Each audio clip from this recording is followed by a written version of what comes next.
for this but yourself. Just remember, I asked you to plant my wife's ass in bed, and you said that would murder her spirit." "Well, I didn't necessarily put it like that," I laughed. "Right," Jake said, and I could hear the scheming in his voice. "Right," I said, trying to figure out where his mind was. Fuck. If there was one thing everyone knew about Jake, you didn't challenge the bastard. He marveled at getting even with you, and that's what was happening now. "Anywho," he said, in a completely different tone after a weird pause on the phone, "thank you for helping me to see things in a better light." "Not a problem," I answered. "Anything else?" "Just that you're the chicken shit who's afraid of living life by not wanting to head to Aspen with all of us." I chuckled. "That I am. Famous last words."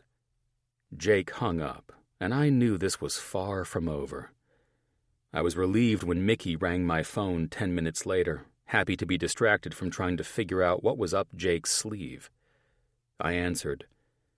"I have Chinese takeout being delivered to my house, and don't bring a swimsuit because the pool is heated, and we're skinny dipping tonight," I said before she could greet me. "Sounds delicious," she said. "Hey, I have a huge favor to ask." "Anything," I said, feeling cocky, confident, and just how any man would sound right before an evening of ravishing his woman's perfect body. "Okay, it will sound crazy, but just go with me on this." Nothing is crazy when it comes to my lady sounding this excited on the phone. "So, Ashley Mitchell called me?" My eyes zeroed in on the pen I had just been rolling through my fingers, excited about the good trouble I planned on getting into tonight. "I was just on the phone with Jake.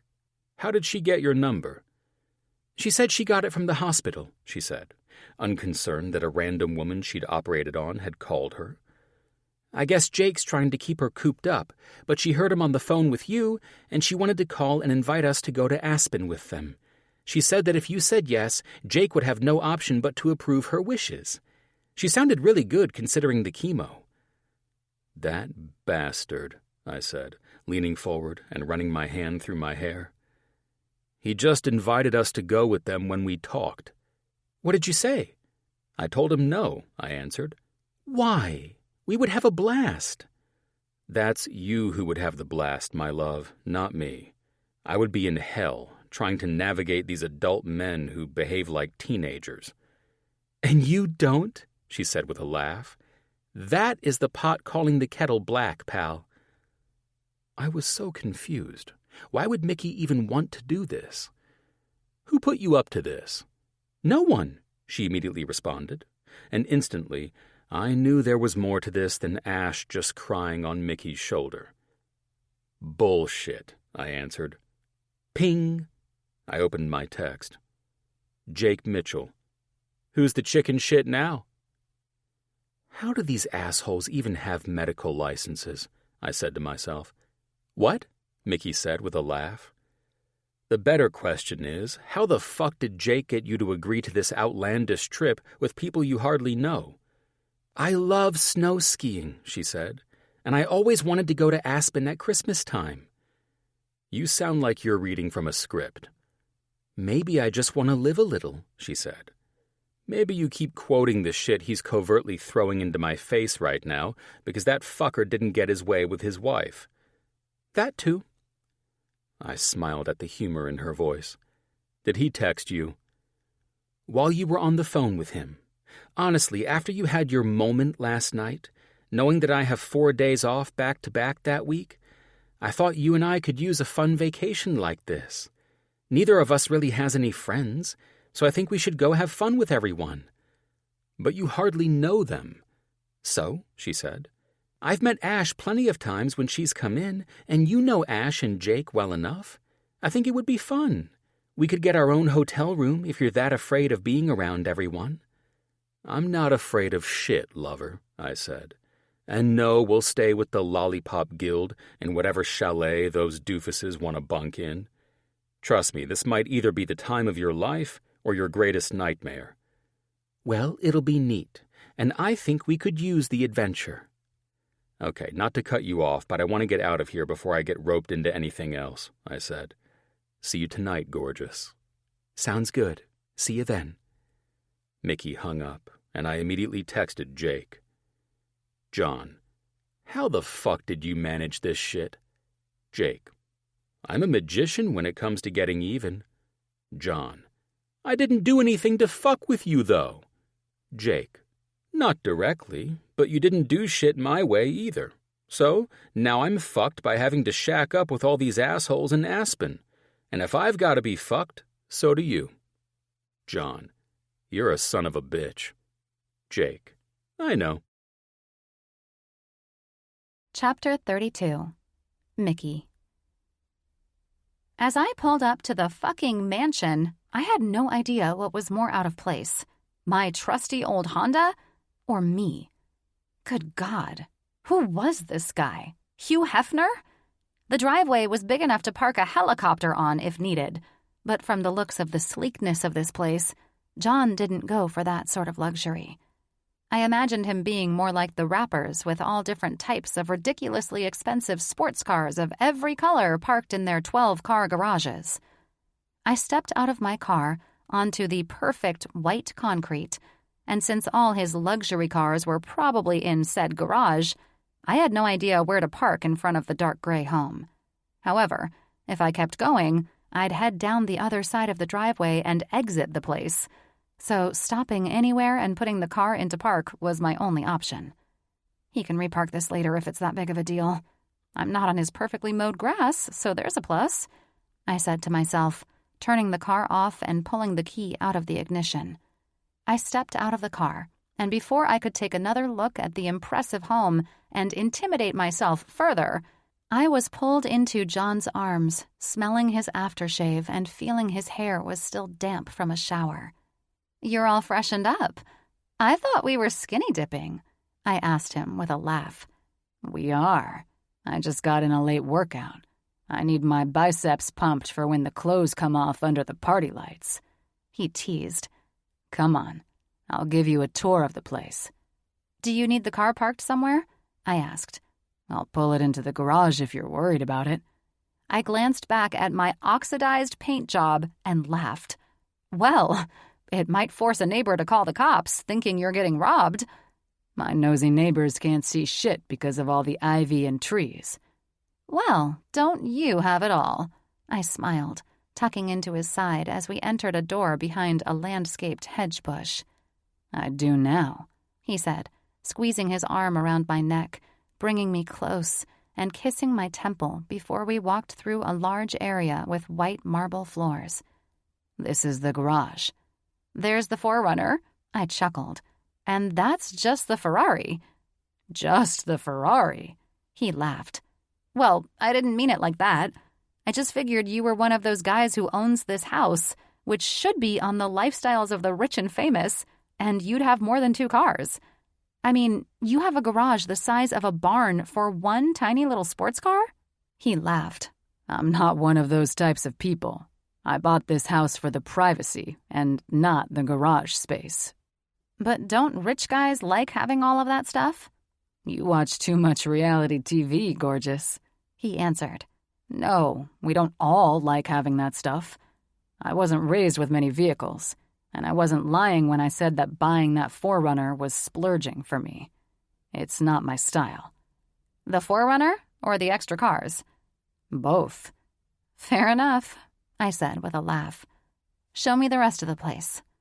John led me into the home, which was constructed with a shitload of windows, and on one side of the house, I could see straight out to the pool. All his furniture was extremely modern, but it didn't seem like it was John's taste. "Did you buy all the furniture?" "Well, I didn't steal it," he teased. "I know what you mean, though. Yes, I bought it, but I didn't pick it out. I hired some designers to decorate the place and make it comfortable for a bachelor." "Ah, so the ladies don't try and make themselves too comfy?" "Can't get their asses out the next morning if they're snuggled up on a sectional in a big fluffy blanket. Now can I?" "Wow. So when do we ladies know when the clock strikes 12 around this place?" "That was a joke." He smiled at me, leading me up steps along the wall with a large abstract metal and copper painting hanging on it. I don't invite women to my place. I'm not a fan of being haunted by the memories of random women in my private space. But I'm here. Oh, don't play coy with me, gorgeous. He smiled. You're here because I plan on enjoying this relationship, and I'm praying it will only grow from here. Your place is quite beautiful, I said, peeking into each room as we passed them. I love the natural wood vibe you've got going on. All of that is made out of cypress, he said. All the dressers, end tables, anything wood except my dick comes out of Monterey County, where the designers recommended an old gentleman who does woodworking for boutique stuff. Anyway, he pretty much made every major piece in every room of the house. I like that, I said, running my hand along a table that lined the hallway we walked through. The wood grains looked like the line of a gentle wave moving through the smooth surface of the table. It's gorgeous. I hope you don't think the gray and tan of everything is too boring. It's not very feminine. He smiled with a cute, curious expression. John, it's your home. I think it's very much you. I don't even know what that means. Do you like it? I smiled and ignored the massive bed on a platform in one of the suites he brought me into. Are you actually nervous? I had to ask. I am, he answered with the most adorable, bashful smile. Why? Because you don't think I'd like your place? This is one of the most beautiful homes I've ever been in. At first, I wasn't nervous. Well, maybe just a little bit. I didn't want you to judge me, but I grew a set of balls and invited you to see it. Now, I'm nervous as fuck. You did see what car I drove here, right? Exactly, he answered. And then I've been to your aunt's place, and it has style, but I can tell it's not really you. Now, I don't know. I just worry you'll imagine me to be some guy I'm not because I had designers decorate the home and... Dear God! I laughed and hugged him. I've never heard you ramble like this. I stepped back and looked into his gorgeous eyes. Do you love your home? I do. Are you comfortable in it? Yeah, it's like my sanctuary away from the madness. Then don't worry about what I think. I'm attracted to you and things you like, and maybe even things you don't like. I have no idea why you think I wouldn't like you because I wasn't digging your place. I don't know, he sighed, running a hand through his thick, dark hair. I've just never felt for anyone like what I feel for you. This is all very new and foreign to me. I swear, I would lose my mind if I thought you thought I was some rich douchebag. Walking through a garage that seems like a showroom for cars and only seeing your Ferrari and that 4Runner tells me all I need to know about you and this house. You don't live like a douchebag. You need to seriously relax. Maybe we should skinny dip first to loosen you up. Then we can eat and watch movies later. Damn fine idea, he said with a grin. We were both in the resort-style pool, swimming naked and loving every second of it. If I wasn't in John's arms, getting close and filling in the gaps of the work week that had kept us apart, then we were swimming around the pool, acting like kids in grade school. Show me some of that Olympic shit, John said with a flirty grin. Nope, I'm not fucking with my shoulder. I arched an eyebrow at him. If I get too crazy, my injury will come back, and I won't be able to work. That bad, eh?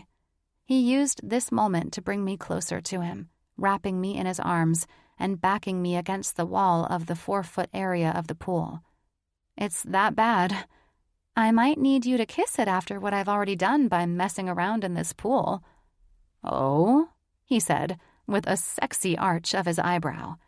Where? I pointed to my neck, needing to feel his warm and strong lips. Right here, I said, seductively. I watched through the pool water as his dick grew hard and was instantly turned on. His lips pressed against my collarbone, and then his hands pressed firmly into my back while I offered him my neck to consume. Without any guidance, he took the invitation, and with soft groans, he started working his lips in a massaging yet devouring way, claiming my neck and under my chin until he found the base of my throat. I couldn't resist the soft moans that gently erupted out of me, being so turned on and needing him deep inside me.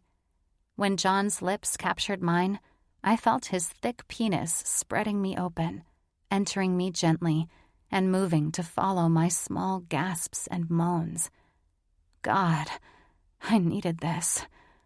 What I didn't need was the burn I'd get on my back if he and I got a little wild out here, and the pool plaster became grip tape, sanding on me with John's thrusts. It only took one time for John to plunge himself into me to realize this would be felt in the morning if I didn't find some sort of sexy way to ease myself away from the wall of the side of the pool. As if John had read my mind, he moved us away from the wall. The pool lights suddenly came on, and the next thing I knew, we were in a more comfortable area near the waterfall. LED lights illuminated in blues, magentas, pinks, greens, and yellows glowed in the water that spilled over the rocks a few feet higher than the pool, making for a perfect and beautiful spillway for the water to flow.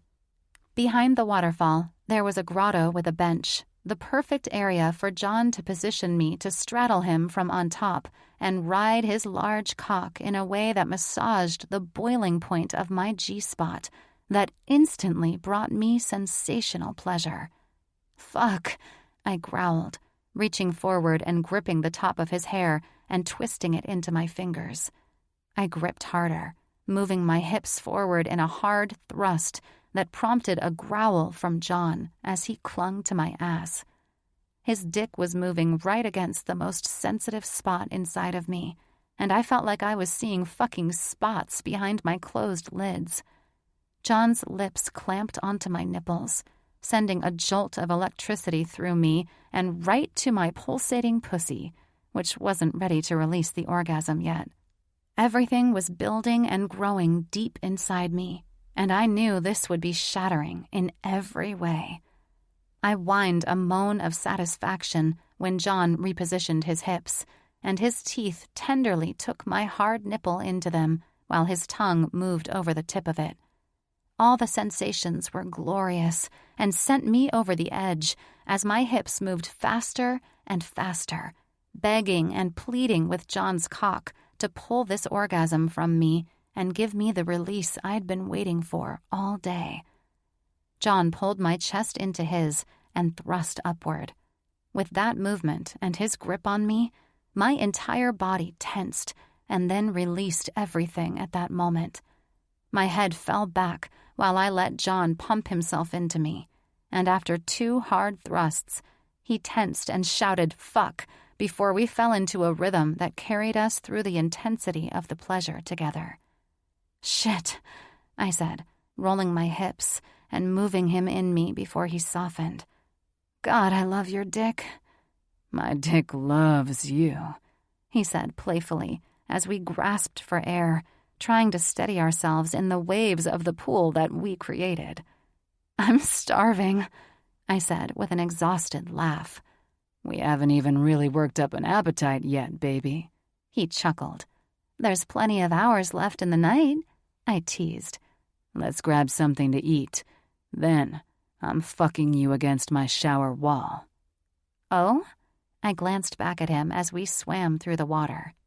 I was thankful for the water. My legs were so tense, building into that orgasm, that I knew I had nothing left in them right now.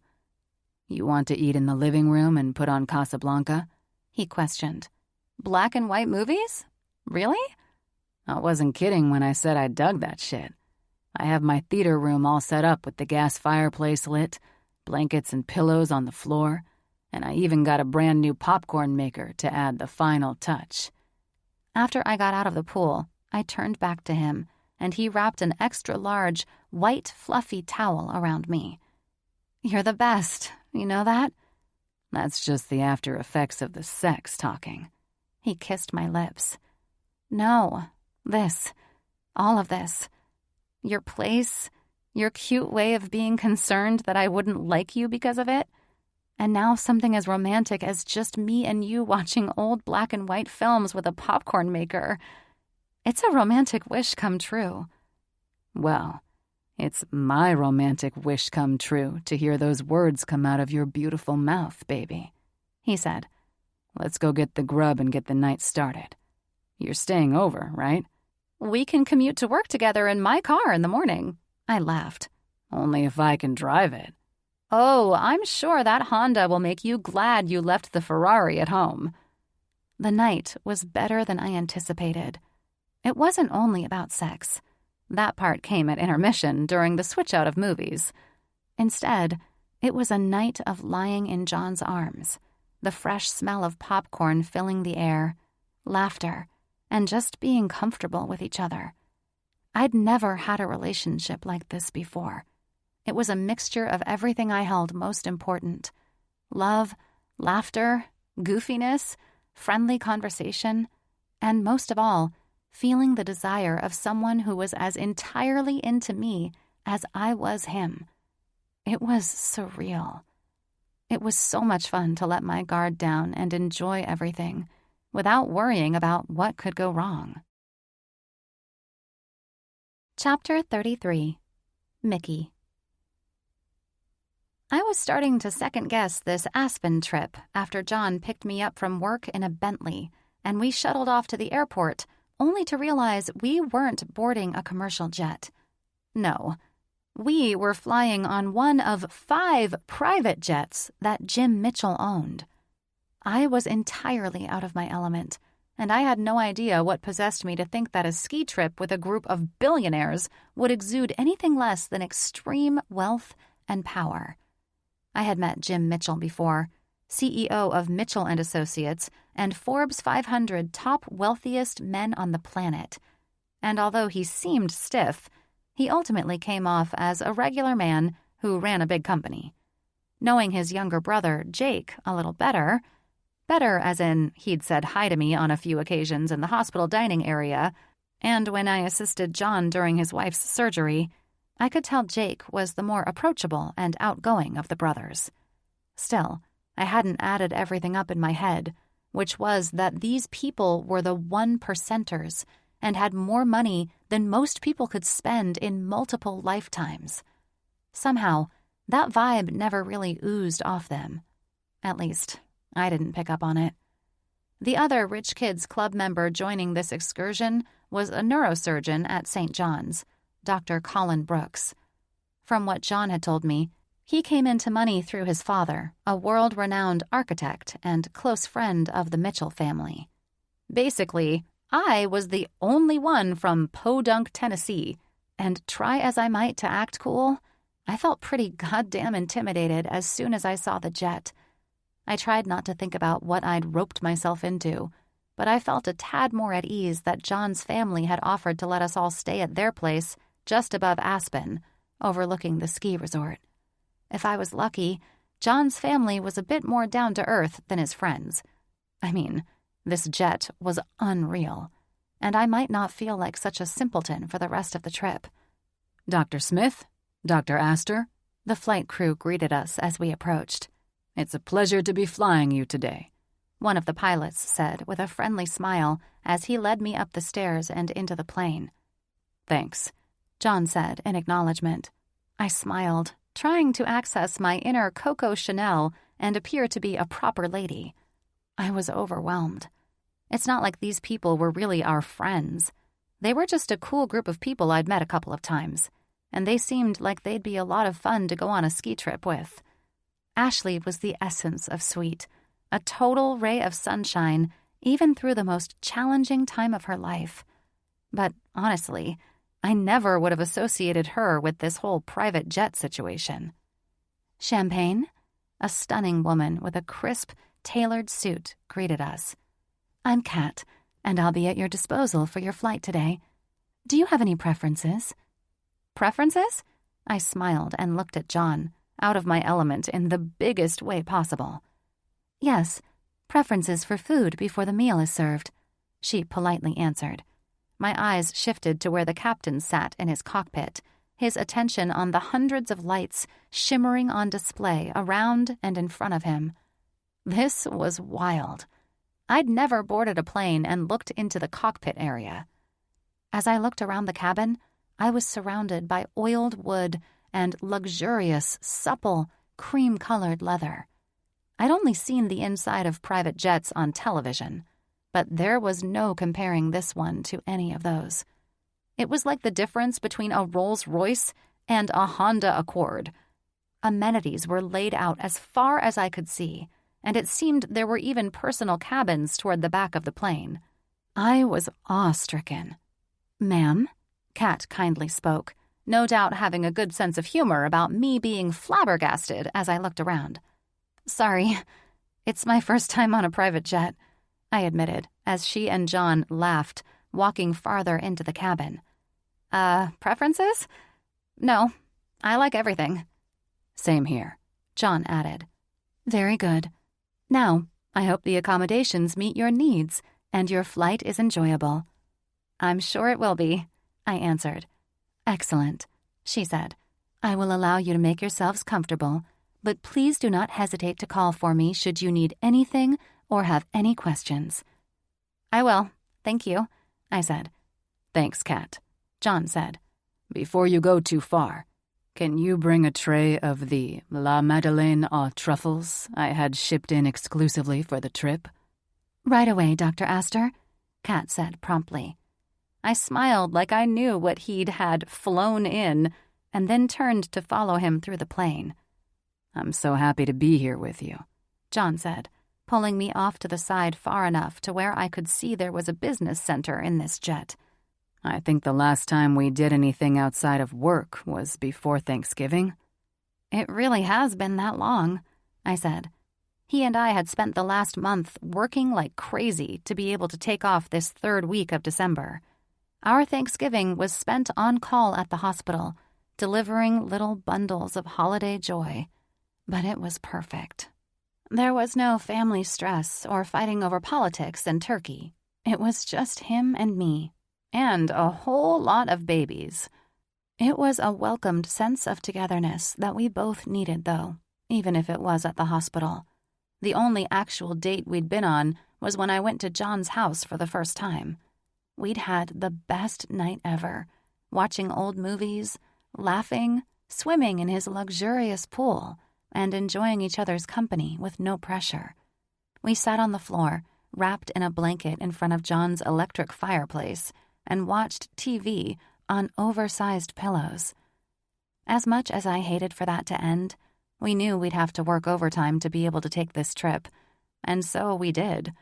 Now, at long last, we could enjoy our time off together. "What kind of chocolates did you have flown in, anyway?" I questioned, pulling John's face out of my neck where he'd buried it.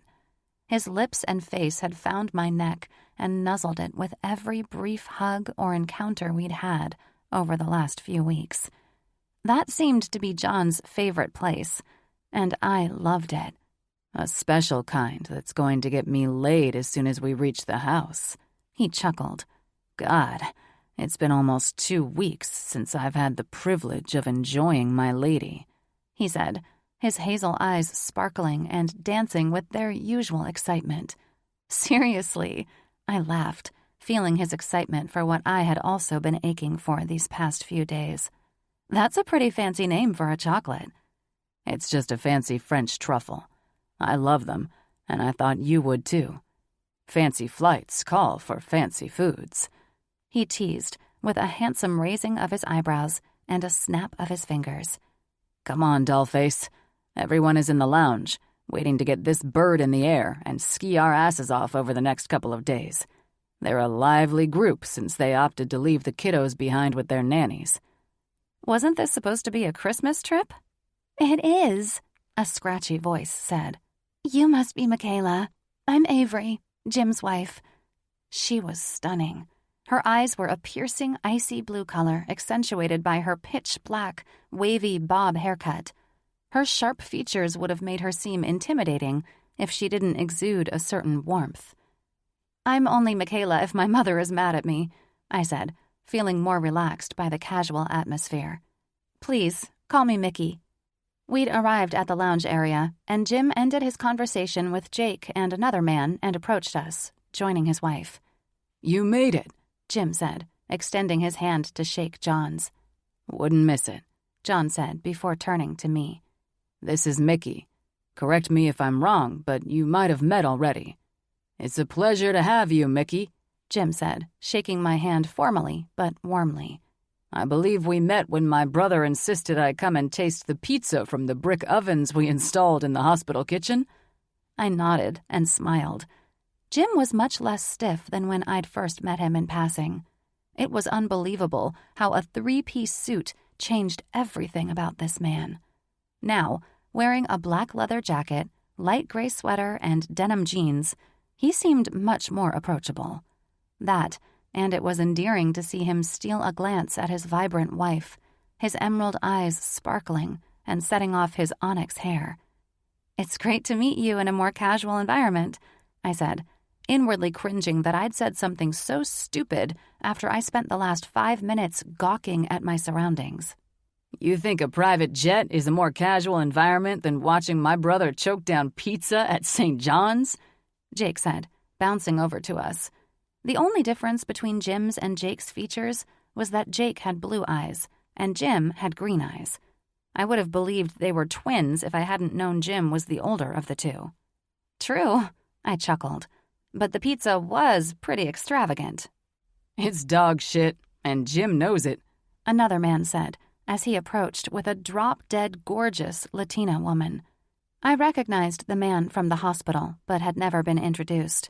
"I'm Colin, and this is my wife, Elena."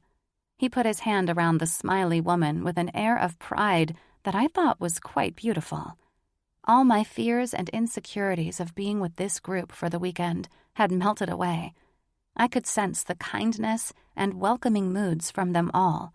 They were all very genuine, and aside from the fact that everyone in attendance looked like they belonged on the cover of Vogue, they all seemed perfectly normal. "Hey, Mickey," I heard Ashley's voice call out. It was a little hoarse-sounding, but still energetic. "Sorry to be the last to greet you. I have these bouts of nausea that come out of nowhere." "Well," she sighed and rolled her eyes, "let's just be honest. When you shoot your body up with poison to kill poison, it sort of makes you want to barf your guts up." She chuckled. I could see the exhaustion in her eyes where the chemo had been taking its toll, but her willpower overshadowed it. "You look good, Ashley," I said, honestly. "I mean, I know the chemo is trying to run you over, but I'm happy to see how well you're doing with everything." "Well, it's kicking my ass, that's for sure," she said with a laugh. "But it won't beat me." I felt a sudden urge to hug her, probably because I was terrified of watching anyone battle cancer after losing my friend to it. I didn't like to admit how much cancer scared me, but Ashley inspired me.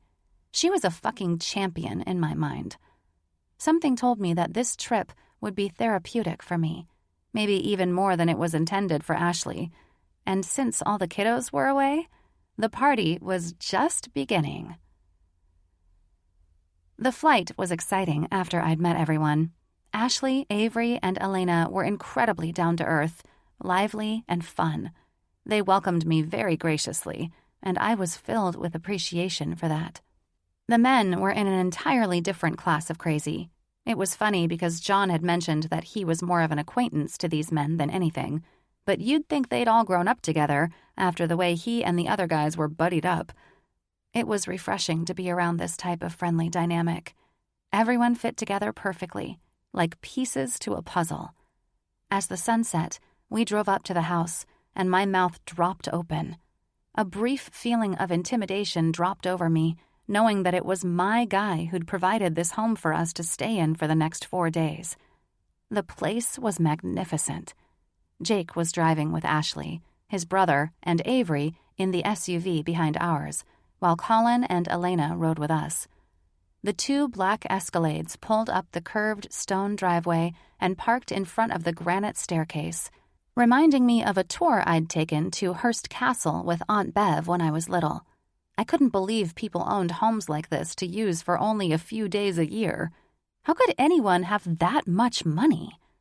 Instead of allowing the grandeur of the home to intimidate me, I was fueled by the normalcy of everyone in the group. To them, this was just a beautiful home, and we were fortunate that John's family allowed us to use it. Dr. Astor, A man dressed smartly in a black and white suit said to John after he stepped out of the SUV. John turned to face the man who descended the steps of the cabin-like estate. Mr. Jenkins, he said with a cheerful greeting. I hope you're ready for this crew. We're not exactly like my parents or their guests, if you follow me. Of course, sir. We're prepared. And, might I add, excited to serve you. Please meet everyone. This is the lovely Dr. Michaela Smith, John said, keeping titles formal, which seemed a bit weird. Dr. Colin Brooks and his wife, Dr. Elena Brooks. Lovely to meet you all.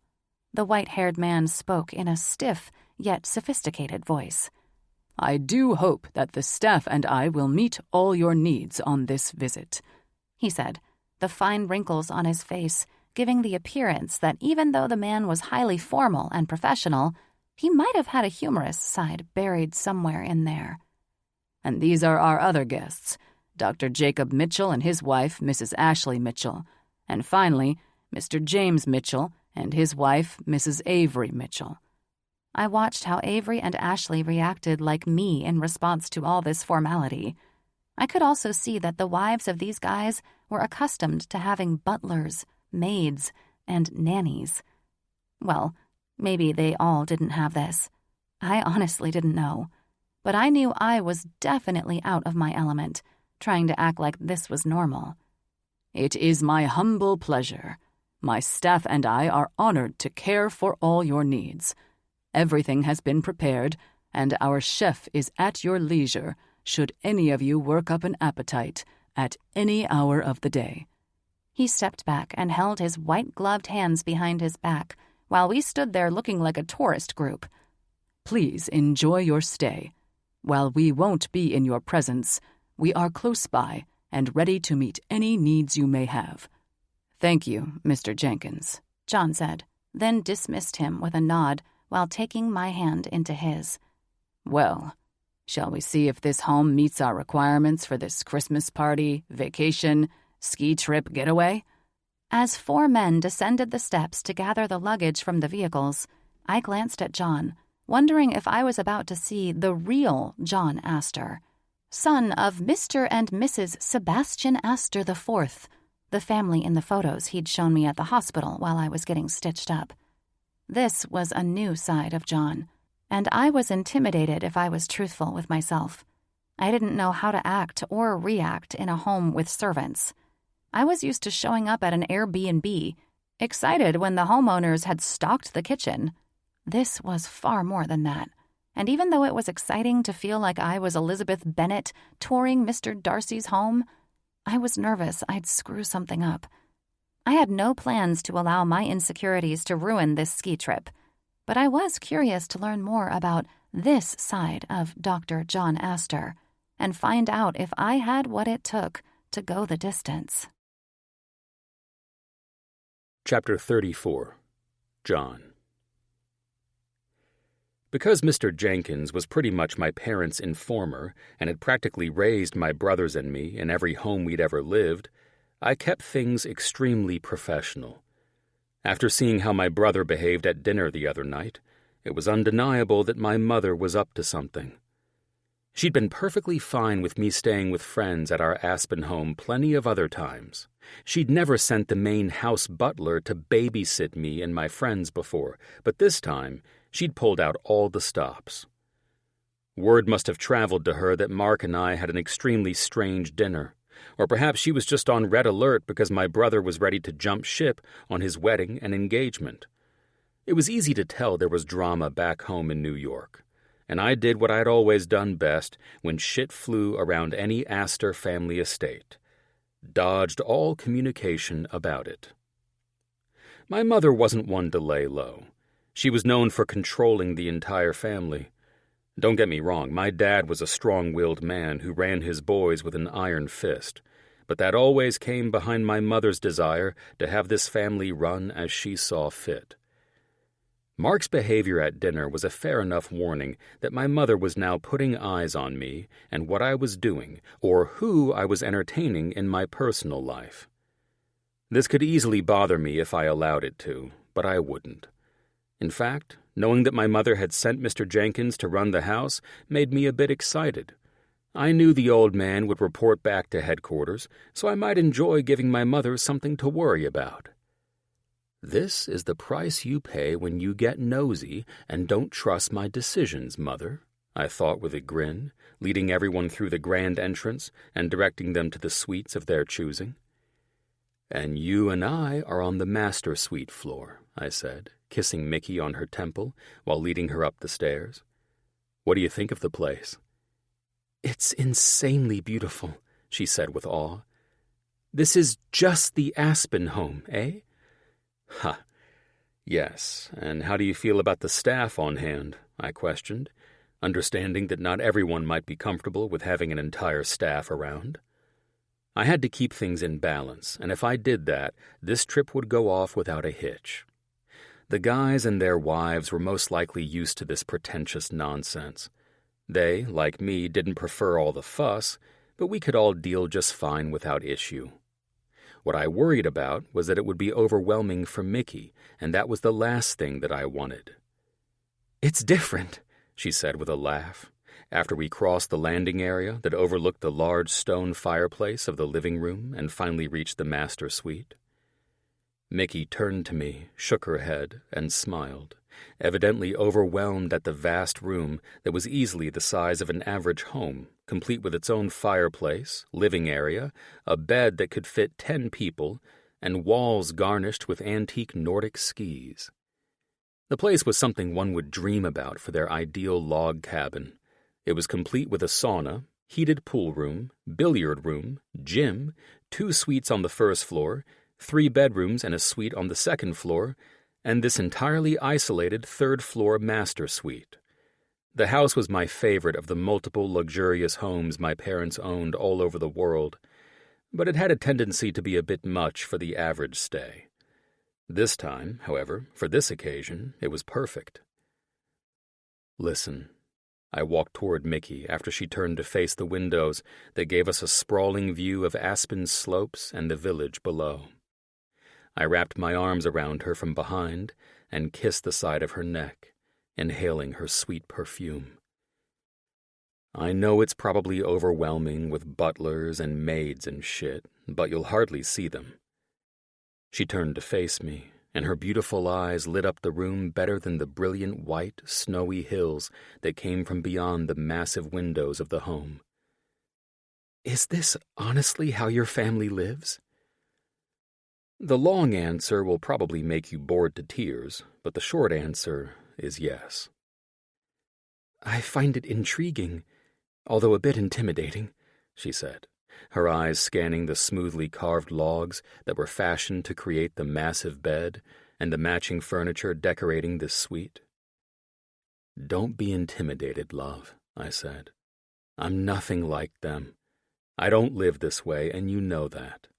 You've seen my place, and there's not a butler, maid, or chef to be found." She chuckled. "Yeah, but your home is just as nice as this, if not sleeker, and I just—" "Mick," I said, with a smile and sigh, "you know this is not my style.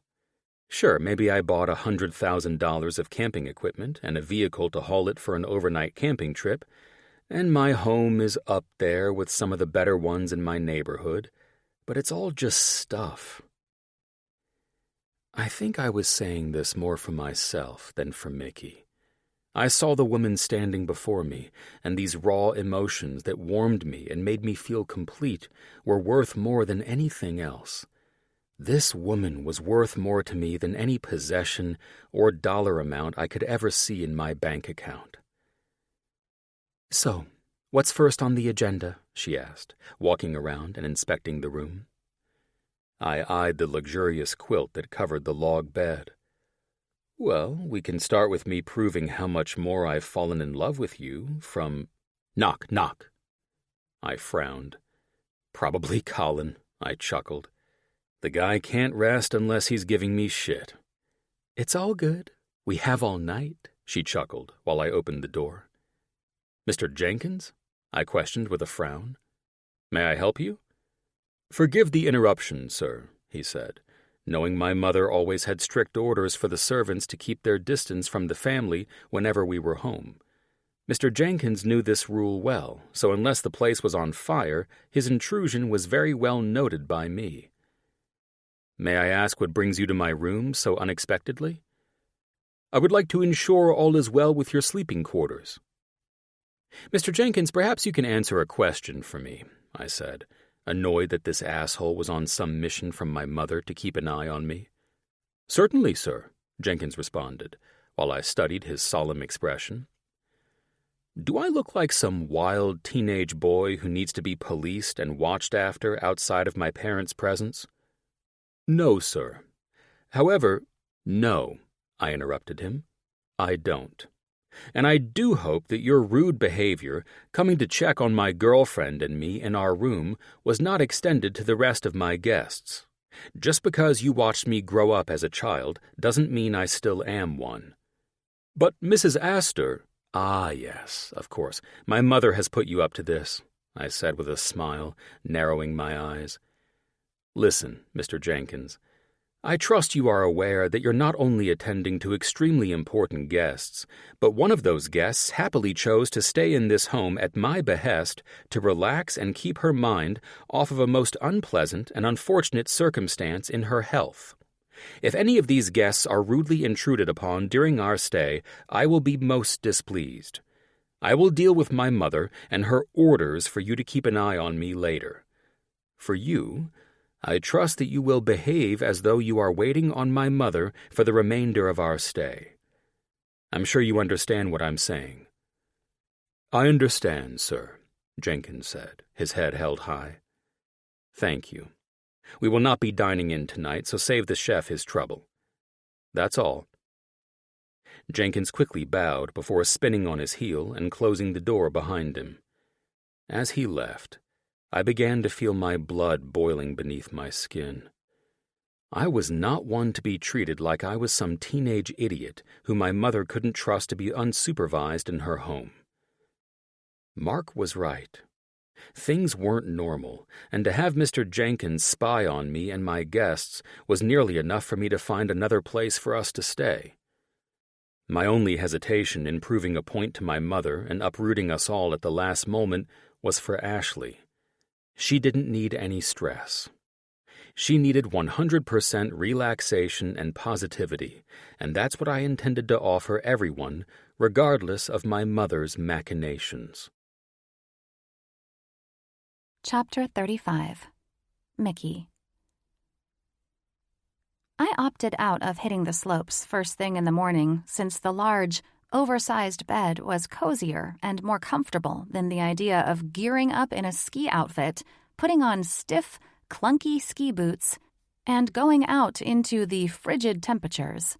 John was like a kid on Christmas morning, slamming around in the bathroom, tripping over something in the dark room, and whistling 3 Little Birds by Bob Marley while he swarmed around the room, trying to stay quiet while dressing to leave. Of course, if he'd slammed through the large glass windows of the room, it probably would have been quieter than what I heard while he tiptoed around. Even though I couldn't go back to sleep, I remained nice and toasty under the thick duvet and rolled over just in time to catch the sun's rays rising from behind the mountains, alerting me to the most magnificent sight. I smiled, content and happy. I'd honestly never felt contentment and love like this before. The idea terrified me a little because I was finding more comfort in these feelings than anything else. I thought I'd been in love before. I truly did. I think we all fall in love, have our hearts broken, and then find love again. But this was so different. It was so strange, foreign, and beautiful all at once. Without attaching myself to any negativity regarding this being too good to be true, I opted for happier thoughts, like following the scent of freshly brewed coffee wafting from the bottom floor. "Good morning. Avery's scratchy voice cheered when I entered the kitchen. "How'd you two sleep?" I grinned. Between John and I enjoying multiple rounds of glorious sex, indulging in every part of each other's pleasure zones and taking that to another level, the best part was the giggling, laughing, and covering each other's mouths while we reached climax, not knowing if we'd awoken the house while enjoying our getaway. The way his hazel eyes glossed while his mouth dropped open when he was, "I'm guessing not much," Ashley said with a chuckle, snapping my brain back to the present. "I slept well," I said, trying to cover for myself. "Right," Avery snickered, her bright blue eyes glittering and brilliant. "You two didn't sleep a wink." She eyed Ashley's mischievous grin. "You know how I know?" I matched her playful arched eyebrow with one of my own. "Well, from the looks of the two of you," I started after Avery handed me a coffee mug she'd filled with fresh coffee after pouring her one of her own. "Don't turn it around on us," Avery said, eyeing Ashley with a smile and a protective look to ensure she felt okay this morning. "Spill it." "Spill what?" I said, following the ladies into the grand living room lined with glass windows, an enormous fireplace with a healthy fire crackling, and oversized dark leather furniture that was almost more inviting than the comfortable bed I'd enjoyed my morning in. "The coffee," Ash teased, sitting in the oversized chair closest to the fireplace. "What do you think? We want the dirt, of course." "From your expressions, I'm assuming that nothing happened in our room that didn't happen through both of yours all hours of the night." As soon as I so carelessly said it, I covered my mouth immediately. "I'm so sorry," I said, looking at Ash's confused smile. "And now I'm sorry that I'm apologizing." "Oh, honey," Ash said gently and kindly. "Why are you apologizing to me? Don't tell me that John is the abusive type who has you insecure about saying—" "No," I said, frustrated with myself. I didn't know these two women well, and felt insecure that I may have said something inconsiderate, given Ash's current treatments. I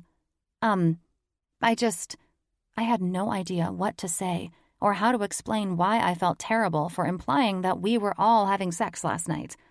I wasn't even sure what life was truly like for Ash while she was undergoing chemotherapy. I felt like a completely rude fucking idiot. "Oh," Ash laughed as if she'd been in my head, shuffling around in my panicked and embarrassed thoughts. "Are you concerned about the chemo and that Jacob and I most likely went to bed without having the same amazing sex everyone else had?" "Yeah, I guess so," I answered sheepishly. "Well, I've only had 2 rounds of this so far. I usually feel the worst within the first couple of days, and then I feel a bit better. I'm not sure if it'll worsen before it gets better, but that's why I wanted to come on this trip. After my first round of chemo, I caught myself thinking this shouldn't be my life, and that I was on the same path as my mother, leading me into an early grave. It plays with your mind like that, you know?" "I can't imagine," I said truthfully. "Well, it does," she answered, her eyes distant and staring off toward the bright white snow of Aspen's Valley below us. "However," her eyes met mine and Avery's, "that's why we're doing this.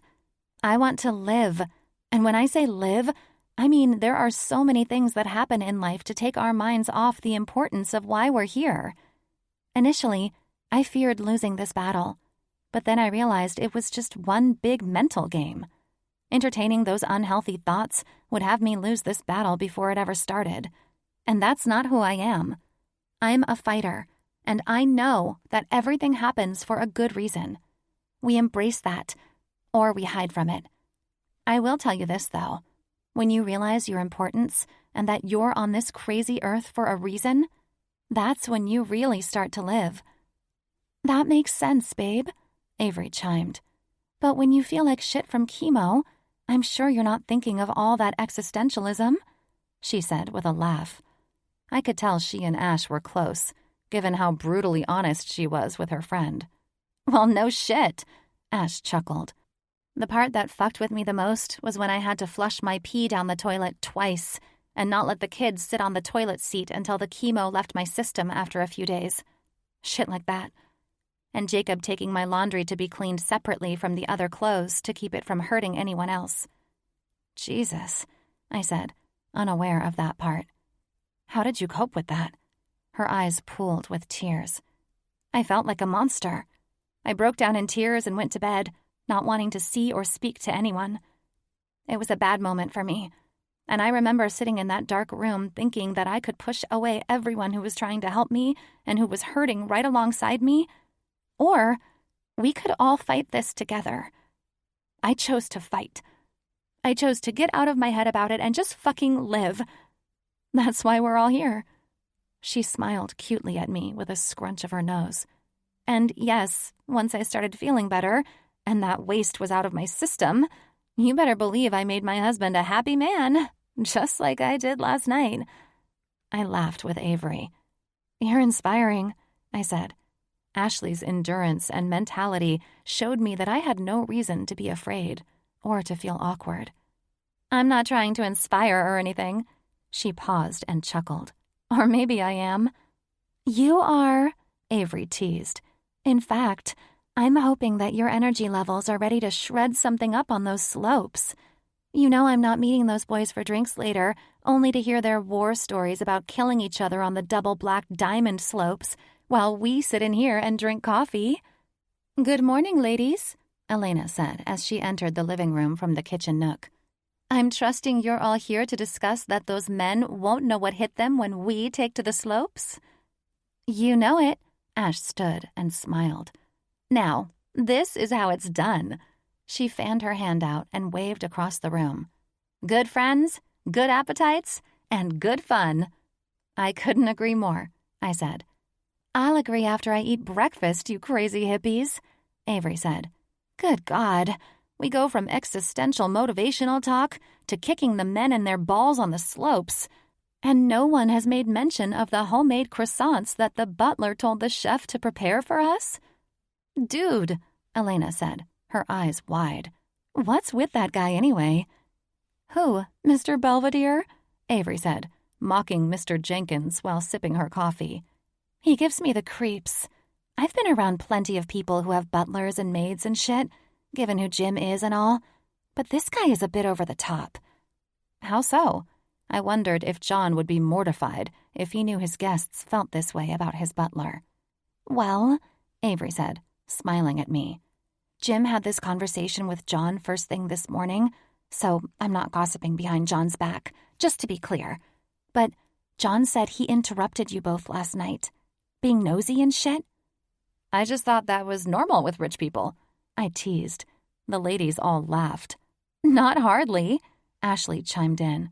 Although these men don't live as lavishly as one might think from their worth, we tend to value privacy, which is why, if we're ever in the company of house staff, we usually let them off the hook or let them know they'll be called to the main house we're staying in if a situation arises for us to have staff on hand.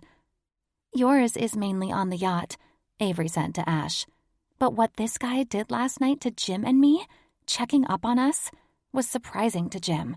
That's usually the quickest way to lose your job, so it was strange that a seasoned butler would intrude like he did. So, that's not normal?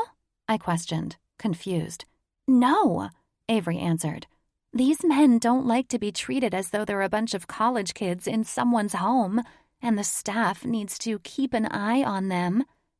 If I'm being candid, Elena added, from the little I know about John and his personality, I'm surprised he has a staff. The guys have never really gone for that house staff on hand treatment. I mean, they'll all tolerate it perfectly fine, but to have the house staffed to serve their needs or requests just doesn't seem like any of them. True, I smiled, wishing I had known John for longer to be able to add my input. I guess since meeting John and having spent time at his house, the last thing I expected was to show up at one of his family's vacation homes and see butlers and house staff like we're visiting Downton Abbey. I chuckled. But then again, I didn't imagine we'd fly over in a personal jet either. Avery laughed and sipped her coffee. Oh, let's not give these men too much credit. They do love their lavish lifestyles for sure, and the private jet excursions prove that without a doubt. However, they don't insist on being catered to. They'll play with the toys, but also appreciate their privacy and try their hardest to live like normal humans.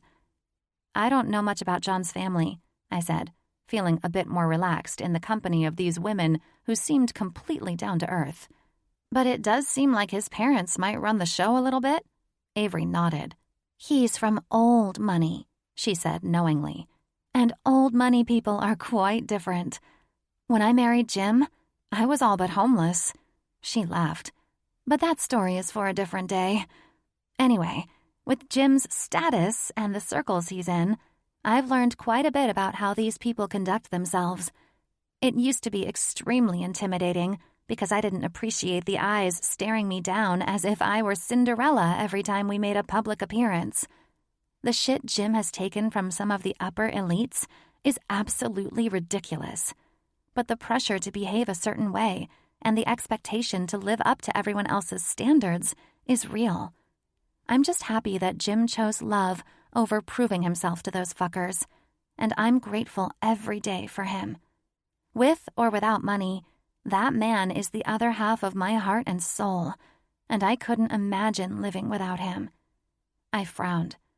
Do you think John's parents will pressure him the same way?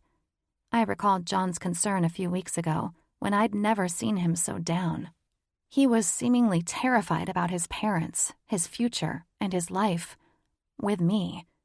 For Avery to talk about how Jim's acquaintances frowned upon his relationship with her, I had to wonder if that would happen with John, his parents, and their friends.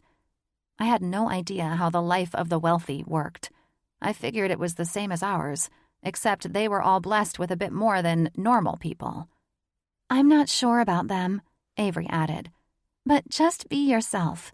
Enjoy the fun and early days of dating someone you're drawn to. It will all work out as it should. And because John is racing his skis down that mountain with 3 other trust fund boys who all chose love over status, I'm sure he's getting all the pep talks he needs if this is something that concerns him. Love always wins in the end, Ashley said with an endearing smile. Remember that. And whatever you do, don't allow this lavish home or the staff on hand to intimidate you. Enjoy all of it, have fun, and revel in the happiness you've found. I smirked. Yeah, our relationship is moving at warp speed, and of course I feel like I need to find red flags and prep myself for it all to crash and burn. That's natural, Elena added. But don't let this nonsense, she waved her hand around the room, the butlers, maids, 5-star live-in chefs and all, bother you. I've seen the look in that handsome man's eyes, and there's a love vibe in the air. And each one of these men has had it, Ash said. And your boy got bit in the ass with that love bug too.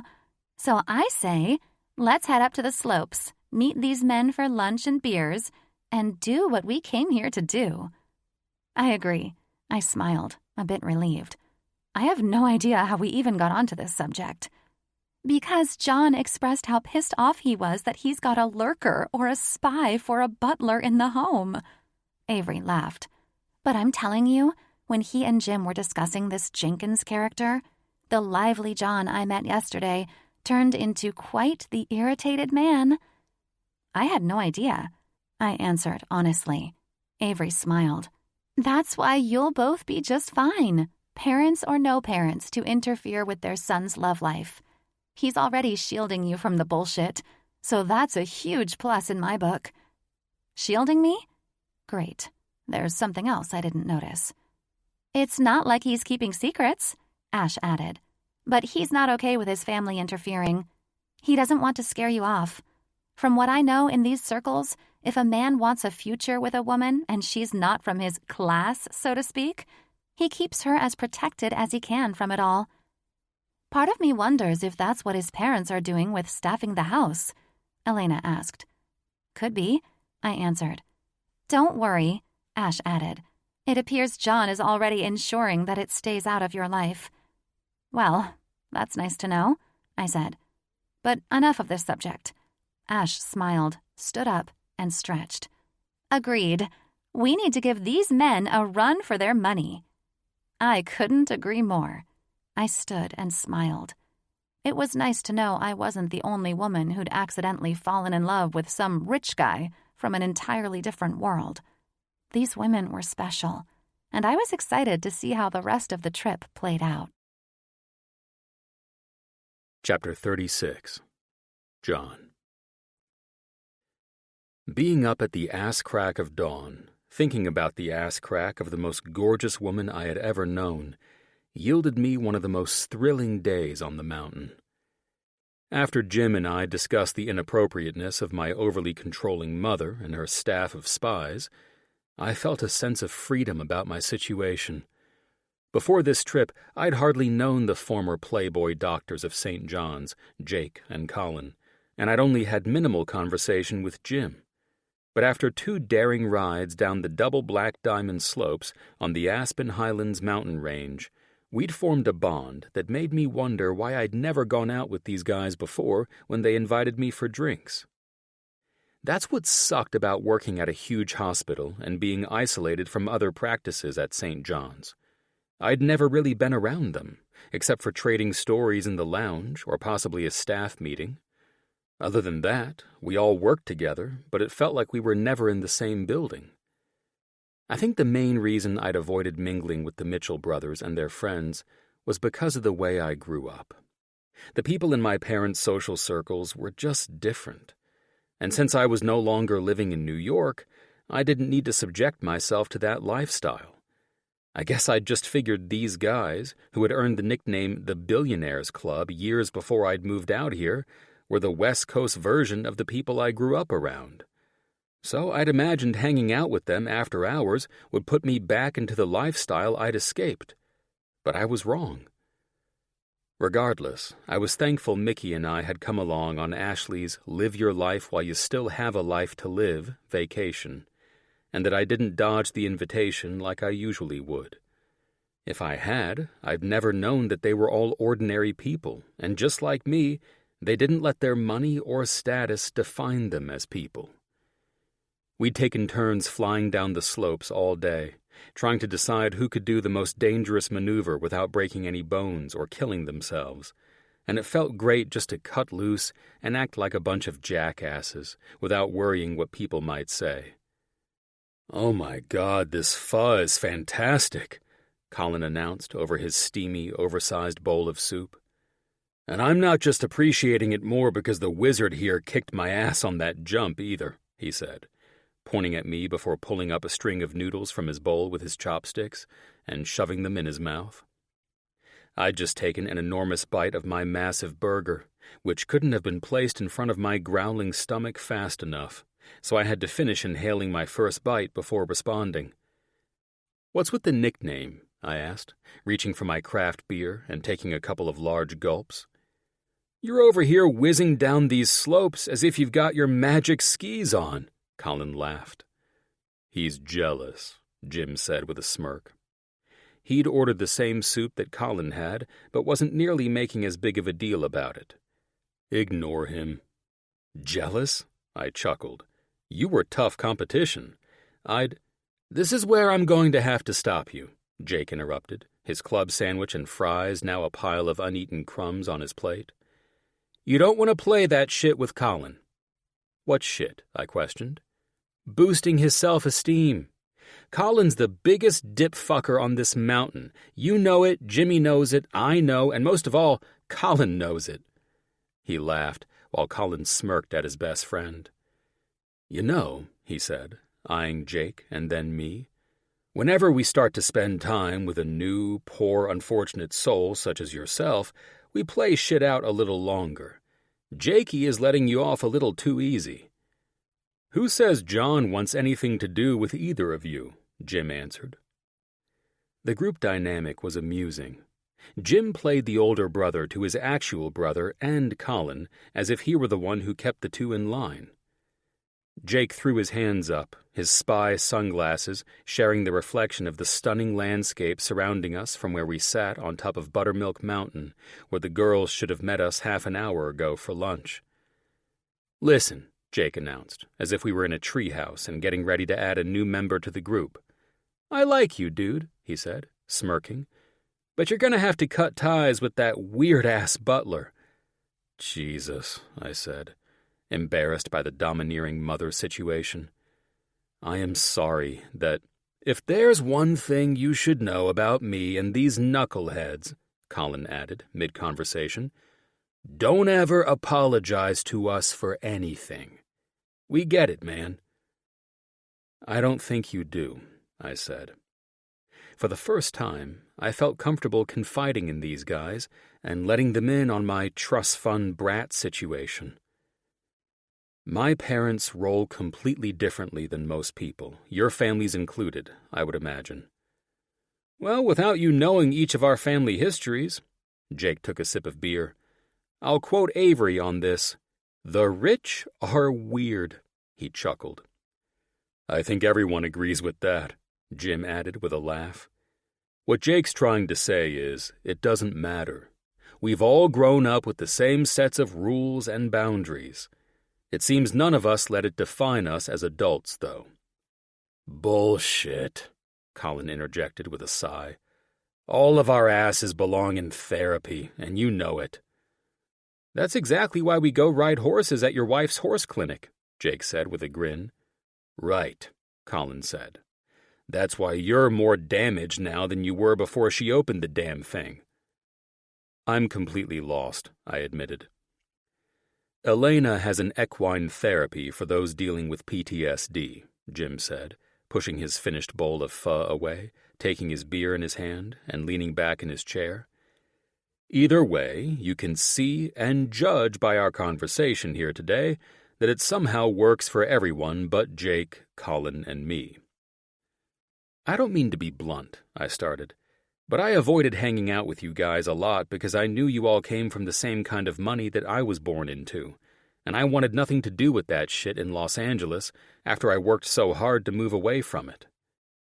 No shit, Jake said, as if he knew why I'd avoided getting personal with this group before I did. And here I thought you rejected us because we weren't as boyishly cute as your sorry ass. We get it, Jim said. But you should know that we don't use our wealth for status as our parents may have. Correct me if I'm wrong, though, because if we're bringing our backgrounds into this, I'm quite confident that even our parents were worlds apart from yours when it comes to the family fortunes. Jim grinned, but I saw his inner businessman taking center stage in the conversation. Go ahead. Tell me why you think so, I said, somewhat curious about what he thought of my spoiled ass. I see your family's donations come across mine and Spencer Monroe's desks all the time. It looks like they're buying off the hospital to allow you to work there. Holy shit. I practically choked on the sip of beer I was swallowing. How the fuck did you put that one together? Are you shitting me? Jake chuckled. Jim has an eagle eye when it comes to details in business. Jimbo dreams in numbers, Colin added, talking about Jim like he was his own brother. He misses nothing. He's probably... Don't listen to them, Jim ignored the guys. I only found it noteworthy due to the amounts they donate to the hospital each month. Spencer and I joked that if your parents pulled their donations, St. John's would be a shithole. What do you mean by that? I knew they donated large sums, but that was par for the course for my parents. They didn't do anything halfway, especially when proving a point. But now I was beginning to feel like the point they were making was that I was only at St. John's because of their money. Suddenly, I felt like the crisp mountain air was heavy, thick, and suffocating. What the hell were my parents doing behind my back by donating like that to St. John's? They send quite the contributions, which is a big part of why we're constantly expanding and investing into more outpatient clinics and so on, instead of leaning on it all to maintain. Spencer is smart about the dispersal of donations, though. It's all distributed outwardly instead of relied upon for survival. Something told us that, because the dollar amounts are unique and quite extreme, if they came to be expected and then suddenly withdrawn, St. John's would have a serious problem. We've gone out of our way to avoid that scenario. I'm thankful you gentlemen have found better ways to use the funds, I said. and suddenly feeling like there was a world of shit going on behind my back, and that in my parents' minds they were allowing me to live out here and work at the hospital. This move was all part of their control, and I had a sinking feeling that they'd set this up as Plan B if I didn't drop everything and come home when they beckoned me. Would they really threaten to cut off funding to the hospital, thinking it was entirely reliant upon them, as a way to force me to come home and do my part like my brothers? Fucking blackmail? Jesus Christ, I wouldn't have had the slightest clue if Jim didn't say anything. "I see the look on your face," Jim said somberly. "Because I understand the reasoning behind the staff situation in the home, and now I'm going to tell you something as a friend. I've seen this shit in these fucked up circles of wealth before, so if there is more to your situation and familial obligations, and they decided to blackmail you with what we've talked about, know that St. John's will not be affected if they pull their interest from it. We have many other parties who are well invested in the place. So St. John's will be the same in the future as ever, regardless of whether the Astors will continue to donate." "I'm glad you told me this," I said. "Because, yes, at any moment my parents could demand me to return to the family and do what I was born to do." "And that is?" Jake questioned, as if he were confused as fuck about the conversation his brother and I were having. "Focusing on what generations before me have focused on, our family's wealth and status. Currently, my brothers are playing the old money game and keeping my parents at bay and not needing me to be involved." "You are part of that wealth," Colin said, his eyes telling me he understood my life very well. "You're just not needed at this time, but they will make their demands, and you will comply. It's very interesting that Jim and Spence picked up on the games your parents have played." "No different than any other game our wealthy investors play with us," Jim said with a smile. "It's why I want you to know not to do anything to ruin the life you've made for yourself out of fear that the hospital will be affected." "I had no intention of doing anything of the sort," I said, fucking pissed that my life was somehow on display because my parents had to have control over it. "And that's how it should be," Jake grinned and raised his glass. "To the cute doctor from Labor and Delivery. May he love us as much as we love him, and may he love the beautiful ski bunny walking up behind him more than the money that will one day be used to blackmail him." I turned and glimpsed Mickey giggling with the other ladies, and my heart wanted to pound out of my chest at the sight of her. Her long auburn curls danced along her powder blue ski jacket, and her tall, sleek frame was accentuated by how her ski suit clung to her perfectly. I'd never known love or intrigue like this for a woman, and I wouldn't lose her. What Jim had just said was not to scare me, but to inform me. I think he caught on to the bullshit this morning after Jenkins acted like a goddamn rogue from my mother. Jim Mitchell wasn't a successful billionaire because he was desirable to the ladies. The man was sharp. And after I explained to him how my parents were intruding on all of us this morning, he put it all together. He knew a lot more about this than I did because my parents made me think they were simply making annual contributions, not fucking bankrolling the place to use it as leverage against me to force me to do what they wanted. Jesus Christ. The unsettling feeling I had after realizing what they were willing to do to get me to move home was scary. It was made worse by the thought that if they were willing to go so far over something so benign, what would they do when they found out I was in love with someone they deemed beneath my station? Chapter 37. Mickey. We'd finally made it to where the men sat at a restaurant table on the slopes in conversation, and when the guys saw us, they stood to greet us as we approached them in our ski gear and clunky, stiff boots. "Hey," John said, walking toward me while the ladies went to their men. "You look sexy as hell." He grabbed me around my waist and kissed me. You didn't wait for us? I teased. And here I thought you were a gentleman. John smiled a smile warmer than the sun shining on the brilliant white snow. I figured by now. He brought his lips to my ear, sending a wave of arousal through me. You'd know that when it comes to you and me, I am the furthest thing from being a gentleman, especially in bed. I stepped back, needing the brisk air from the mountaintop to cool the heat building inside me, something that skiing may not even be able to take away if I let John continue with his low, sexy voice and devilish grin. Well, that's a subject for when I'm not braced up in boots and strapping into skis so I can kick your handsome ass on a race down the mountain. She's competitive, I heard Colin declare as Elena took her seat comfortably on his lap and picked through some leftover fries next to her. That's what we need since John's pretty much a chicken shit on these slopes. I grinned at the doctor, his attention now on his wife's smile and capturing her bottom lip friskily. Speak for yourself, Brooks, John said, snatching my hand and leading me to an empty chair beside where he'd previously sat. I'm not the one who face-planted coming off that jump. I sat beside John and leaned forward, grabbing a menu intentionally left for us. You, Colin? I heard Avery say as she sat to the left of her smirking husband, Jim. The one who has done nothing but brag about what a badass you are? Dominating any mountain? Dear God, Jake said, after tucking Ashley under his arm while she stared intently at the menu he grabbed for her.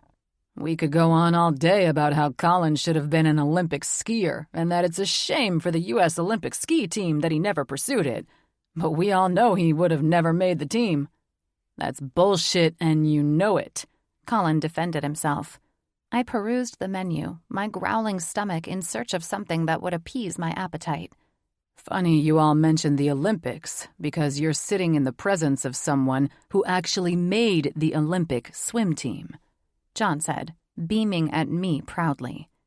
No shit, Jim said, pleasantly surprising me with his informality. It was the first time he'd seemed relaxed since I'd met him. If I was honest, I was beginning to wonder how someone as lively as Avery came to be with someone who seemed so reserved. It was just another reminder that not everyone was what they appeared to be on the outside, something I should have known by now after falling in love with John despite my reservations. The fucking swim team, eh? Colin said with a smile. Now that is impressive. As much as I loved talking about my achievements, sometimes I worried that it came off like I was bragging.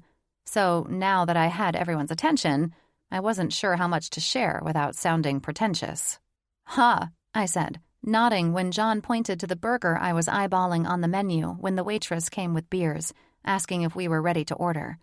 Well, as amazing as it sounds, I nodded when John turned and asked if I wanted fries instead of soup with my burger, as he placed my order for me. It just wasn't meant to be, I finished with an honest smile. Well, from the way John's been bragging about your expert resident doctor skills in the OB unit, Jim said, maybe there is a good reason the swim team didn't work out. I do see things beyond what this guy likes to brag about. He knowingly smirked at John, then sat back in his chair, wrapped his arm around Avery, and grinned. Word on the board of directors of St. John's is that the chief of OB is thrilled to have you on the team. He's constantly going on about how impressed he is with you. My eyes widened with excitement. This was a monumental compliment, and one I wasn't expecting. Wow, thank you for sharing that, I said with a smile as our drinks were placed before us. I picked mine up and raised it playfully to the group, and everyone smiled and followed suit. Well, here's to not giving up. There were many times I wanted to wallow in self-pity that the car accident ruined my chances to go for the gold, and I never thought I'd get past it. It took a long time to follow my dad's advice, and know that once I applied myself elsewhere, I could prove to myself that I had many accomplishments left to make. I could do anything I set my heart to, and I didn't need a gold medal to prove that. And here I was, having a fun lunch on a fantastic ski trip with people I enjoyed, being told by an executive on the hospital board that they were happy they hired me. "Don't get too cocky," Jake smirked. "We don't need another Colin working at the place." True, John chuckled. "I mean, his bullshit reaches the gossip halls of the maternity ward." Those poor children, Elena teased her husband, born into a world where they are forced to hear nonsense about this sexy man. "Poor children," Colin scoffed, sitting back in his chair pretending to be appalled as the rest of us laughed in response. "You heard me, lover," she said, smiling at him with a glint in her eye, lending everyone the idea that John and I weren't the only two having difficulty keeping our thoughts and hands to ourselves. "Oh, hell yeah. I heard you," Colin played back. "I'm hearing a lot more than, 'Save it for the house, you two. You can give Jenkins something to worry about.'" Jake laughed. "If he's worried about us, he won't have time to report to Mommy Esther about her son falling in love with a woman." Jake trailed off, seemingly stopping himself in his tracks. That was enough to prove that the butler was up to no good on behalf of John's family. The guys had obviously discussed this, just like I did with the girls this morning. It was beginning to seem like a bigger deal than I initially thought. "What is it?" I finally said, since everyone seemed to be at a sudden loss for words. "It's nothing," John said. "Just fucking embarrassing that my mom sent a full staff to babysit me and my friends, when she's never done anything like this before." "So this has never happened?" Jim asked. "No, never," John said, shaking his head. "If I knew things would go down like this, I would have refused the staff. If my mom had taken issue with that, I would have spared us all the discomfort of staying in a home without privacy or respect." "It's probably nothing," Ashley spoke up. "Let's just enjoy our time here. I assume Mr. Jenkins will report that John has great friends and we'll all be invited back again." "Hey, why don't you assholes own anything up here?" John asked playfully, maneuvering the subject onto something more comfortable while we waited for the food. "Meh," Colin said. "While I enjoy skiing, ski trips, and adventures, I just don't need to add expensive real estate to my resume to make me feel important." He chuckled. "Unlike Jimbo, who just secured a whole-ass island." "Shut the hell up." Jim laughed into his beer. "It's nothing." He looked at all of us, who seemed shocked about this breaking news. "I just got us a place for the kids to go that is reminiscent of the island where we were married." "So you bought an island?" Jake questioned and looked at Colin. "How the fuck did you know about my brother's ridiculous purchase and I didn't?" "I didn't," Colin laughed. "I was just fucking around. I didn't think he'd actually have bought an island." "Oh, God," Avery said with a laugh. "Now our big secret's out, and these guys will all be bombarding us on vacations to our cute place." "Cute place?" I said with a laugh, unable to resist how funny it was to downplay the purchase of a private island. "Right?" Jake said in response to me. "Seems like you wealthy snobs have a lot of explaining to do. Cute fucking place my ass. You bought a motherfucking island like the bastard you are, older brother, and I deserve some answers." "Food is here," Jim said with a confident smile. "And I would rather enjoy food than discuss business with you buffoons." The banter played well into the afternoon, and I enjoyed myself more with each passing hour. If hanging around the One Percenters Club was always like this, I'd highly recommend everyone do it because they were normal, just like the rest of us. Once lunch was finished, we all ventured toward the lifts that would bring us to the top and have us leisurely skiing down the mountain. I should have known by the competitive talking at lunch that skiing down the hill wouldn't be what I expected. "All right," I heard Colin say after everyone disembarked the ski lift.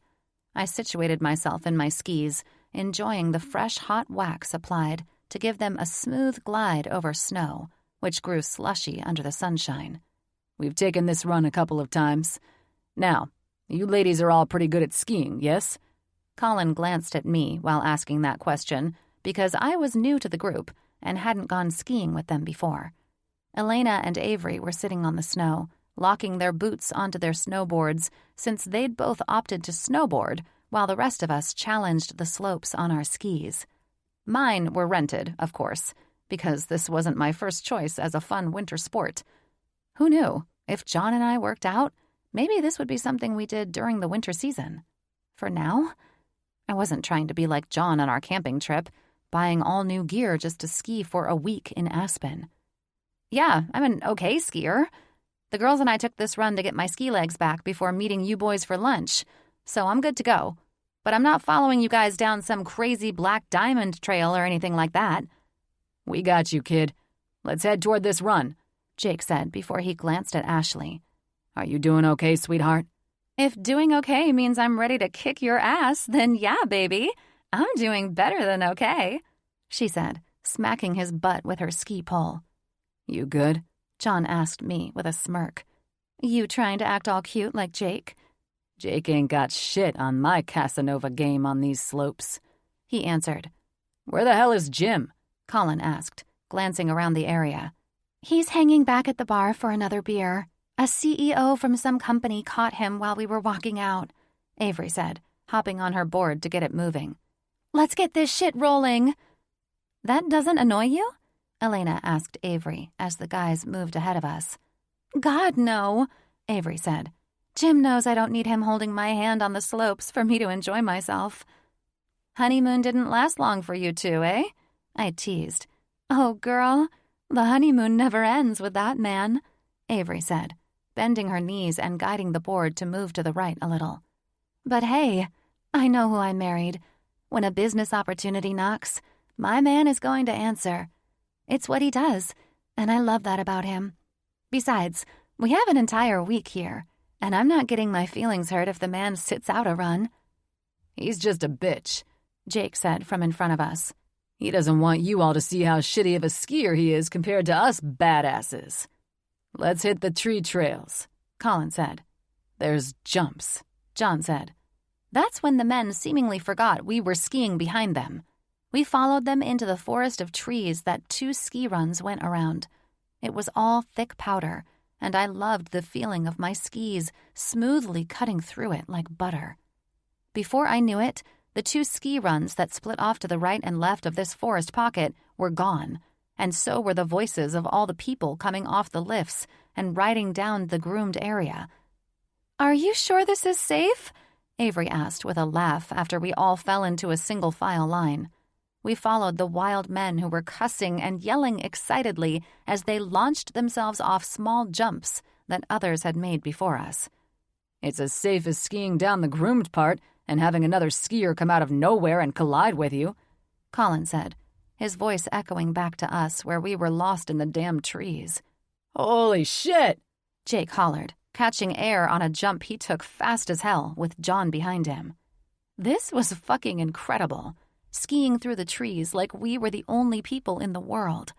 Check this shit out, Colin said, heading through a deeper section of the trees and finding his jump.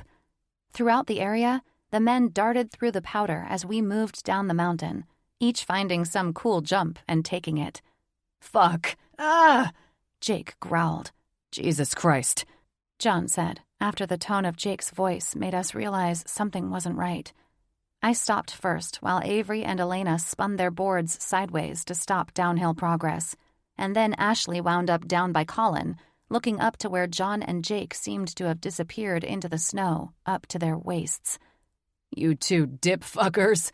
Colin was laughing so hard he couldn't finish what he was saying. What the hell? Avery answered, unstrapping a boot. Don't, John said, advising us to stop moving. Stay on your board, he said to Avery. Or you're going to homestead your ass about 4 feet into this shit. What happened? I asked, slowly skiing over to where the men were. Must have hit a hollow drift or something, Jake said, trying to be cool. Honestly, the sight was hilarious. It looked like Jake and John had been planted in the snow and were sprouting out of it. Well, my ass can't hike up there and help you idiots, Colin said. Put your poles out and try to have the girls drag you out. Can't get to the fucking poles, dipshit, Jake said. The poles had gone flying and were scattered down the trail. You guys are really stuck, I said with a laugh that prompted everyone but Jake and John to join in on the humor. I'm taking a picture of this, Elena said, pulling out her cell phone from the backpack she'd been wearing down the mountain. Good, because that's going to last longer than John and I being stuck in this shit, Jake answered. Give me your hand, John said to Jake. Maybe we can pull toward each other and crawl out of this.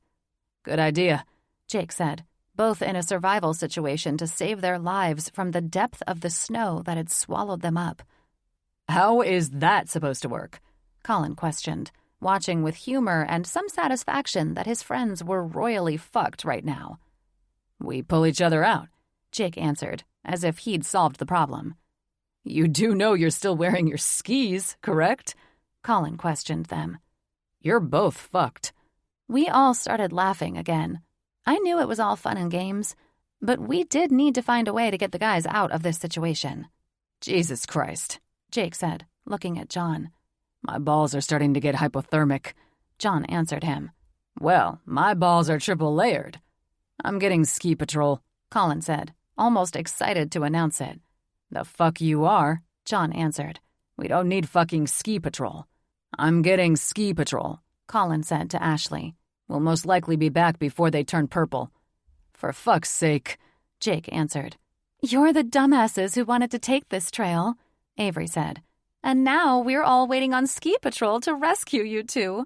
Elena laughed. God in heaven. John started laughing. It's only because the girls are here. This shit wasn't even close to happening before they showed up.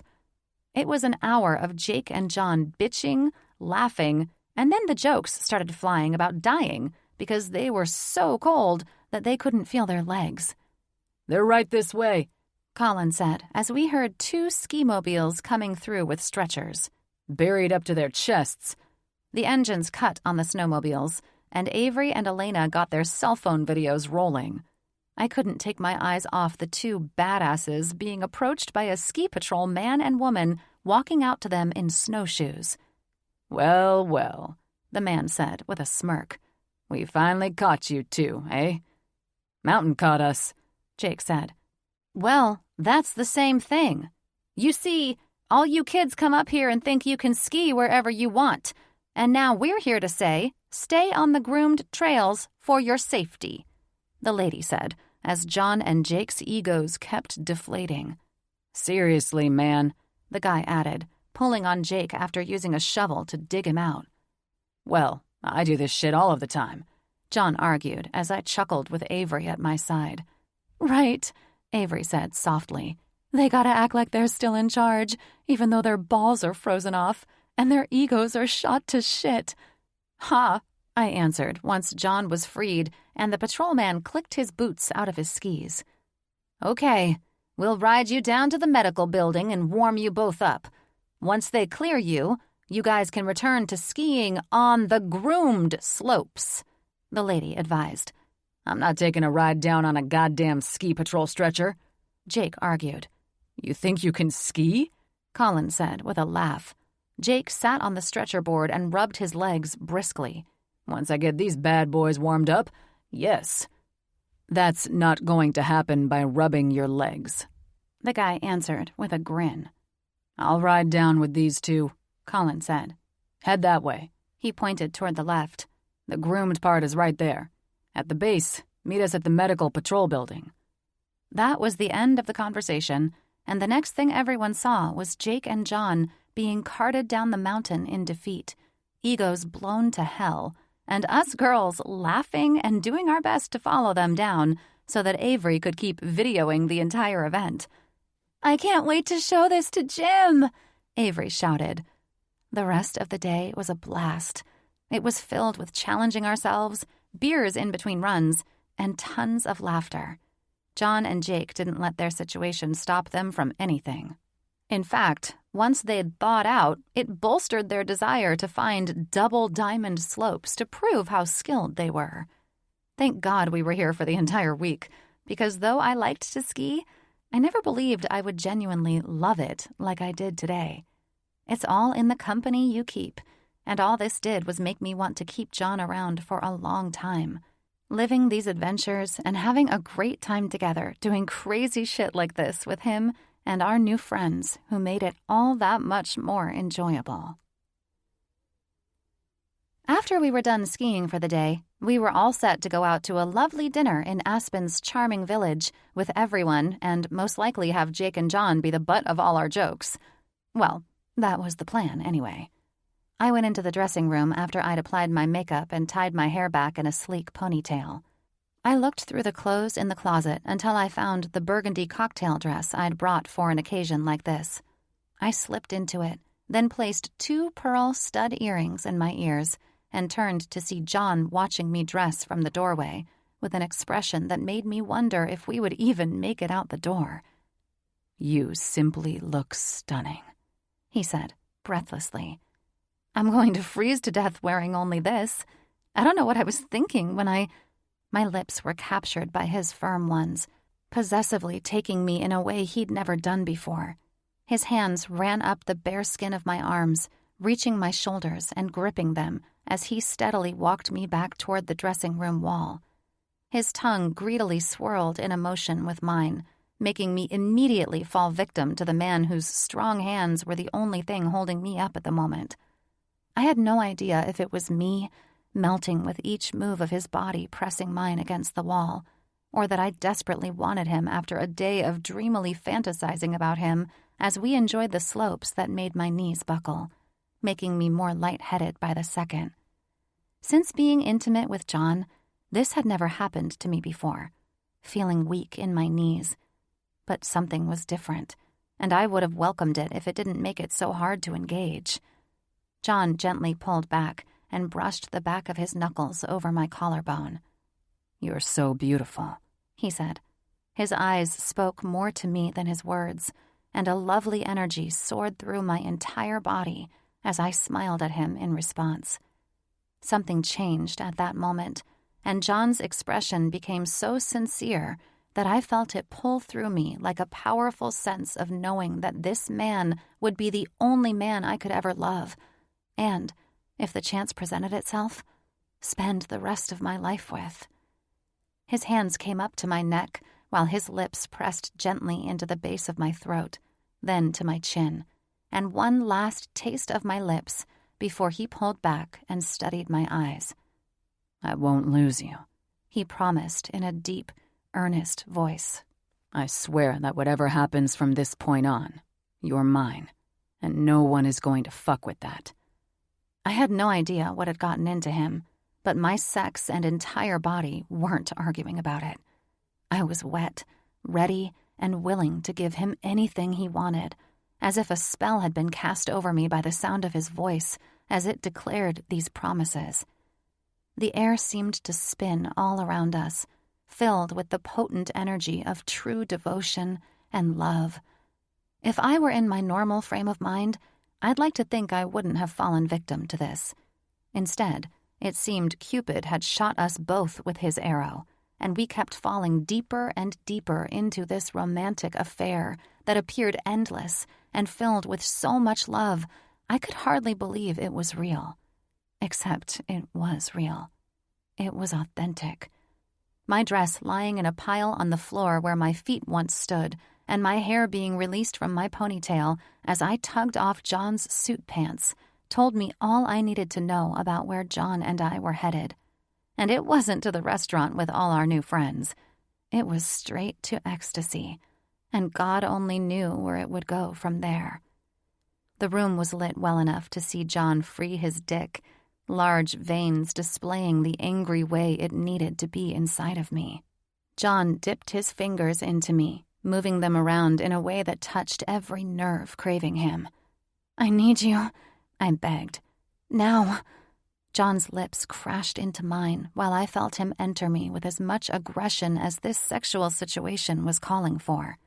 Without apologizing, and I didn't want him to, he thrust deep, stealing the oxygen from my lungs while his teeth nipped at my lips, and his lips moved vigorously down my throat. His growling, groaning, and moans were heightening all my senses as I moaned in ecstasy and pleasure, needing this harder and deeper. "Fuck, baby. You're so fucking wet," he said, breathlessly. I reached up and gripped my hands through his hair, twisting his natural wave through my fingers, only to spur him on to fuck me harder. My legs fell open, and he positioned himself into slow circles with his cock that made this orgasm want to explode out of me, surging deep within, bringing everything in me to a simmering boil. My God, I was breathless, yet still breathing. I couldn't explain how his slow, circular motions were making me come undone, but everything was back-building and leading up to something that made me unsure of whether I would scream or cry when it happened. With complete sexual desire, I couldn't lie on my back anymore. I wanted this man's dick doing precisely what I needed and on my terms. I maneuvered John onto his back and rolled with him, keeping his hardness inside of me while I gripped his firm chest, bracing myself to take his cock as I rode him. John's hands went up to reach into the pillows behind him, while his dark eyes fixated on my breasts, bouncing as I rode him. "Fuck yes," he muttered in utter bliss as his eyes rolled back. "You feel so fucking good, baby. I want you to come all over me." His desperate pleas ripped my orgasm right through me, and from the way his head was pressed deep into his pillow, I had to think the pleasure bolted through me and went straight into him. I was lightheaded, but feeling like that was just a precursor to what should have been. My body shuddered in delight, and my hips moved faster and with purpose. John barked out a sexual sound that kept all of it moving harder and more fervently. He was soaking wet beneath me from my pussy as I felt more pressure building until he clenched my thighs, and an electrical current ripped through us both as we came together. We hardly moved a muscle as the waves of intensity subsided, and I fell onto his chest and into his arms. This was beyond any sexual experience I'd ever had, and it was more than just physical. All I knew was that this, us, was right. What we had was not something that we could ever deny again. Chapter 38. John. We'd missed dinner with everyone, but a quick text to Jake and a thumbs up in response during a short break from Mick and me trying new positions assured me that no one's feelings were hurt. Hell, who was I kidding? These guys didn't get their feelings hurt. They just used your bailing on them as a way to tease you mercilessly for the rest of your life. I didn't give a shit, though. If there were anything to be embarrassed about, it would be that, for the first time, my parents and their controlling ways made me look like some rich child whose parents bankrolled everything he did. There was nothing more shameful for me than to have people look down on me as someone who took handouts from my parents, because that couldn't be farther from the truth. Did I enjoy the perks of my parents spoiling me with the riches of life without having had to ask for anything? Absolutely. But there never seemed to be any strings attached. Until today. When Jim told me about my parents' contributions to St. John's, I was blindsided, not by him, but by them. I quickly came to realize that their contributions were about more than just trying to cover up that their son was employed at the hospital. That part had never bothered me before. My parents had enormous egos, so it was to be expected that they wouldn't want it to seem like I had to work, and that was their way of sweeping that under the rug. But when it became clear that the amount of money they were giving the hospital was to make the institution dependent on them, it sent a chill up my spine because I knew their ultimate intention had always been to use it to leverage me to come home. I was not too foolish to understand that a certain level of ruthlessness came along with the amount of power and influence my parents wielded, but to have it used against me was something I never expected. I knew they disapproved of me abandoning my life in New York and my duties to the Astor fortune, but I had no idea they'd seemingly set a plan in motion long ago to get me home when they saw fit. They were smart about it, too. They knew it would take a lot more than threatening money, houses, and cars to bring my ass back. I would honestly live under an overpass before I left my career, my independence, or this beautiful woman softly snoring and tucked into my side. Yeah. My thoughts were interrupted from racing in circles as Mickey began talking in her sleep. Her leg, which was draped over my abdomen, moved up as she pulled herself tighter against my side. Harder, she said. And this time I couldn't help but try and steal a glance at her face from the light of the moon shining through the window. Do that again, she softly said, her perfectly plump lips parting ever so slightly. Do what again, baby? I asked, urging her on. Run, she muttered. I smiled. Run? Yeah, she said. Apparently, she was getting off on a dream about a marathon. Okay. She said, her warm sex rubbing hard into my side and my dick rousing awake and ready to run, fuck, or anything else this woman wanted. You like that? No, she said, pushing me away some, but then pulling me back in. What do you want, gorgeous? You, she said. That was all I could take of the sleep fucking. It was time to bring my lady back to awareness the right way. When I turned to face her and reached between her legs to find her wet and ready, my hopes were answered when two beautiful eyes snapped open and a glistening smile met my searching eyes. You want more, baby? I asked in a low voice that was ready to consume and devour this woman with my mouth. She stretched out flat on her back, dropping each of her legs open wide for me. She still smelled like the rose bath wash she'd used while fucking in the oversized tub hours before we fell asleep. She smelled like beautiful sex and roses, a fragrance that should have been captured and bottled up just for me to enjoy on the lonely nights when I didn't have this woman at my side. As my tongue went to work on her clit, savoring her entirely, I knew that I didn't want to have any more lonely nights without her. Until now, I'd had this fear of losing Mickey, which could easily be solved. She could move in with me, get out of her aunt's place, and we could really try this relationship on for size. What could my parents do about it if my girl lived with me anyway? There's no way they'd ask me to kick her out. They'd probably just realize I was past manipulation. I would make this situation work in my favor by asking Mick to move in with me. After the orgasm I knew she was well on her way to enjoying, and all the fantastic sex before this, she'd never say no.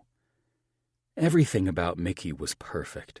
The thought of living with her and waking up with her every morning would be heaven on earth for me. Are you out of your fucking mind? Mick questioned, while we sat at the bar in the cigar room of the cabin. It was my dad's favorite room in this place, not only to pass the time after we ate and before everyone went to bed, but also because the room was virtually soundproof in case my dad was working a business deal and he wanted privacy. So I quickly knew it was the best place for Mickey and me to eat a 3 a.m. meal. And since the only thing between the two of us right now was fucking and eating, I figured it'd be the perfect time to ask what she thought about moving in with me. No, I'm not, I said. This is the smartest idea I've had aside from pursuing a relationship with you. I was honest, and that's how relationships should be, right? John, she said, swallowing a bite of the chicken wing she'd nearly choked on after I asked her to move in with me. You can't be serious. We're just getting this relationship off the ground after accepting that it could go somewhere good, even though it took off at warp speed. This is where we have to pump the brakes a little. I don't see the point in that, I told her, reaching for a curly fry. The point in what? Slowing things down a little? Like... She did a cute expression that popped a dimple on her cheek. I don't know, having a normal relationship. What's not normal about you moving in with me? That if you decide you're over it one day, I'm out on the streets and homeless? We both laughed because she'd made an excellent point. I would never throw your cute ass out, I promised. You say that without knowing the real me, she insisted. Well, how else am I supposed to get to know the real you if you don't live with me? It's sort of like saving yourself for marriage. What if we'd waited, and then you'd find out that I have a pencil dick? I grinned when she brought up her greasy fingers to cover her laugh. I don't marry people for the size of their dicks, she said, shaking her head. Her eyes sparkled in a way that had me mesmerized. God dang, she was so beautiful. No? Well, that explains why you were with your last fiancé. Jesse, was it? Oh, she challenged, with an arch of her eyebrow, while my eyes dropped to her enticing lips as she carefully ran her tongue over them. Why would you assume that Jesse has a pencil dick? Well, I don't. I'd peg him for more of a micro-penis type. Well, that's a given, she smirked. Seriously, though, I have no idea why we're on the subject of the size of my ex's dick and off the topic of me prematurely moving into your house. The answer is no. We're not ready for that step just yet. Listen to you, trying to put me in my place, I said. No. She licked her lips again, and now my dick was alert and awaiting the next thing she'd be wrapping her lips around. I'm just declining your lovely invitation to move in before we really do move this relationship into a heavier place. God, I rolled my eyes, most likely drawing attention to myself that I didn't need. She cracked a smile. And he's upset with me again? His feelings are hurt? His feelings don't get hurt, I said. However, I see shit all the time about relationships that go virtually nowhere. It's all over Instagram. And guess what? I'm not the asshole who is trying to do that to you. Situationships? She laughed. I have no idea what the fuck they're called. It's relationships where someone is afraid to commit, usually a dude, and the chick is left confused and heartbroken. I'm not doing that to you. I get that, she said, finding all this humorous. However, your methods could end up hurting me, especially if it doesn't work out, and I'm posting a room needed for rent on the hospital chat boards.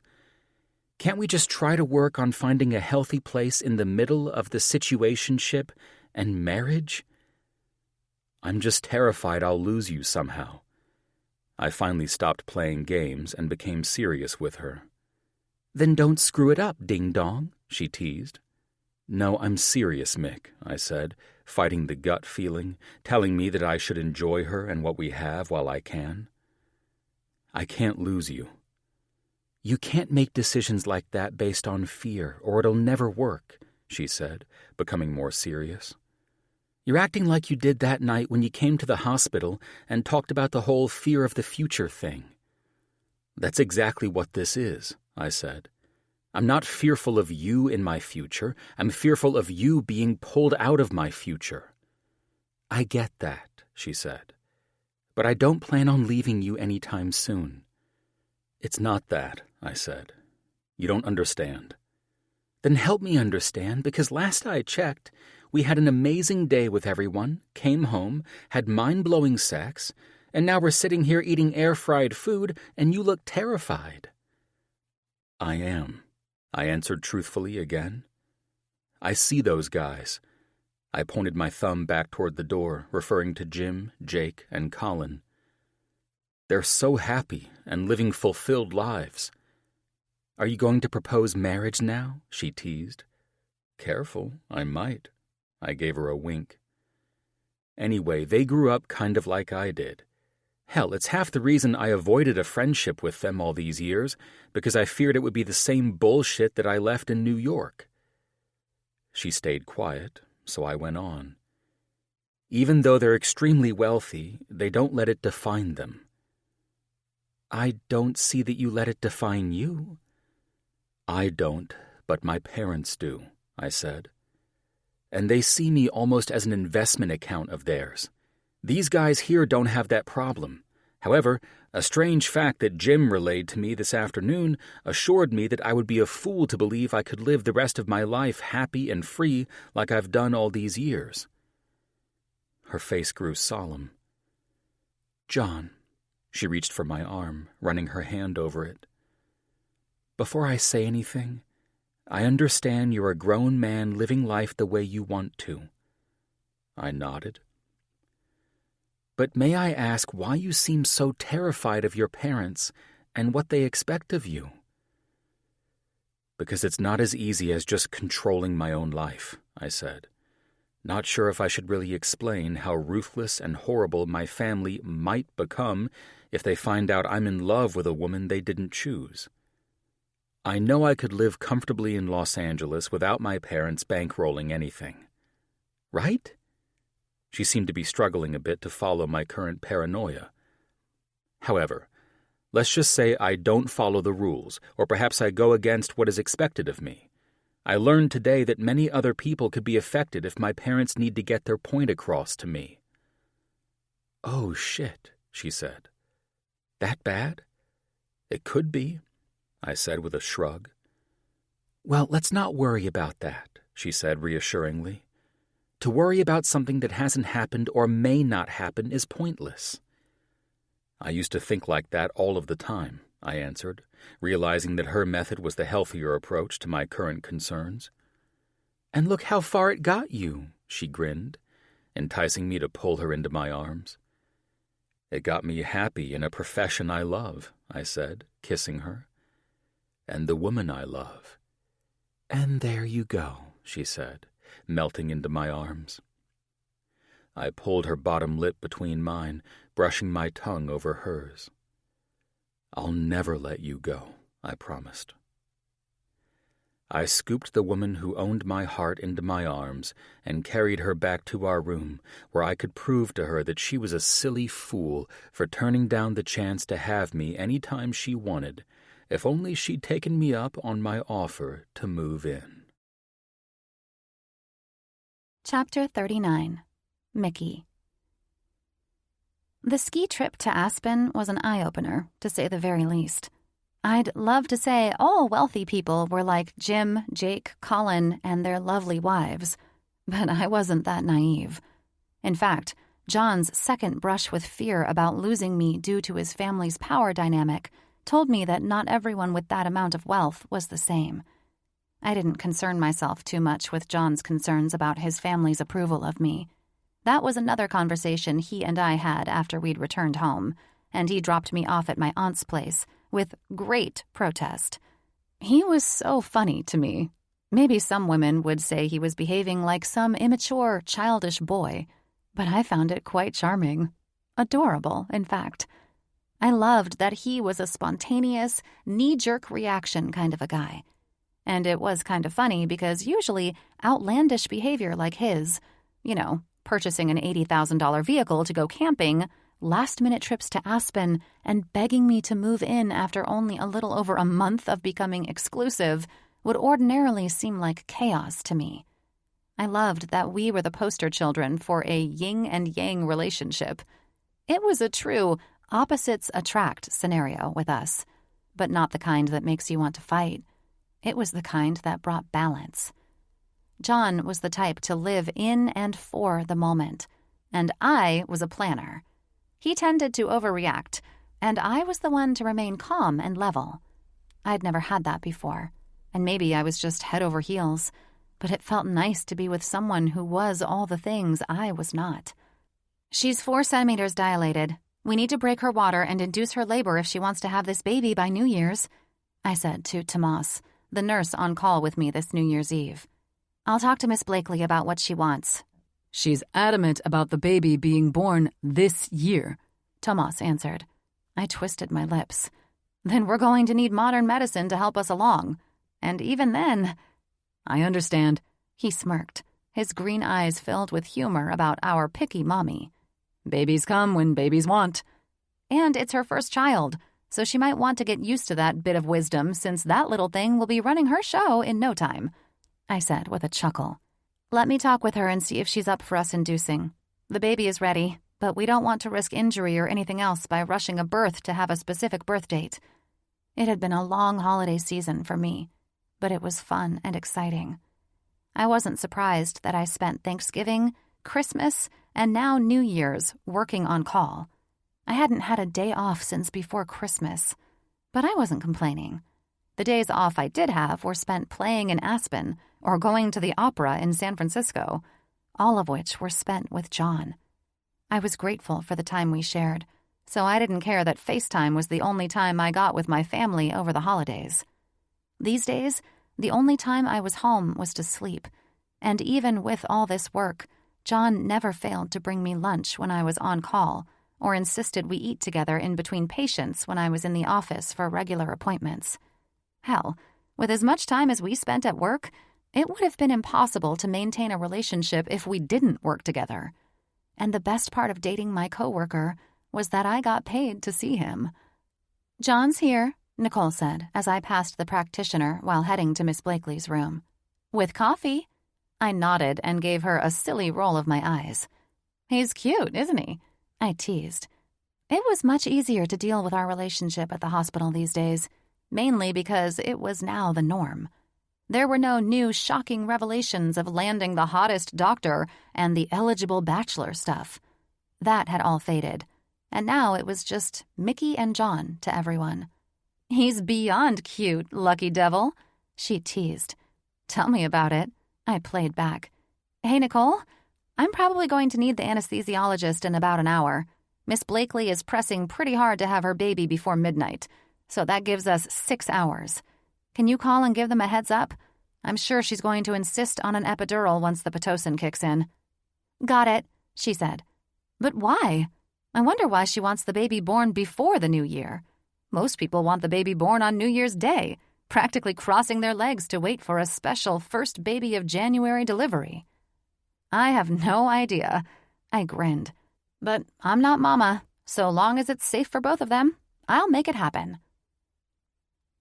A few minutes after speaking with Miss Blakely, she agreed to induce labor and get things rolling on the last day of the year, and we crossed our fingers for her wish to come true. All we could do now was wait and monitor. I walked toward where John was chatting with the nurses and a couple of technicians at the nurses' station while they all stood around staring at him like he was Chris Hemsworth. It was his day off, so he graced us with his presence, wearing dark denim jeans with his black, long-sleeved shirt clinging to his chest. The man had the perfect ass, which complemented his hard, thick, muscular thighs. I was a fortunate woman if we were judging him merely on his physicality. Lucky for me, he was also funny, brilliant, tender, loving. "It's the woman of the hour," Oscar, the newest intern on the team, interrupted my thoughts. John turned, leaned his arm back on the counter gracefully, eyed me, and smiled as if he'd waited his entire life for me to walk out of a labor and delivery room to meet him. "The woman of my dreams, you mean?" John said, his eyes locked onto mine. "Dreams, eh?" I said, hugging him and pressing my lips to his cheek just to feel the light scruff and inhale the rich cologne I loved so much. "I'm going to marry your ass one day," he said, handing me the coffee he'd brought.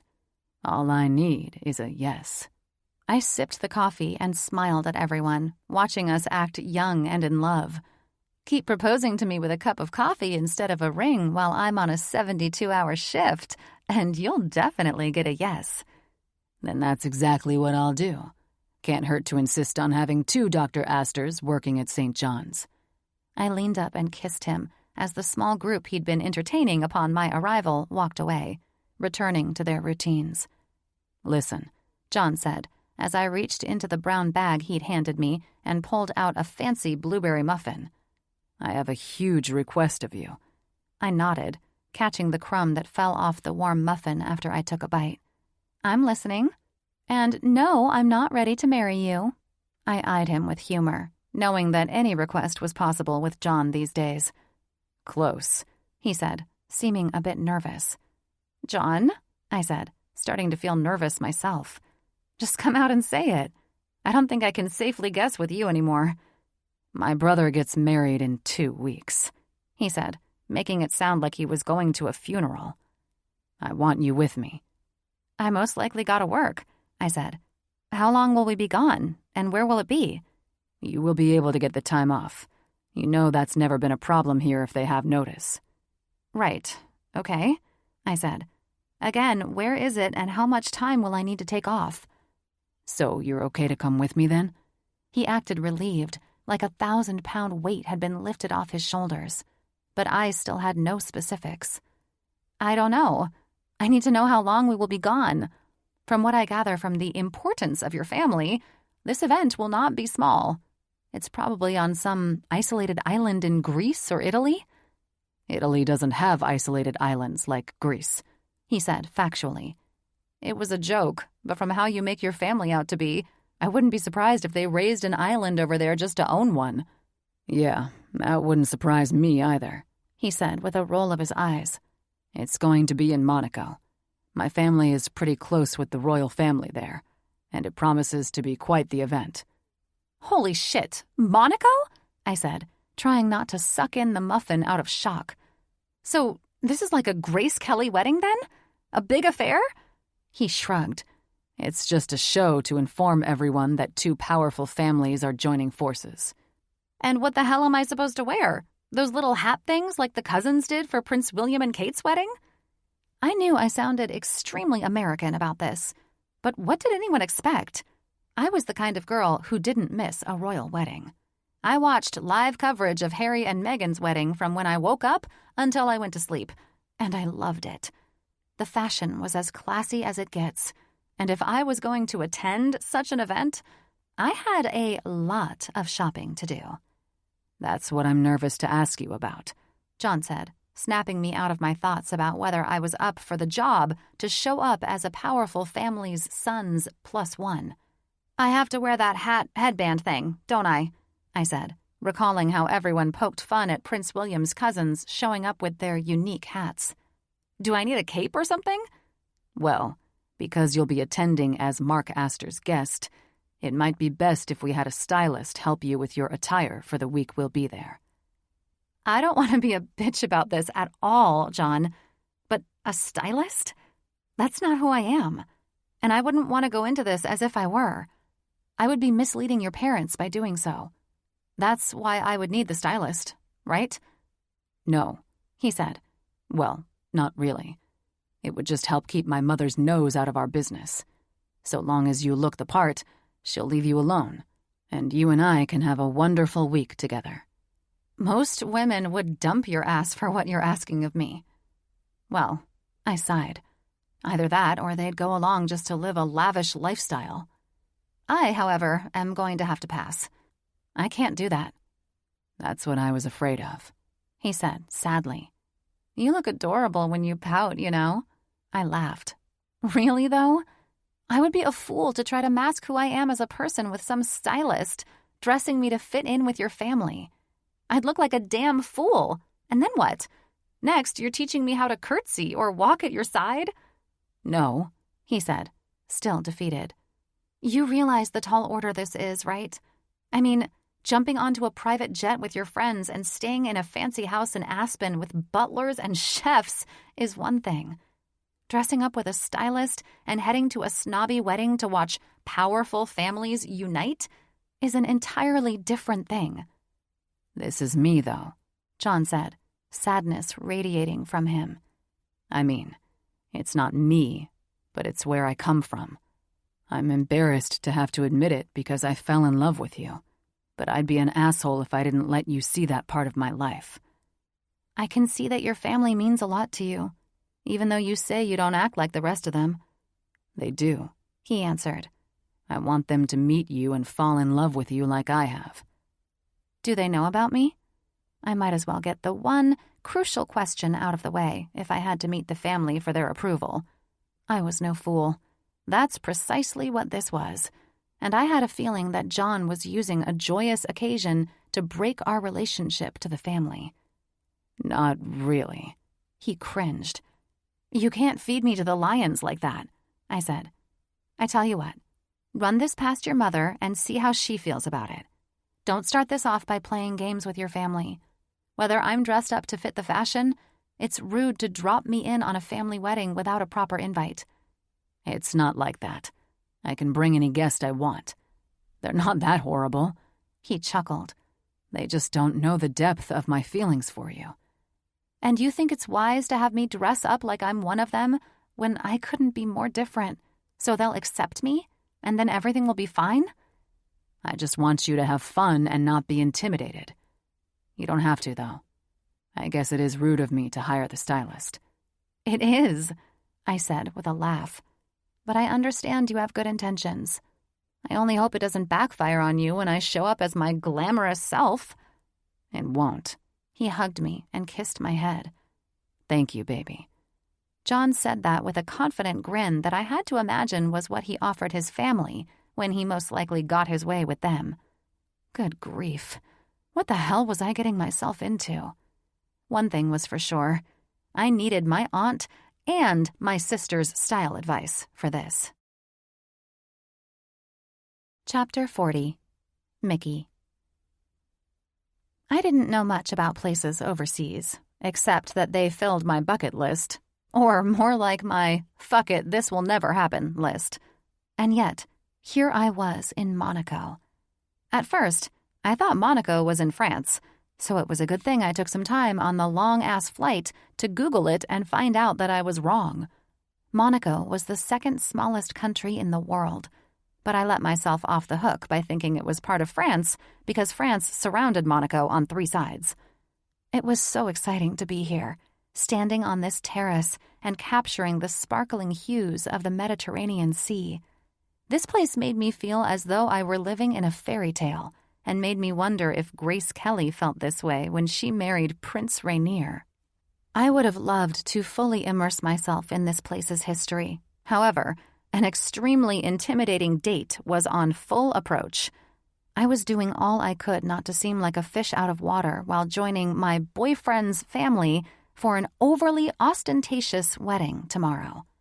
I could have passed on this whole thing, sat this one out, and allowed John's and my relationship to develop more before I did a skydive with no parachute by deciding it was a good idea to meet his family like this. Still, we'd thrown caution to the wind for most of the time we'd been together. Why stop now? Where is he? I thought, looking at my smartwatch and taking the second glass of champagne I'd been offered. Here I was, mingling with hotel guests in Monte Carlo. I couldn't determine if everyone here was a wedding guest or just regular people, assuming people who went to Monte Carlo could ever be referred to as regular. But I felt entirely out of my element, terrified to think this might be my company for the next few days. I swallowed the lump in my throat that had formed after seeing everyone walk around looking like the peak of fashion and class, making me feel like an absolute country bumpkin in my casual blazer, jeans, and loafers. At least you didn't wear your sweatpants on the plane. And here I thought the view of the Mediterranean could never be matched, I heard John say. I turned and smiled at the familiar face, filled with relief and comfort to see someone I knew. He'd flown out a few days before me to be with his brother, which was fine with me. I needed to work as long as possible to justify taking more time off. You cold, baby? John asked, walking to where I'd turned to face him, hugging myself to keep as warm as possible. I'm used to Southern California's temperature in January, I guess. I chuckled, leaning my lips up for a much-needed kiss. I've missed your sexy ass, he said, enclosing his arms around me. I melted into John's arms, relaxing more in the comfort of him being here, and loved that his dark gray sport coat was a lovely thick wool that trapped more body heat in it. John was a class act, wearing black trousers, a black button-down shirt, and his sport coat. I'd like to say he and I were overdressed, but we were far from it. We were surrounded by men donning white gloves, black suits, and long black overcoats, and women in silk gowns, complemented by what was likely real furs to keep them warm. How are you feeling? He asked. I'm doing pretty good. I wish I could have slept more on the plane, though. I chuckled. Maybe I should have flown over with you and all the bachelors on your family's private jet. He laughed and took my hand into his. Let's get you up to your room, he said, turning and weaving through the people moving around the area, having their glasses of champagne refilled. You're staying with me, right? I questioned, unsure of the arrangements. I have no idea what the plans are. Tonight, we meet my parents," he said, stepping over to a set of elevators where a group of people waited. "And given that I will be in the thick of the bullshit with my brothers and entertaining guests as my mother's most loyal son," he said with a wink and a laugh, "you most likely won't be seeing much of me until after the wedding, when we can officially break free of this ridiculous charade." "So I won't see you until tomorrow?"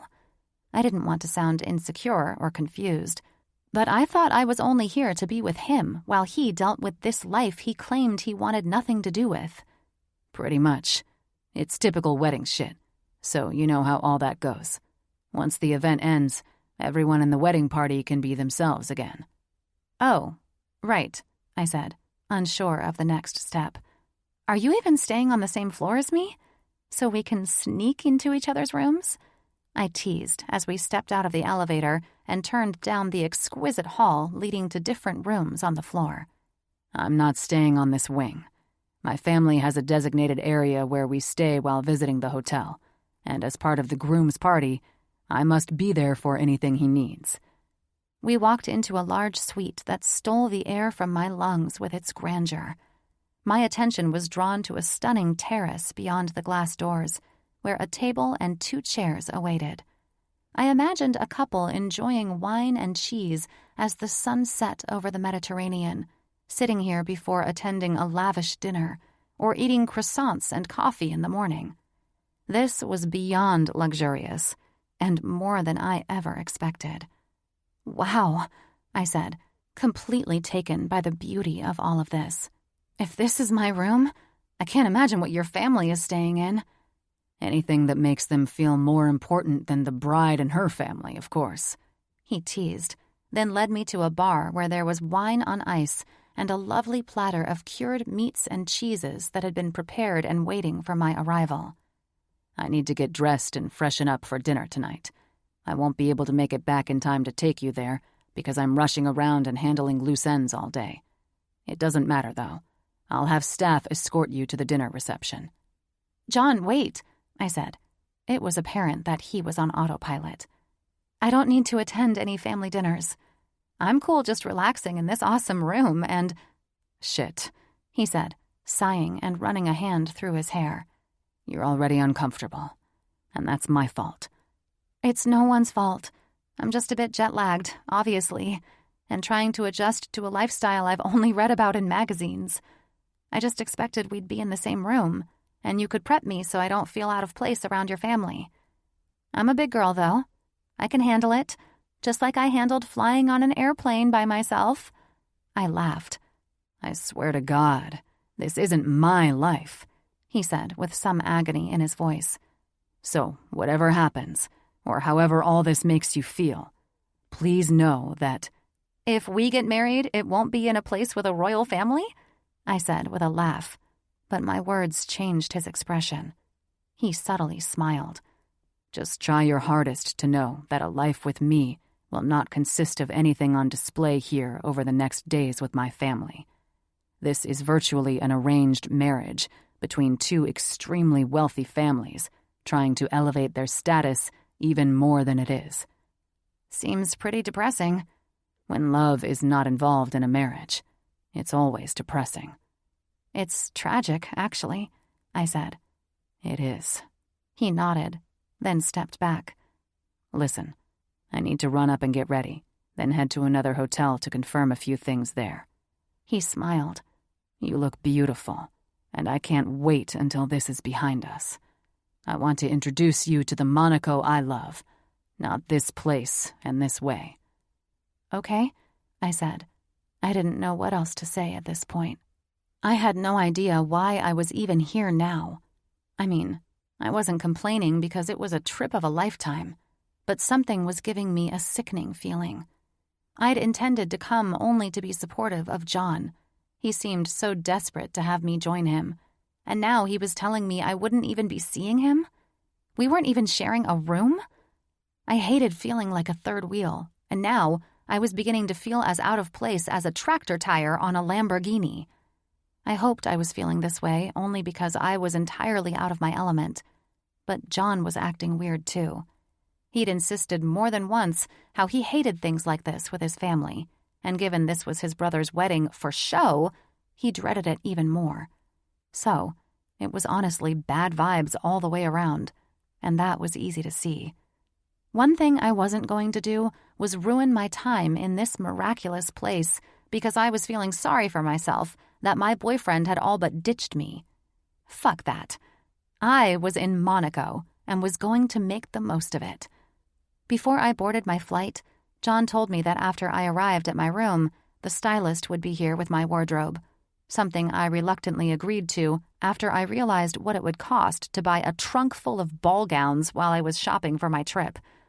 So, with nothing else to do, I decided a nice, hot shower would do me good.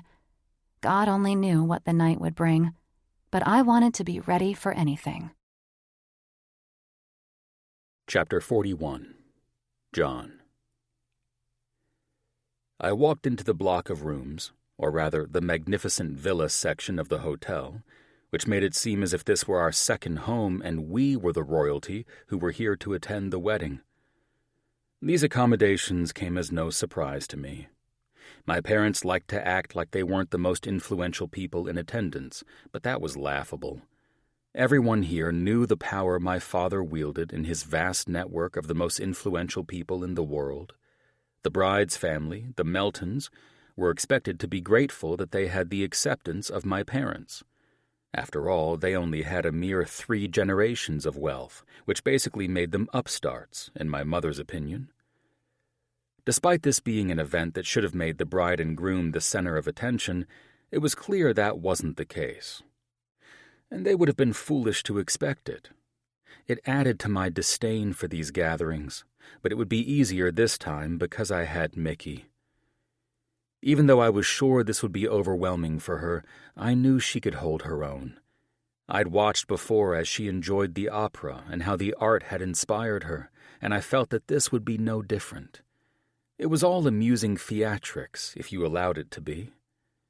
I wanted her to be comfortable, enjoying the presentation that would likely blow her mind once the nonsense of these powerful families flaunting their wealth, on the rare occasions they did, came into play. "Son?"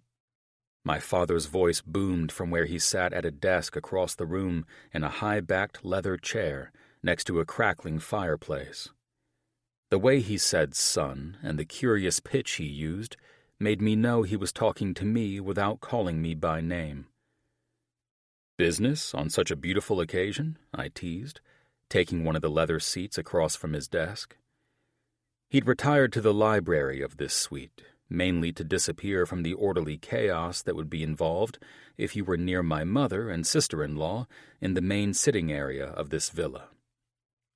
My father smirked, puffed his cigar, and relaxed back into his seat with a glass of cognac. "If I don't keep an eye on the new investments Seb insisted we acquire, then we are likely to lose them," he chuckled, taking a sip, his eyes calculating. This wasn't just going to be a fun and relaxed conversation. I'd been on guard with my family since I got here. I hadn't forgotten about when the future groom met me at dinner when he came into town, and I most certainly hadn't forgotten about the spy of a butler in Aspen or my parents' investments in the hospital. Every move my family made was calculated when it came to furthering their agenda. I'd been on high alert about what was coming next and avoided any serious conversation up to this point. "I hear you've brought a young lady to this event." "I did," I said directly. "She's amazing, and though she doesn't come from any fortune to speak of, she brings me a lot of happiness." "Filling a void you never believed you had, I'm sure." "Perhaps," I answered, wondering where he was going with his overly romantic sentiment. Though I never really saw it that way. "You never saw it that way because you weren't raised to feel that way, son," he said as he poured me a glass.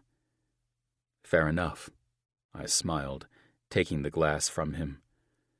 I never believed I was lacking anywhere in my life, especially when it came to love. My father's eyes refrained from rolling back, but they crinkled in humor instead.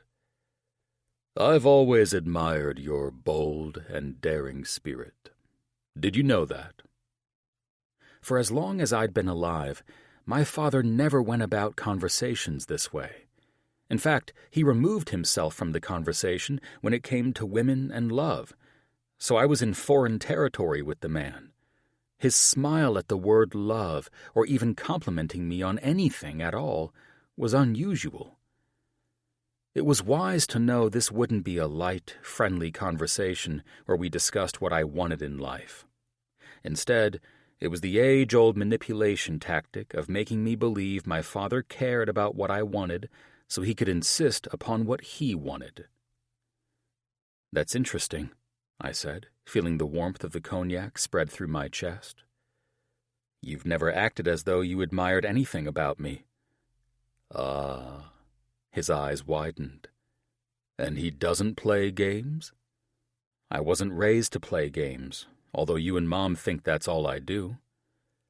You brought a girl from California to an important family occasion without our expressed consent, inviting someone without our knowledge to the most high-profile function we've hosted in years without any of the necessary background checks being done or the non-disclosure agreements being signed. I certainly think that is a game. Here was the man I knew so well. I've insulted you? Not me, he answered. But I'm sure the dignitaries from across the globe who didn't get invitations might feel slighted because our unruly son has decided he can bring whomever he damn well pleases. That's not why she's here, I insisted. You don't have to tell me that, John, he answered coldly. I know exactly why that girl is here. She's here so you can prove another childish point to your mother and me, trying to let us know that we can no longer stand in your life and make requests. He was right, but I thought I'd established that years ago. She's here because she's a big part of my life. I don't ask that you accept her. Hell, you still haven't accepted my profession and life in Los Angeles. However, she's here for me and not for any of you. Selfish boy, he scolded, as if I were 9. I do not understand your methods. It's beyond my comprehension.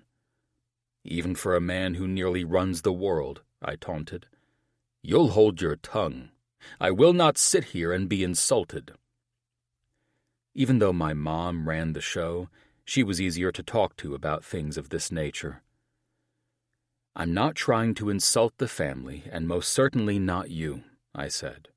If you want to talk about insults, I'm the one in the family on the receiving end of them.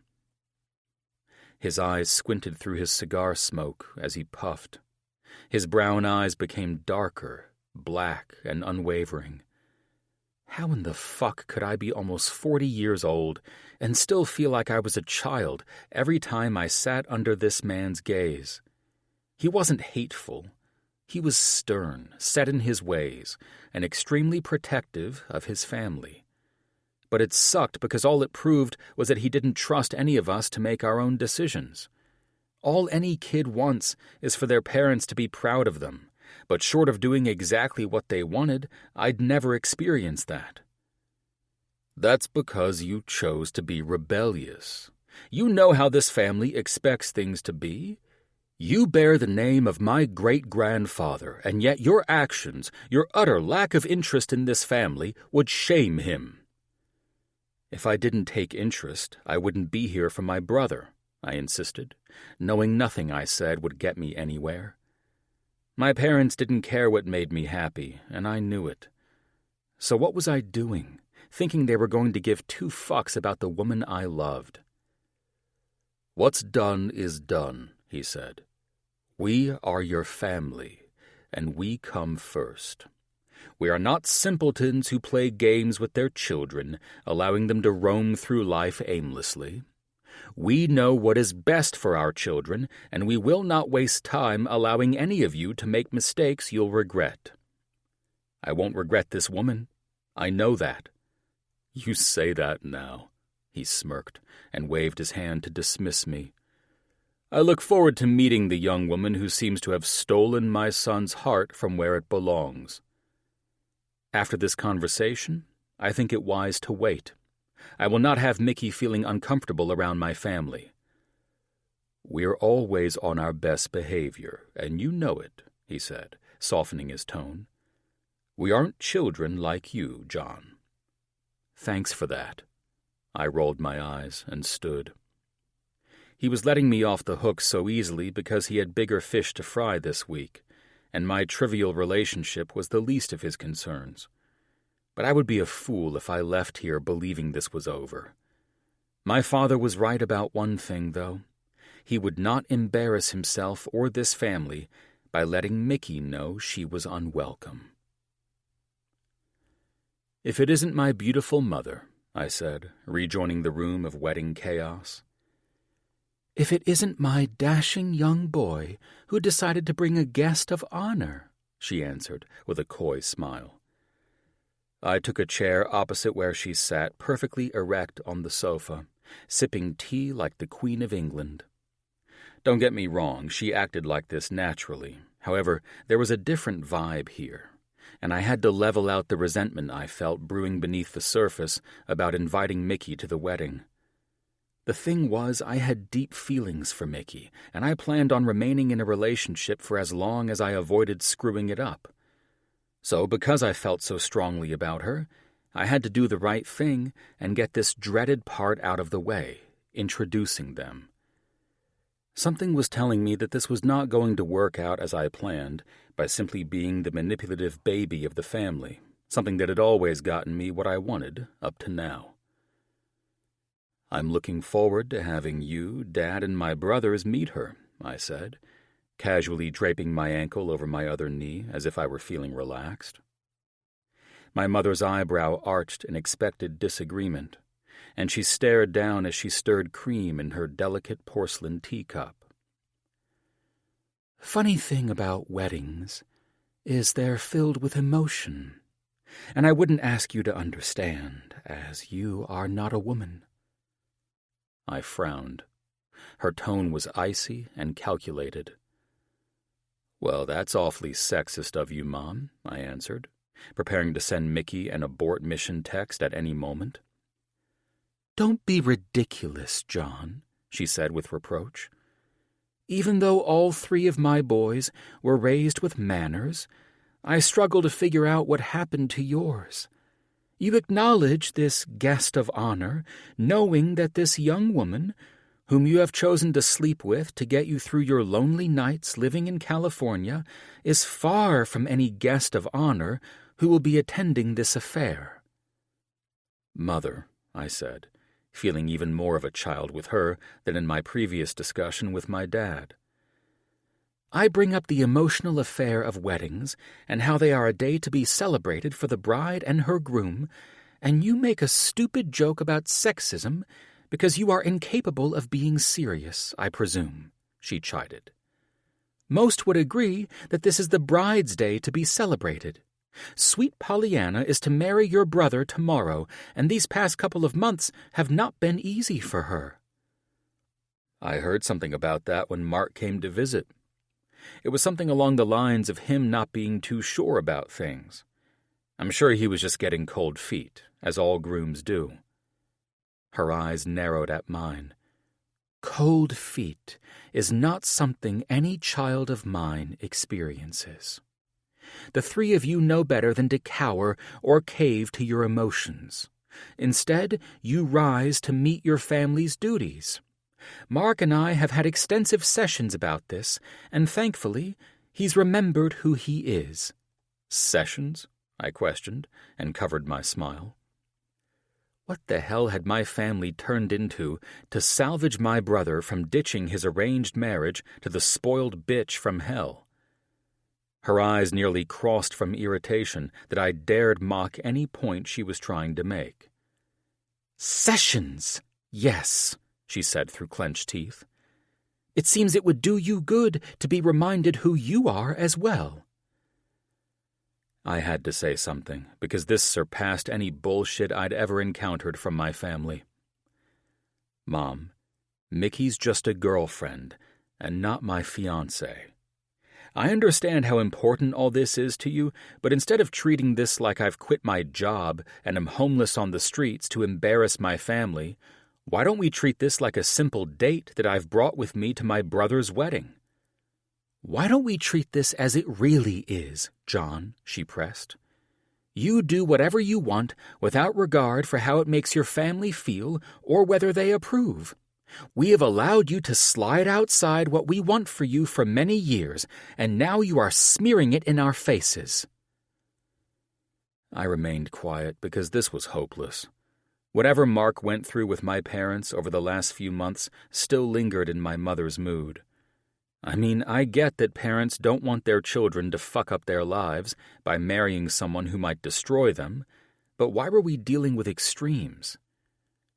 "Are you in love with this woman?" she asked.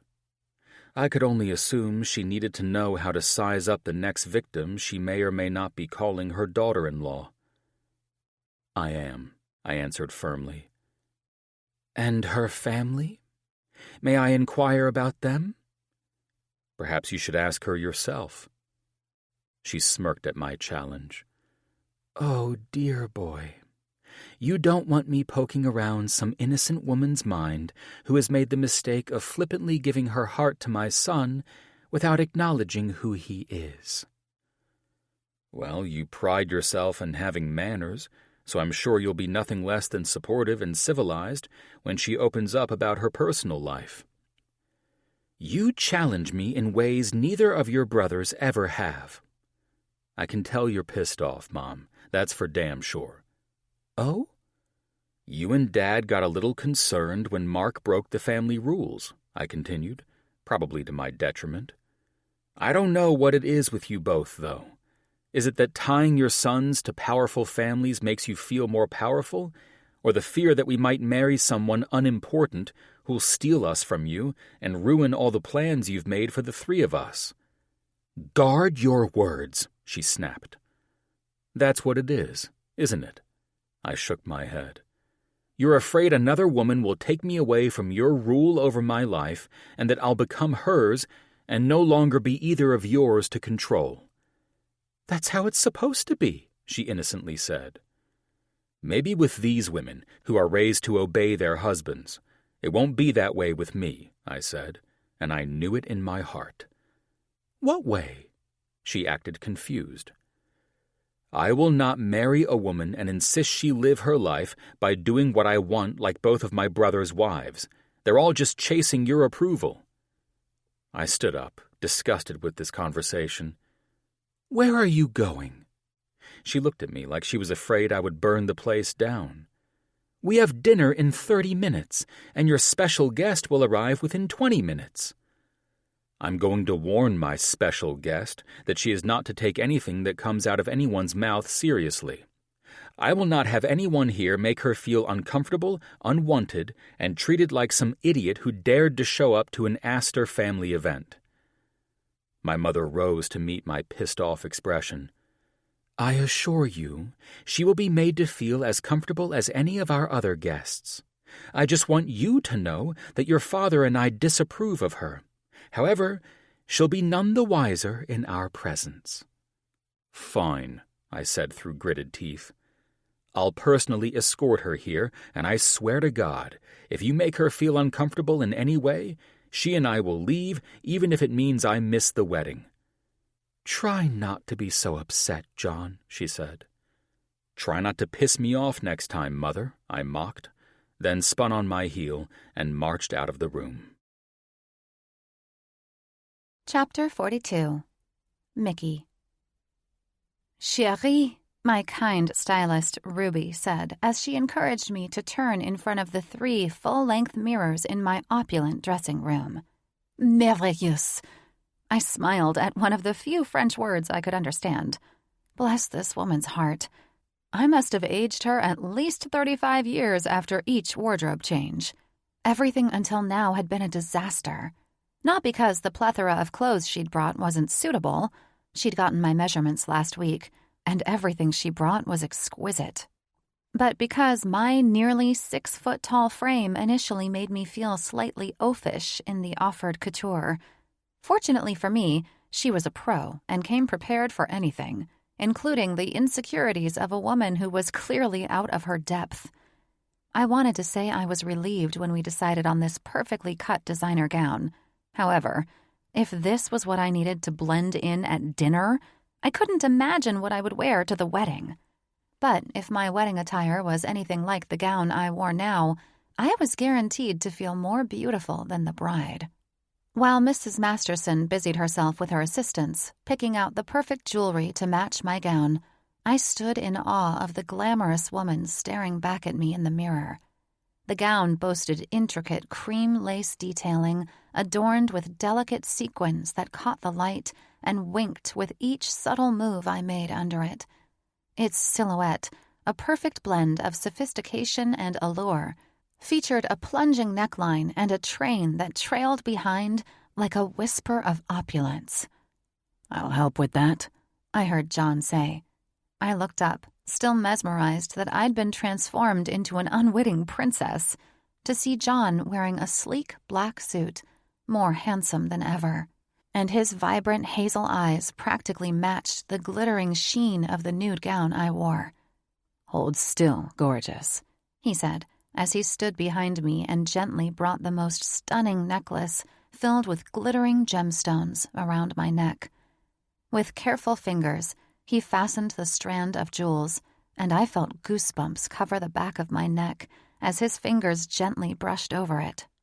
"They're Padparasha sapphires," John said about the orange and pink stones garnished with brilliant diamonds to enhance their color. "A rare, coveted stone that arguably comes only from Sri Lanka. However, Madagascar and Tanzania beg to differ." "It's rare? Real?" I said, instantly reminding myself of the Appalachian hillbilly I was. "Yes, they're real," John said with a laugh, staring at me through the three-way mirrors I stood in front of.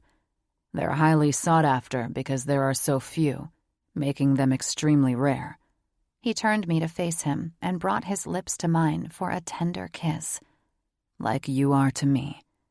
I ran my fingertips along his freshly shaved jawline. "And you are to me," I played back.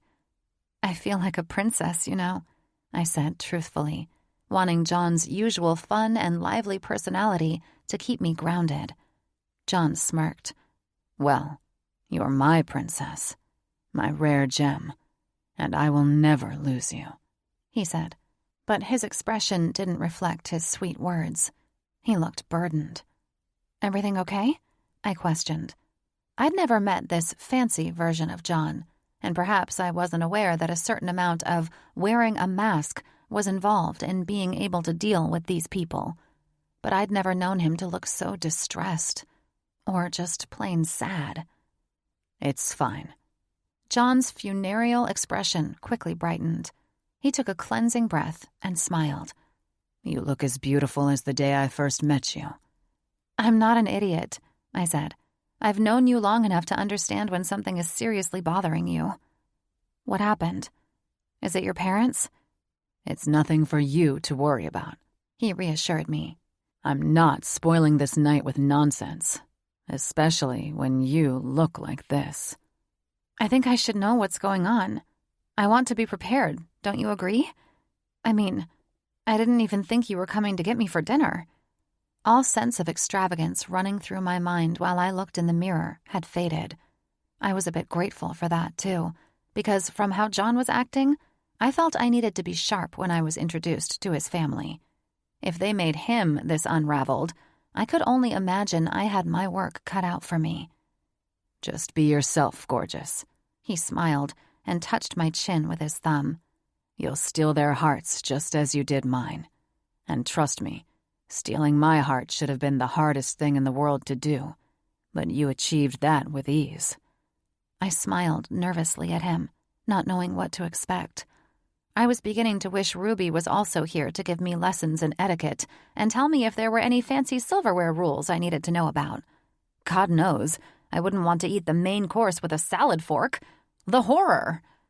It would be my luck that I'm supposed to curtsy to John's mother or something, and when I don't, I'm shunned forever. John's status was front and center and in my face. I'd love to think that flying on Jim Mitchell's private jet to ski with a group of billionaires in Aspen was enough to break me into what I was about to face, but I could tell John's family was on an entirely different level. They weren't just wealthy. They were something much more. I feel like all of this... I paused as I waved my hand around the room and held out my arms to reveal the princess I'd been transformed into. Is revealing that you're some undercover prince. And the big reveal is coming at dinner when you introduce me to your family of royalty. He chuckled, and as warm as he looked, the John I'd come to know and love was just not present. I had no idea who this sad man was. It was a bit heartbreaking, if I was honest. I had no idea what to think. Was I here to accept that this lifestyle would be my future if he and I married? Or was he terrified that he wouldn't be able to live up to what was expected of him if we did marry, and I could never fit in? The emotions I felt were so strange. But I wouldn't be intimidated by these people. I wouldn't let another person's status make me feel less than because I wasn't born into fortune. I understand why you might feel that way, John said, dismissing the stylist and her crew while pouring us glasses of champagne. But don't fool yourself. He handed me the crystal flute. All this is a show. It's theatrics, like that opera we attended. Don't allow it to threaten who you are, which is the most intelligent, beautiful woman I've ever been honored to know. I love you, Michaela Smith. And I swear that no matter how this evening and tomorrow go, you will forever hold my heart. If you could go and find John Astor, I'd appreciate it. I smirked after taking a sip of the champagne. I'll feel a bit more comfortable when I meet his family if he's with me. He mirrored my smile. He's here. Trust me. He took a large gulp of his champagne. He's just playing the expected role, and hopes to God you won't judge him for it. Play the role out there with them, but in here with me, I laughed. Be yourself. Deal. He winked and seemed to revert to his usual self. We walked into a significant, breathtaking ballroom, dimmed to enhance the lighting of the crystal chandeliers hanging throughout. The flames that danced on the tables in their tall glass holders emitted a glimmering effect that was nothing shy of elegance and warmth.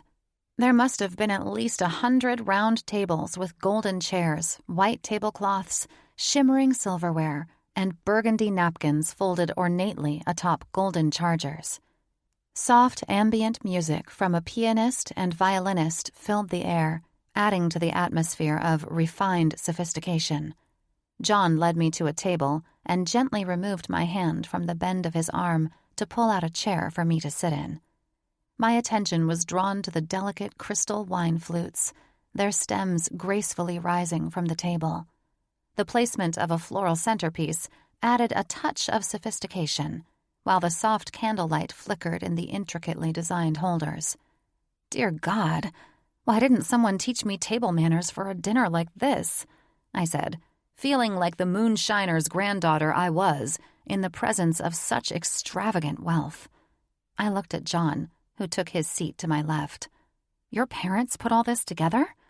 Once you meet my mother, you'll understand, he said with a slight roll of his eyes. This is all Astor family funded, financed, and meant to make everyone who's seen it know how we celebrate special occasions for one of our own. Oh? I questioned him with a small laugh of confusion. My mother's cunning charm and wit have always made a statement. The bride's family, the Meltons, have proven their desperation to merge with my family for decades, he said, leaning over and informing me by whispering in my ear. To put it plainly, this is my mother's show. They have no say in any of these arrangements, and everyone knows it. Pollyanna, the bride, is lucky that my mother tolerates her, so at least it gives the bride the illusion that she has any authority in planning her own wedding. Make no mistake, though, every last detail, from the candles to the veal, has been chosen by Margot Astor. She's the top dog, and she'll never let a soul forget it." I sat back and eyed him with concern about what he'd gotten me into. Guests began filtering into the room, and it was easy to see that anyone walking into this room was wearing their wealth in full display. Jewels winked off the necks of the women gracefully milling around, their gloved hands gently clutching the bend of the regal gentleman's arm they accompanied.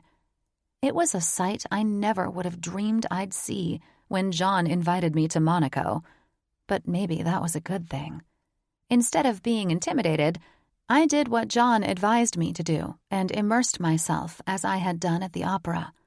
I was surrounded by a theater of dazzling beauty, a fairy tale, and I felt grateful I was invited to attend.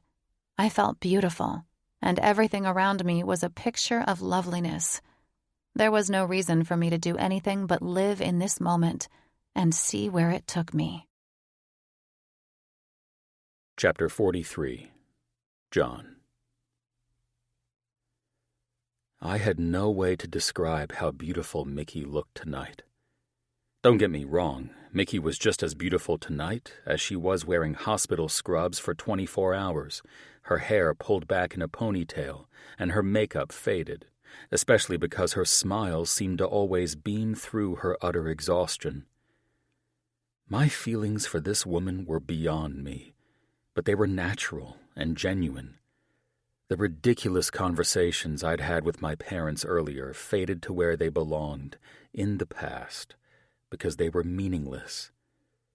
This was my life, not Sebastian and Margot Astor's life. I would not allow them to threaten me in an underhanded, selfish way, trying to make me believe that my existence on Earth was to please my fucking parents. No sooner had I thought that, my eldest brother, Sebastian V, walked into the room with my sister-in-law on his arm, his smile fake as fuck. His arrogance, however, was on full display. He convinced himself long ago that pleasing my parents was the only way to achieve happiness, and the shallowness of it was enough to make me sick.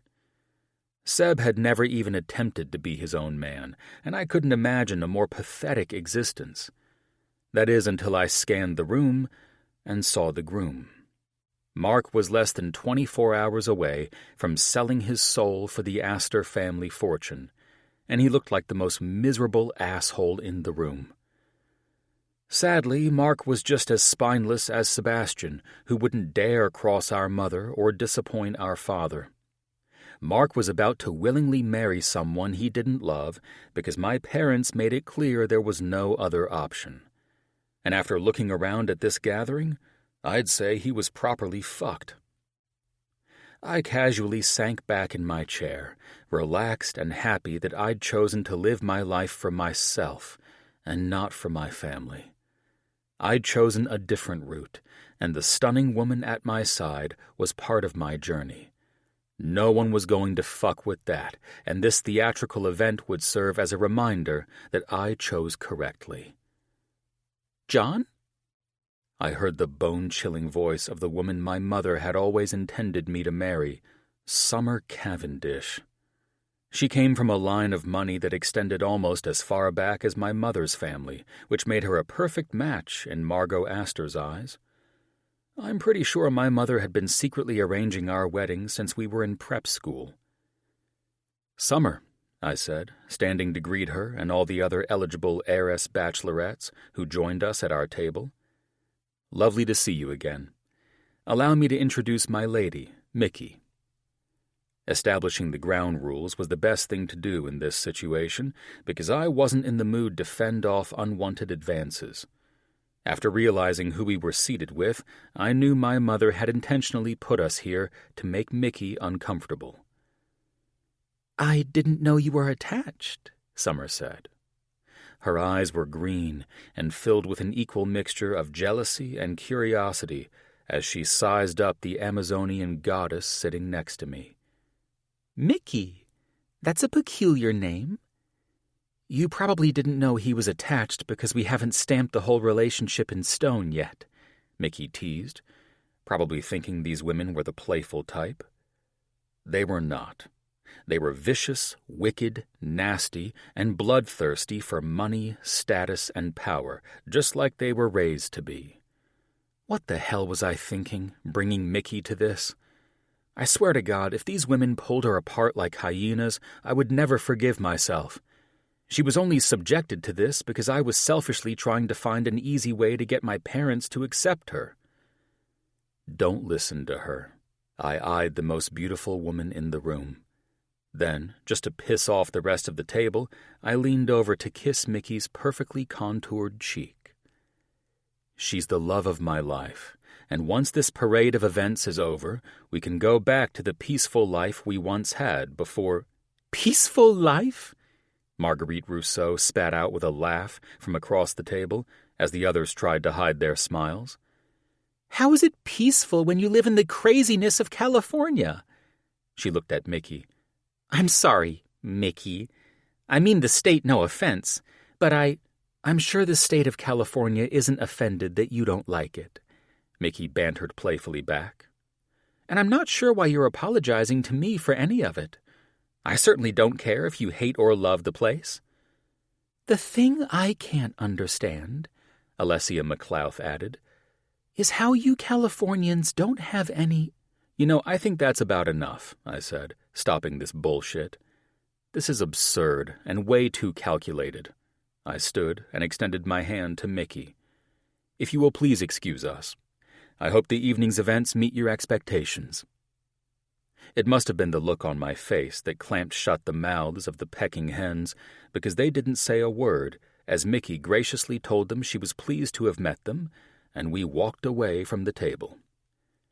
Everything okay? Mickey whispered, her hand clenching tightly to the bend of my arm. It is now, I answered with a reassuring smile, choosing not to make her more uncomfortable by the lack of manners from the women at the table. I'm actually over this entire shit show, and it hasn't even started yet. I'm not too sure what happened back there, Mickey said, as my eyes roamed the room for a safer place to sit. Everyone had assigned seats, but I was not returning to that table. That was my mother trying to intimidate you, I said. What? Shit, I said, leading her out of the extravagant ballroom. I'm sorry. Jesus, I hate this more than you'll ever know. I'm sorry I even brought you into this. John, she said, her beautiful eyes glittering under the crystal lights of the hallway. What is going on? First, I'm dressed like I'm attending a ball for a king and queen. Then I'm meeting Cinderella's stepsisters, and now you're acting like you're about to punch someone in the face. I ran a hand through my hair. I trailed off, at a dead end when it came to words to explain any of this. You thought bringing me to the wedding would help your parents approve of me? She questioned, remembering when I practically begged her to join me, insisting that my parents would have no other option than to approve of her because I knew they'd adore her. I finally nodded. I feel like I've unknowingly thrown you to the wolves. Unexpectedly, she smiled. You know what I find most adorable about you? Must be something spectacular after you've just had a sample of the kind of family I come from. That you're so impulsive and do these things without thinking sometimes. When it comes to life and apparently love, you fly by the seat of your pants. Yeah, and in this situation, I definitely threw caution to the wind, I said, looking at her pathetically. Fuck, this is not how I expected it to be when you met my family. Isn't it, though? I heard my mother's voice from behind me. I'm Margot Astor, and you are Miss Michaela Smith, I presume. The lady of the hour, she mocked, with a voice that made it seem like she was perfectly proper and not the least bit snarky. Dr. Michaela Smith, I corrected my mother. I see my son has not only developed feelings for you, but he defends you as well. Perhaps that is why your relationship thrives so well that he dares to leave a room without a proper exit. My mother wasn't speaking to Mickey. She was looking at and speaking directly to me. I'd never seen my mother behave in such an appalling way, and I was shocked that she was doing this. Speaking to Mickey would give her respect and attention, and it seemed Margot was not about to do that. "I'm not sure I'm following," Mickey truthfully spoke out. "I feel the same way," I agreed with Mickey, looking at my mother for answers to her insulting and uncouth behavior. "Simple, Dr. Smith." She turned to Mickey with a slippery smile that mortified me. "My son defends you to me because he feels I may have harsh intentions toward you." Mickey's eyes were set on my mother as I began to develop a sudden headache from my blood pressure skyrocketing. "I didn't think he was defending me, but yes, he's right. It is Dr. Smith, but I prefer Mickey instead of Michaela." Mickey smiled unflinchingly, trying to diffuse the postured woman who may as well have been staring down a sniper rifle at her. "Only my mother calls me Michaela, and that's when I'm in trouble." "Ah." My mother clutched her hands together as if she and Mickey had just formed a bond from nowhere. "Then I'm sure you haven't been called that name in years." "Thankfully not," Mickey answered. She wasn't trying to stand up to my mother, but wasn't backing down either. "Well then," my mother gave Mickey a kinder expression, "it is nice to meet you, and though tensions might run quite high at this event, I want you to be as comfortable as you are wearing those stunning jewels." I refrained from rolling my eyes, surprised that my mother could rein herself in and not let this conversation go where I thought it was headed. "Dr. Smith," she said, her voice returning to its usual crowd-pleasing tone that made everyone kiss her ass. "I noticed you and John seemed a bit uncomfortable at the table reserved for you." "When you seat me and my girlfriend at a table filled with ex-girlfriends, you can't think it will be comfortable, Mom," I said, arching my eyebrow. However, Mickey wasn't the one who wanted to get out of there. I insisted we leave because those women were well on their way to embarrassing themselves. "And we don't want that," she said coyly. She wasn't teasing us. She was patronizing me while remaining perfectly proper to command Mickey's respect, avoiding any negative opinions of her. "Childish women fawning all over the man who rejected them is not something I find in good taste," my mother continued. "And that's why we removed ourselves," I said, ready to leave. "Unfortunately, there are no free spaces to fill, and I'd rather hunt down a Burger King and eat there than be a part of that." "John has never been one to approve of our family events," my mother said, treating Mickey now as an instant best friend. "It doesn't take much for him to find a reason to dismiss himself from these occasions, but I hope you will both rejoin us.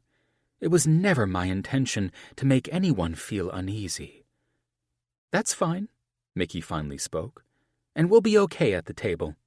Seeing how those women interacted with someone they'd never met was interesting. Honestly, I expected they'd have been raised with better manners, but what do I know? I'm just now finding out they're John's exes, so it makes sense that I might not have been their favorite person in attendance." "That's unfortunate," my mother answered. "Indeed," I said. "It's also the reason I refuse to play games tonight. We'll be seated at the table with family, as was expected, or we'll leave. You choose, Mother. I did not travel all this way to be treated as if I weren't a part of this family. So perhaps we can all reset and forget any of this nonsense ever happened?" "Perhaps," my mother mocked. Anyone who didn't know her would have no idea she was furious that I had the nerve to cross her. "Let's move past all this pettiness, shall we?" "Mom," I said dryly, "I'd rather not." "Don't behave like a toddler, John. I'll have a table rearranged so you and Mickey can join your brothers, their other halves, and your father and me," she said, then turned and floated back into the room. "Judge me later for this, and I might have to agree with you," I told Mick. She slipped her hand back into mine. "I would never judge you, and I will say I feel sorry for you having to attend stuff like this. Though your mom is right. Weddings tend to bring out a lot of drama and stress. Don't you dare tell me you agree with her, I teased, my nerves crashing down. She chuckled. I will give you hell for all of this later, she played back, and I couldn't resist smiling at her. If Mick survived this night and tomorrow, I'd be a fool not to stop in Vegas and marry her on our way back to California. That's if we survived this. Chapter 44. Mickey. John's expression up until now, as dinner slowly progressed, was far from readable. I had no idea what was going through the man's mind, but all his humor was gone, and a temper I didn't think he had taken its place. I expected I'd be the one feeling miserable and out of place tonight, but it looked like John was the victim of emotions he was struggling to control instead. There wasn't much said at the family table where we ate, and instead of focusing on John's family members' better-than-thou expressions, I did my best not to bring unwanted attention to myself. I'd been to plenty of fancy dinners in my life. After all, I wasn't a complete cave dweller. But none of them were like this, with so many courses, each with their own special utensil. I was just trying my best to sit up straight, keep my elbows off the table, and not spill anything on Ruby's couture. As I sat here pretending to know precisely what I was doing, and pulling it off pretty well if I do say so myself, I couldn't help but be surprised at the lack of communication at the table. It was supposed to be a joyous event, for Christ's sake, but everyone looked like they were strangers at a funeral reception. It was enough to make me wonder how the hell a guy like John, with his boisterous and playful personality, came from a family like this. "I trust everyone enjoyed the food this evening?" John's mother finally spoke. I was so fucked because, no matter how hard I tried, I couldn't remember anyone's name. It must have been because none of us were speaking to each other. I was going with the flow at this point, and it was obvious this was a table where you didn't speak to until spoken to. Fucking strange. "It was delightful," the sister-in-law, who was married to John's eldest brother, said with a triumphant smile, dabbing the corners of her mouth. "I loved the soufflé." She smiled at her husband's stiff nod. "The soufflé is one of Pollyanna's favorites, so it had to be part of the meal," John's mother said with a loving smile, looking at the bride's dull and miserable expression. Should I say something, or would it be rude? Is it rude not to say something? Talk about being in a world where you clearly don't belong. "The partridge was delicious," Pollyanna said, with her first smile of the evening. "And that, my dear, is to keep the nerves down," John's mother responded. "John would know something about that, and perhaps Dr. Smith, both being physicians, of course." John's father finally spoke. He was the stiffest man at the table, with a boldness that made me know in my gut that the best thing for me to do was just smile and nod. The man was handsome beyond belief, with silver hair cut short and perfectly styled to make his clean-shaven face look more polished. He wore a bespoke suit, looked like he ran the world, and his voice naturally boomed. "We are indeed physicians," John said dryly. He was a different person than the one I'd met months ago. He was just as stiff and prickly as the rest of the miserable-looking men at the table. "However, we are not trained to know how different birds affect our nervous systems." "That's a shame." His father's eyes went straight to me, forcing me to pray that the man didn't ask me any questions about birds. "And Dr. Smith," he said, sipping his wine, his eyes sizing up my response to his approaching me in conversation. "How did you enjoy the fine meal?" I inhaled and decided I wasn't going to even try to fit in with this. "I thought everything was delicious, thank you." I smirked at John as he watched me, and then, as confidently as I could manage, I eyed everyone at the table. I have no idea what any of it was, but it was wonderful. "Thank you." A smirk appeared on John's face, and the rest of the table looked at me as if I'd just spoken in a different language, and they needed a translator to help them understand what I'd just said. "Of course you don't, sweetheart." The condescending way John's mom added that acknowledgement was enough to let me know my admission of ignorance and my attempt to make light of it had confirmed where I belonged, which was certainly not in this family. I wasn't even a welcomed guest, much less a potential member of this active dysfunction, regardless of John's wild fantasy that I could one day belong. It was probably best to stop talking and return to the nodding in approval guest at this event because, even though I was capable and willing to stand up for myself, I wasn't foolish enough to try to prove any points. If I knew one thing from being raised by a strict and proper mother, it was when to keep my mouth shut, even when provoked to open it. So, I wasn't trying to make some point to anyone at this table that I belonged here and should be treated with respect. I didn't belong here. "And that's okay," I finally said, since it seemed everyone was waiting for my response. "It's always exciting to try new dishes, and I'm quite honored to be part of such a beautiful event." I settled on the grateful and humbled approach. Maybe that's what everyone at the table was waiting for. The meek and lowly, lower-class girlfriend who was lucky to be here, showing her appreciation for the opportunity to be in the company of such greatness? Perhaps John should have given me a few more pointers for blending in with these people, aside from needing a personal stylist and heirloom jewels. "We are delighted you've joined us," the groom finally spoke, flashing the only genuine smile I'd seen this evening, aside from John's. I felt John's tight, defensive energy suddenly dissipate. It was almost like a balloon inside him had popped. "Fuck, which one are you?" I thought, scrambling for a name that eluded me. "Well, I'm delighted to be here," I said. "I think it's time for Sebastian to speak on behalf of the bride and groom," John's dad said, ignoring the exchange between the future groom and me. "Indeed." John's eldest brother stood, his brown irises dazzling with excitement, and walked up onto the lovely, Oscar-worthy stage. "Ladies and gentlemen, family and friends, good evening on behalf of the Astor and Melton families and the groom and bride. I thank each of you for joining us for this momentous occasion. Tomorrow, Mr. Marcus Astor and Ms. Pollyanna Melton will commit their lives to one another, marking the beginning of a new era. Standing before you on this joyous occasion to commence the upcoming events is truly an honor.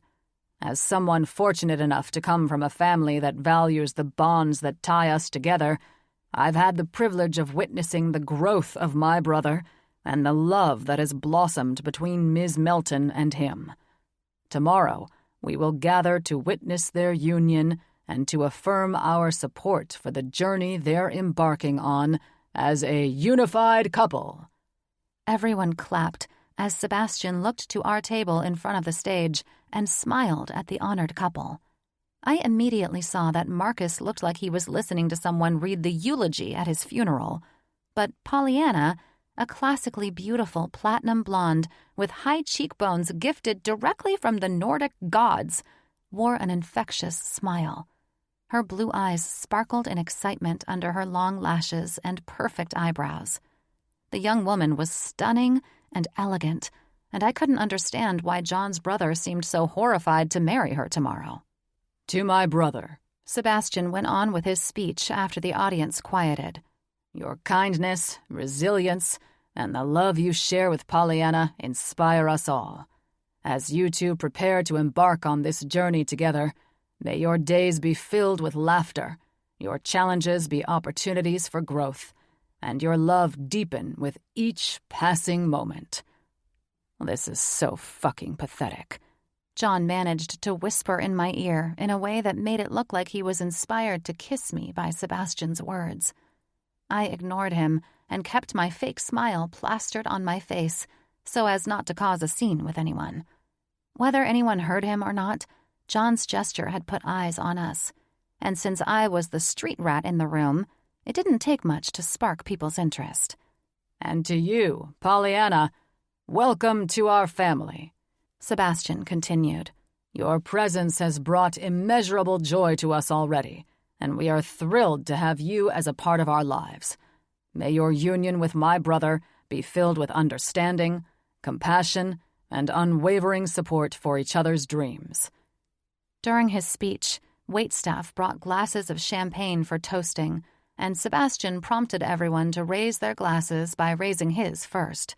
"Let us celebrate the merger of two powerful families, the creation of new memories, and the enduring power of love. To Mark and Pollyanna, may your marriage tomorrow be a testament to the beauty of love, commitment, and a lifetime of shared happiness." The room erupted in subdued clapping and cheering after everyone sipped their champagne.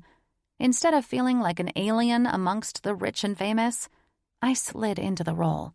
I held my champagne glass and smiled at Mark's thundercloud expression, gently clapping my fingers against my palm as delicately as I'd seen the older brother's wife do.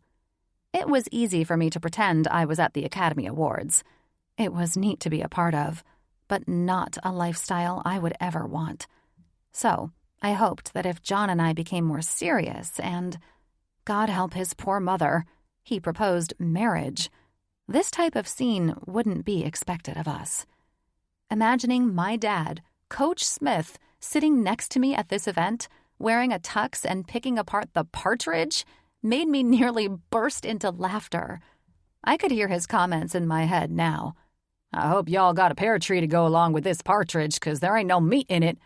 Or, "Egg souffle. We call that scrambled eggs in Tennessee, and we don't eat it for supper." Or my favorite, "Champagne? Hell no. You got a beer somewhere back there?" My family wasn't just worlds apart from John's. We were light years apart. "Darling, that was lovely," Sebastian's wife said after he rejoined the table. "Not as lovely as you," he answered her. "So," the brother's wife turned her eyes to me. "I hear you and John are both doctors who deliver babies." That came out of nowhere, I thought, with a look of confusion. Yes," I smiled. "It's how we met." "That's interesting."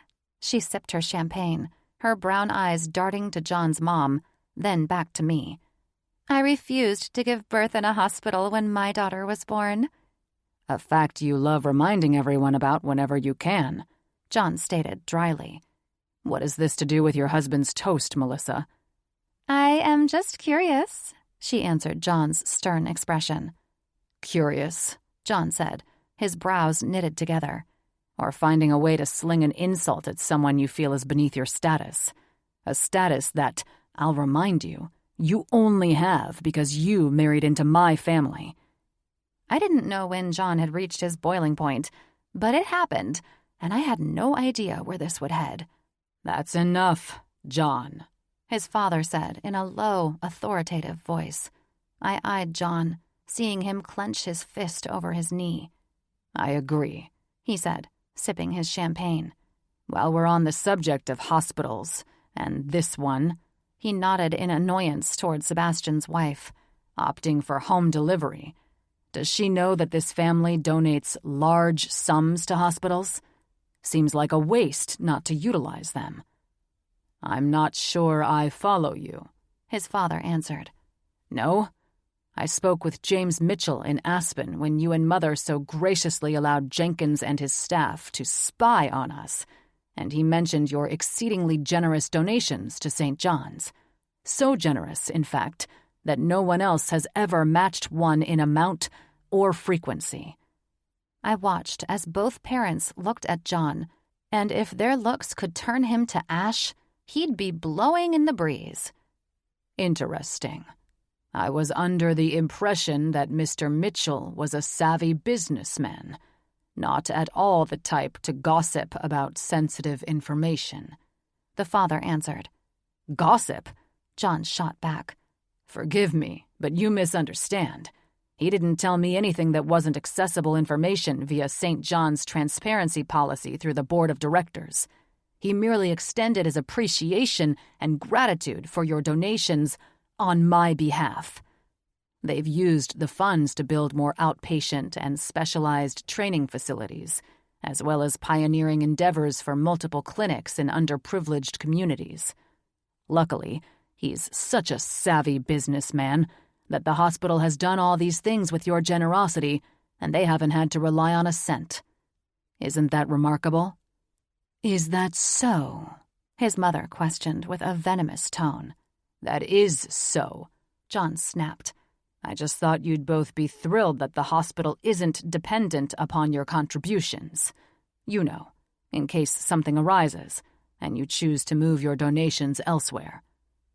"We will discuss this no further," John's mother spoke, eyeing her husband, then standing. "There are guests to attend to. They've come to celebrate what is likely to be the last beautiful wedding of this family." I had no idea what the hell was happening, but it felt like the first of many bombs had just been detonated.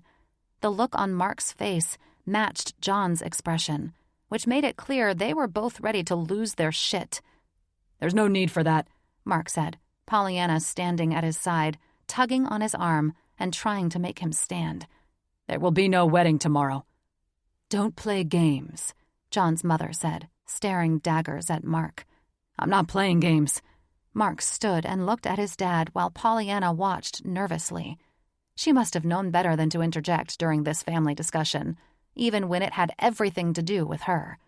"I've seen enough to show me that my entire life is a game. A joke. From the sound of John's assessment of your charitable donations, it seems you've been playing games behind his back as well. If you want Pollyanna in this family so badly, then marry her to John," he snapped.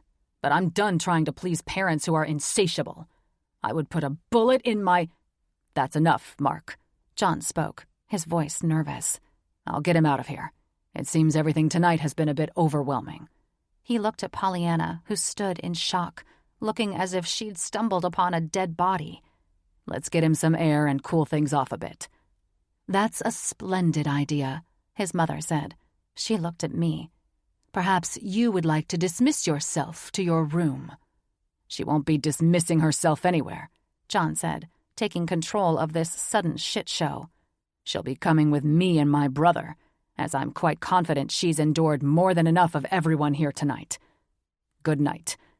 With that final dismissal, John gripped my hand protectively as he led me out of the hall and through a private door, his brother following alongside. I expected the night to be eventful, but I had no idea it would end like this. Chapter 45. John.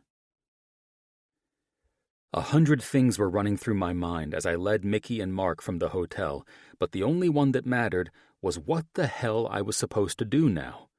If I didn't pull something out of my ass quickly to stop my brother from becoming the runaway groom, all hell would bust loose, and I didn't want to be in a 1,000-mile radius of this place if that happened.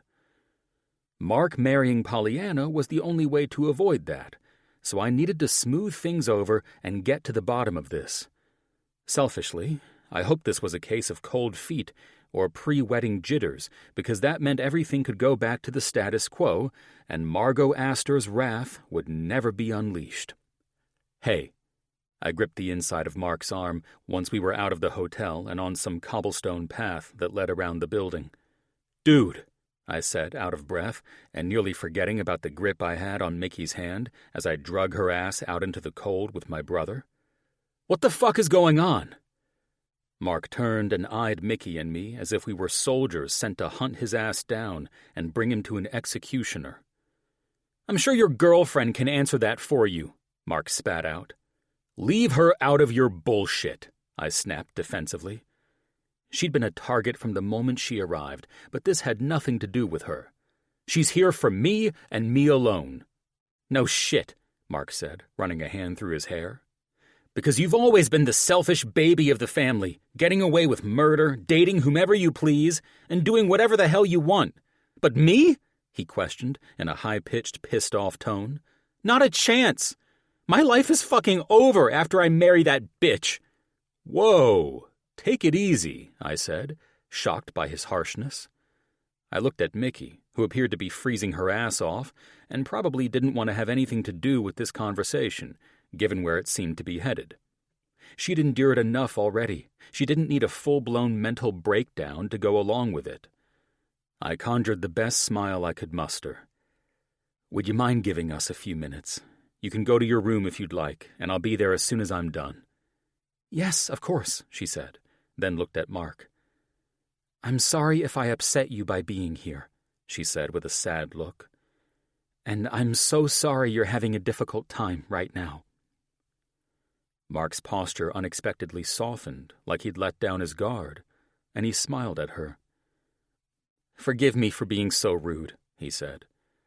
"I hate that you had to witness all of that, and this is how I meet the one woman my brother is brave enough to bring around our family."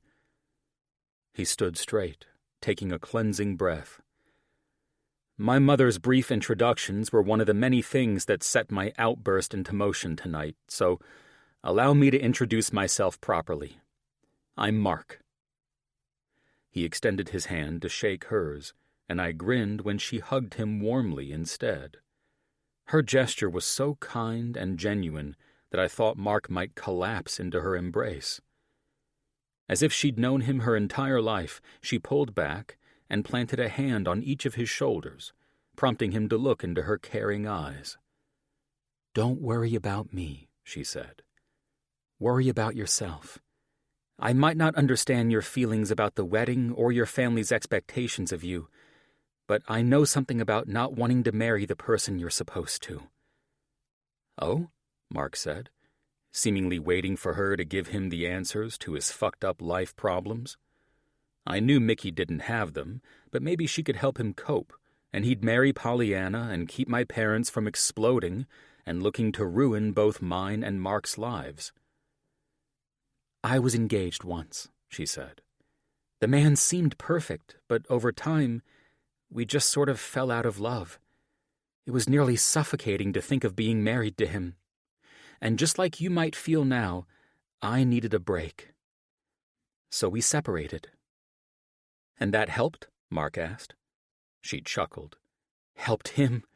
She rolled her eyes and glanced at me with a smirk as she referenced the night we first met. "He moved on with another woman and realized that I wasn't the love of his life like he thought." "Fuck." Mark ran an angry hand through his thick black hair. "I can't marry her," he said, looking from Mickey to me. "I can't." "Listen," I said, taking off my jacket and wrapping it around Mickey as I should have as soon as we walked outside. "This is shit that you should have worked out with our parents months ago, not the night before your wedding. There is no way on earth that you're getting out of this now. This will embarrass them more than if you divorce, walking out like a little bitch." "Behold!" he mocked with a booming voice, waving his hands in front of Mickey and me as we stood there, watching the man barely hold himself together. "These are all the fucks I give about our family's embarrassment in society." He nodded with a smile as crazy as he sounded. "You can see there are none." I rolled my eyes, softly laughing while sliding my hands into my pockets. Funny guy. "I'm going to leave you two to talk," Mickey said through chattering teeth. "Mark, I know I don't understand much, but this is your life, and life is short. So maybe it helps to know that if you put yourself and your happiness first, you'll be okay." Mark nodded. "Thank you, Mickey," he smiled. "I appreciate the sentiment, but growing up with parents like mine, who've dictated every move I am allowed to make, makes it extremely difficult to follow your healthy advice. Being outside at this very moment will probably come at a higher price than even John and I realize." "I understand," Mickey conceded, and then, with a quick peck on my cheek, Mickey turned and walked away. "You're going to lose that woman," Mark warned. "I hope you know that." "Hell will have to freeze over first," I said. "I don't give a fuck about what our parents say. I will not lose the only woman I've ever loved." "Ha!" Mark said, his face turning up to the sky for help from God. "You say that now, baby brother."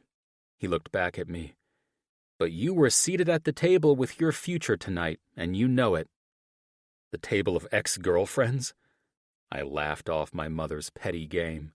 Fuck no. You'll never catch me in an arranged marriage. Never going to happen.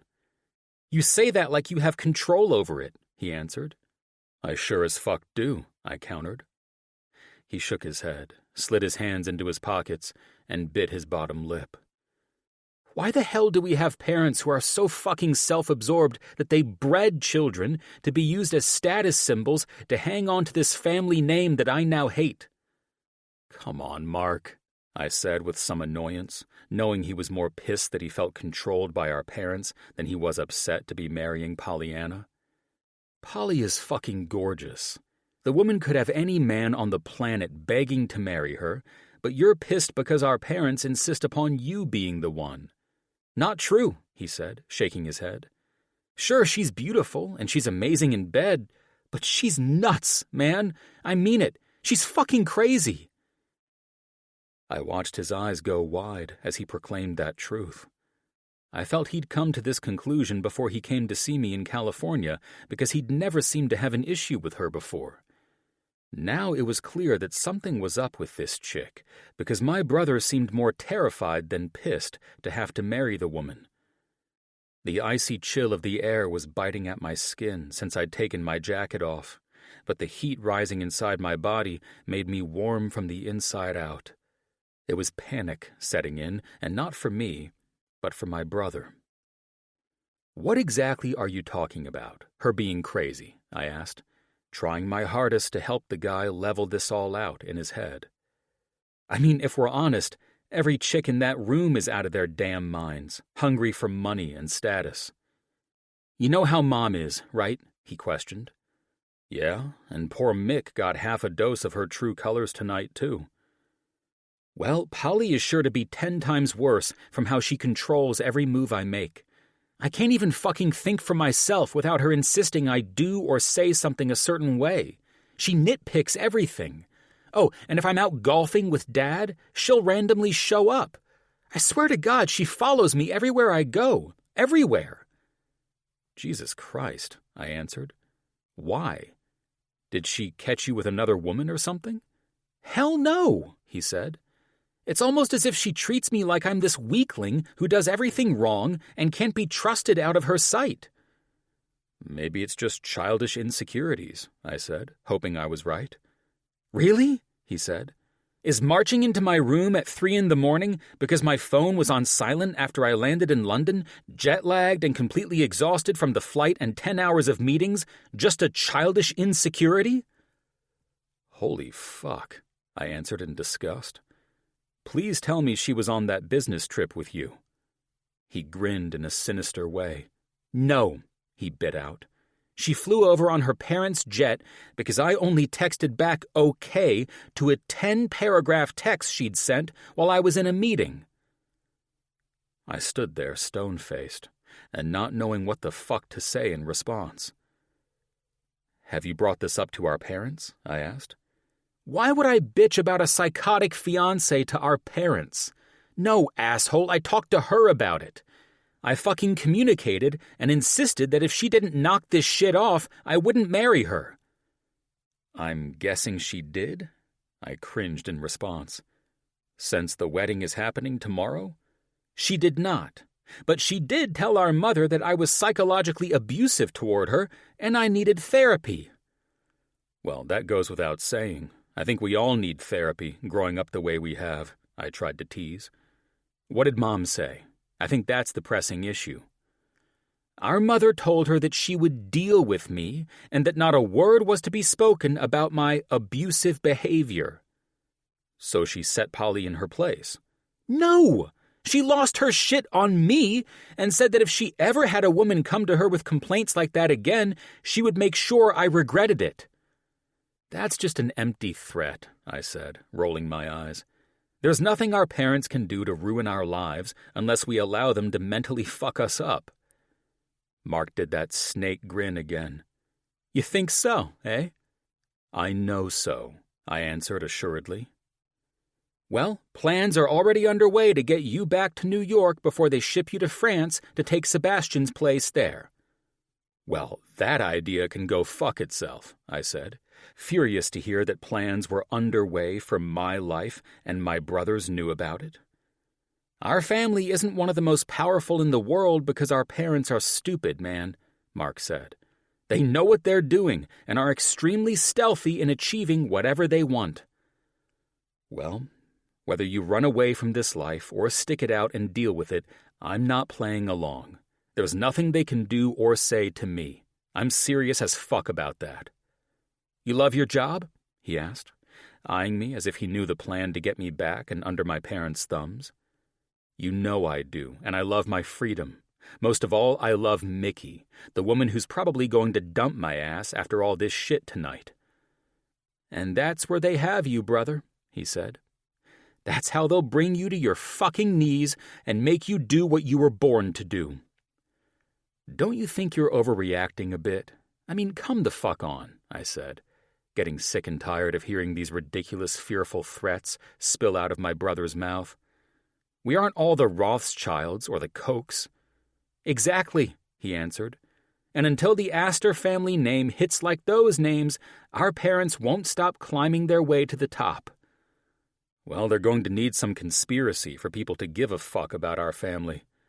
"And what better conspiracy than to use you and your job to make headlines? From California all the way to Manhattan." I felt a sudden lump in my throat. I knew my family was next-level greedy for status, but I didn't realize how desperate they were to achieve it. Using their children to further their agenda was bad enough, but using their kids to make headlines somehow? That was out of control. I didn't know what they were planning, but whatever it was, there was no way my parents would allow the family name to be tarnished. No way in hell. Something was brewing, though. I could tell Mark was too fearful to run away from this marriage. He was just out here blowing off steam, having one last moment of feeling like he owned who he was before Pollyanna took full control of him tomorrow. I felt sorry for the bastard. That woman was well on her way to break him mentally, and the brother I knew now would not be the same man in a year from now. I wanted to have time to figure out how to save his ass from all this bullshit, but something told me my parents were hot on my heels to destroy the life I'd built for myself and take away the woman I loved. I had to fight for myself, my life, and Mickey, if things were about to go down the way Mark was trying to relay. I just didn't know where the fight would be, and that's what scared me. Chapter 46. Mickey. I walked into the overstated, elegant room, which it seemed I had been assigned to stay in, just as I'd been assigned to sit at a table with John's exes tonight. And everything looked quite different to me now. I couldn't kick these heels off or peel myself out of this fancy gown quickly enough. Luckily, the velvet boxes for all of my heirloom jewelry had been placed front and center on the dressing table, because if they weren't, I'd probably have chucked the damn things across the counter without a second thought. Unlike Cinderella, I didn't care if I was about to turn back into a broke maid, wearing only my rags and non-designer clothing. I planned to take a hot bath to soak off the expensive perfume the stylist had dabbed on me with care before leaving for dinner, and wash away the insanity I'd been through. I sat on the edge of the grand clawfoot bathtub and ran the hot water, adding just enough cold to prevent third-degree burns. I reached for the salts filled in a well-crafted glass container and sprinkled it in the water, whirling it through the rapidly filling tub. Once the bath was prepped to thaw out my body, I removed my undergarments, grabbed a fluffy robe, set it on the velvet chair next to the tub, and snatched my phone. I wanted to keep it close while I waited for John to call and notify me he was on his way to the room and hopefully say that his brother was doing better. I wasn't upset with John for this crazy night. I didn't have high hopes for the evening, but I also didn't expect to be treated like a homeless wedding crasher. I didn't want to hold his family's behavior against him. I knew this wasn't who he was. At least, I didn't think so. Ring, ring. I snapped up from where I'd slid so comfortably into the silky bathwater at the sound of my phone ringing. I frowned. It wasn't John. It was my sister. "Hey, Lydia," I answered, confused she was calling. "Everything okay?" "Yeah," she answered, and the happiness in her voice sent a soothing sensation throughout my entire being. "I heard you're in Monaco?" "Oh, yeah, I am. I'd love to say I was here on a beautiful vacation, but no." "I'm arriving there tomorrow," she informed me. "I'm styling a runway model I've worked with a number of times. She's attending some big deal wedding." "Dear God," I said. "Who hired you to style them?" "You sound skeptical," she chuckled. "But you know I do this for a living, right? She's a friend of mine, Candace Anders. She's the model formerly known as Candace Hamilton, but she got married last year. I styled her for her wedding. Do you know of her?" "I have no idea who that is." I smiled at Lydia's giddiness. "But I'm here for the same event. I only wish I was Candace Anders so you could be styling me." "Are you serious? What the hell are you doing going to a wedding like this?"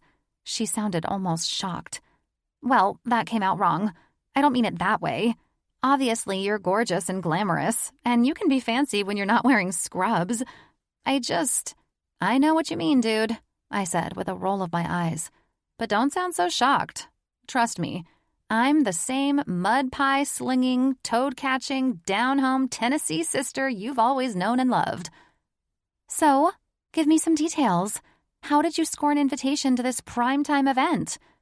Remember the doctor that came to the table when we were eating dinner with Mom and Dad when you came to LA? Do I remember? Hell yes, I remember. Who could forget Dr. fucking Gorgeous?"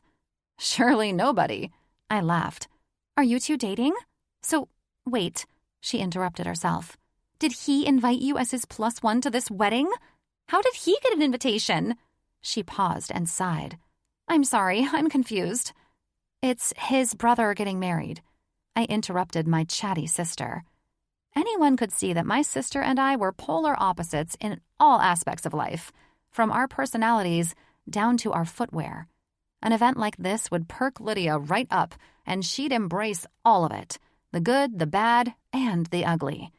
I, however, couldn't get through a few hours at dinner before needing to get away from everyone and unwind in a hot bath. "Okay, so he's an Astor?" she asked, as if I'd told her he was an alien. No, I can't wrap my head around that. Do you know who they are?"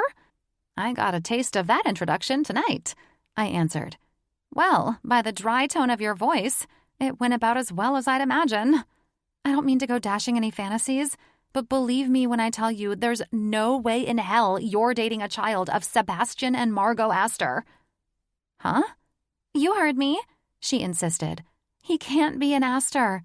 There's no way that family would allow their son to work at a hospital, be an average doctor, and live in California. Period.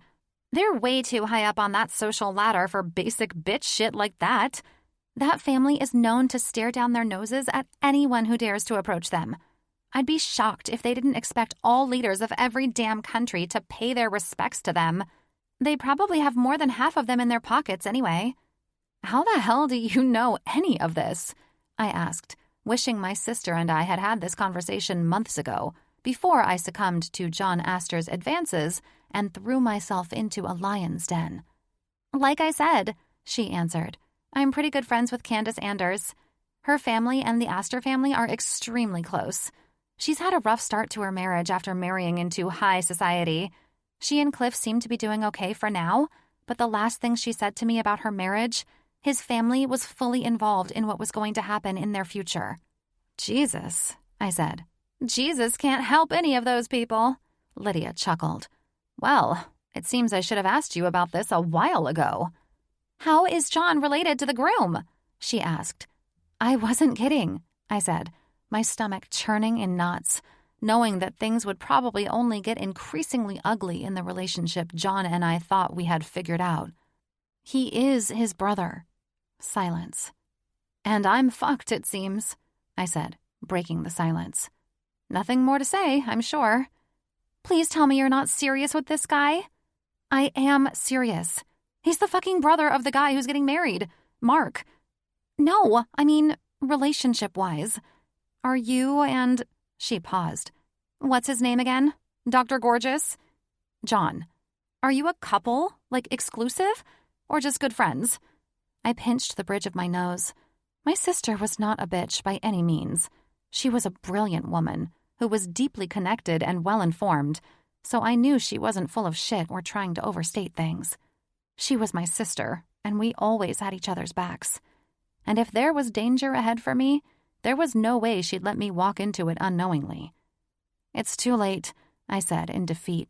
I told you. I'm fucked. You fell for him, didn't you? She questioned. Shit.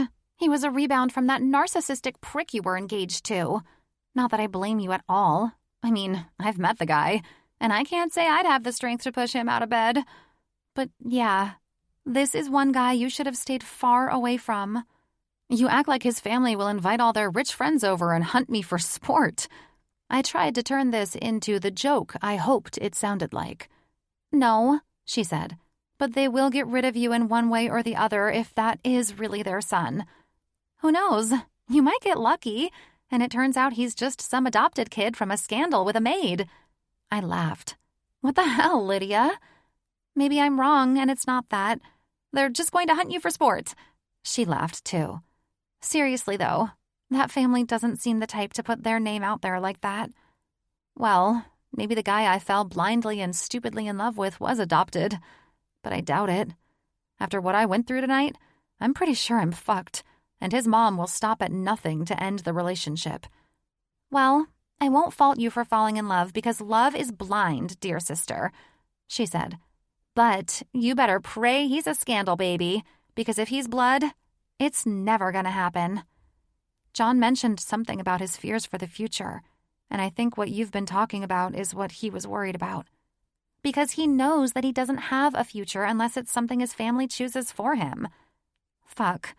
I'm sorry, Mickey, she said, as if she'd already seen into my future, and John and I were toast. I don't. His parents will ruin your life if you stay with him. They care only about themselves and their money. They don't love their children. The children are used for attention, popularity gain, and marriages to merge families into a stronger empire.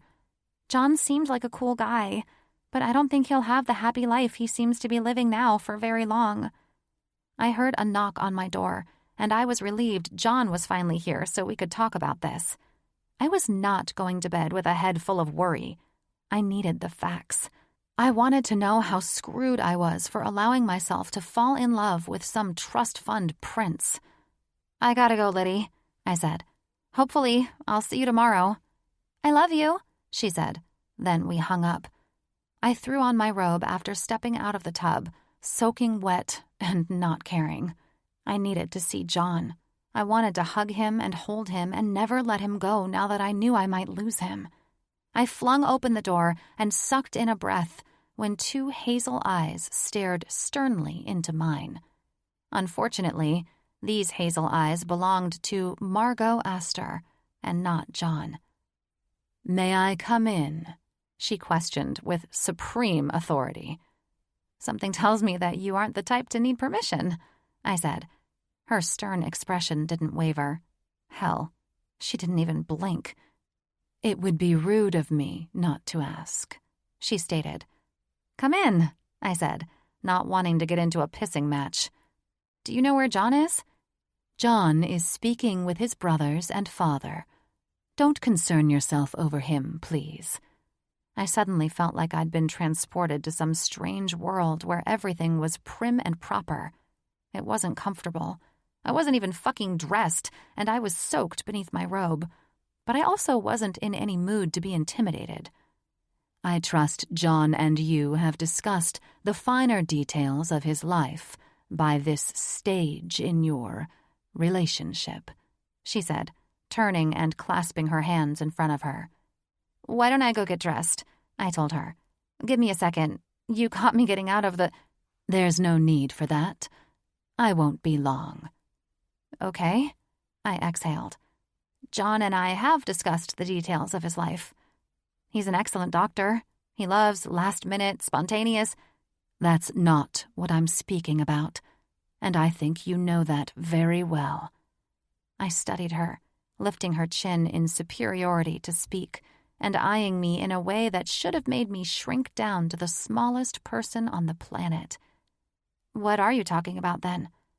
For John to even think it would be acceptable to bring some random girlfriend to such a huge family occasion, I would believe he's made it clear that things between you will go no farther than this. "No farther than this?" I questioned her, confused. "Indeed," she informed me. "John is quite special in our family." "As he should be," I answered. "He's also a grown man, and last I checked, he makes his own decisions." She smiled wickedly at me. "John is made to believe he makes his own decisions, yes," she confirmed. "However, my son's loyalty is to this family first. He dare not think he would be happy to lose communication with me or his father." "So you would cut him off for what?" "Allow me to inform you about something, dear," she said. "This family has a legacy that goes beyond wealth. We've had many greats in our family who came before us." "Right," I said, not knowing why I was getting a family history lesson and wondering what was taking John so long. "I don't expect you to care," she said, unhappy with my response. "But you should know that John comes from a family that sticks close together and defends each other from any outsider. Unfortunately for you, you are most definitely an outsider, someone unworthy to share our space, and indeed not bear our name." I had no idea what to say. "That is a wildly conceited thing to say," I answered, with the only thing that came to mind. I knew I'd hate myself later when all the 10 million better comebacks in the world came to mind. But for now, my fifth-grader response was all I could manage. She smiled. "Of course it is. Nevertheless, it is the truth. We have worked hard for generations to prove to everyone around us that we are a close family and that we take pride in who we are. We won't allow anyone into this family that we cannot trust. I have no idea of your background or the history of your family's beliefs or status. None of the things that are vital to know before allowing someone entry into our circle." "I'm not going to steal from you if that's what you're worried about." "Don't play games with me," she seethed. "You may believe you are intelligent, and perhaps you are, but that is my son you're meddling with, and I will not lose him to some childish woman who comes from nothing and has no idea what it means to take care of an Astor man and serve him with reverence as his wife." "What the hell are you talking about?" I questioned. "How am I to know you will be loyal and faithful to my son, keeping his home pure and clean while tending to his needs after a long day?" "Is that what John expects from me as his wife? I don't plan on marrying him right now, but I am loyal. As for the house, he's got a maid, and Irina keeps his house pure and clean," I answered, flabbergasted by this woman's audacity. At this point, I didn't know if she was trying to scare me or if she was just a nut job. Probably both.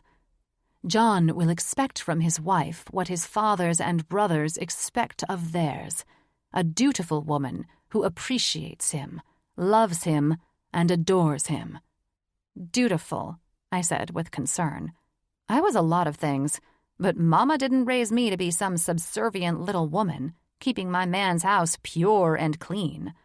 Fuck that. This woman was a wretched bitch.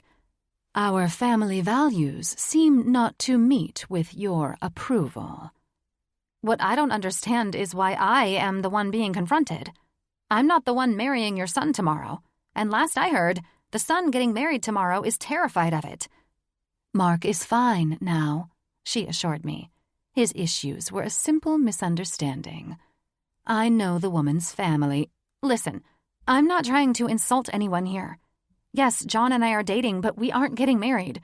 He just invited me along to enjoy a beautiful occasion for his brother.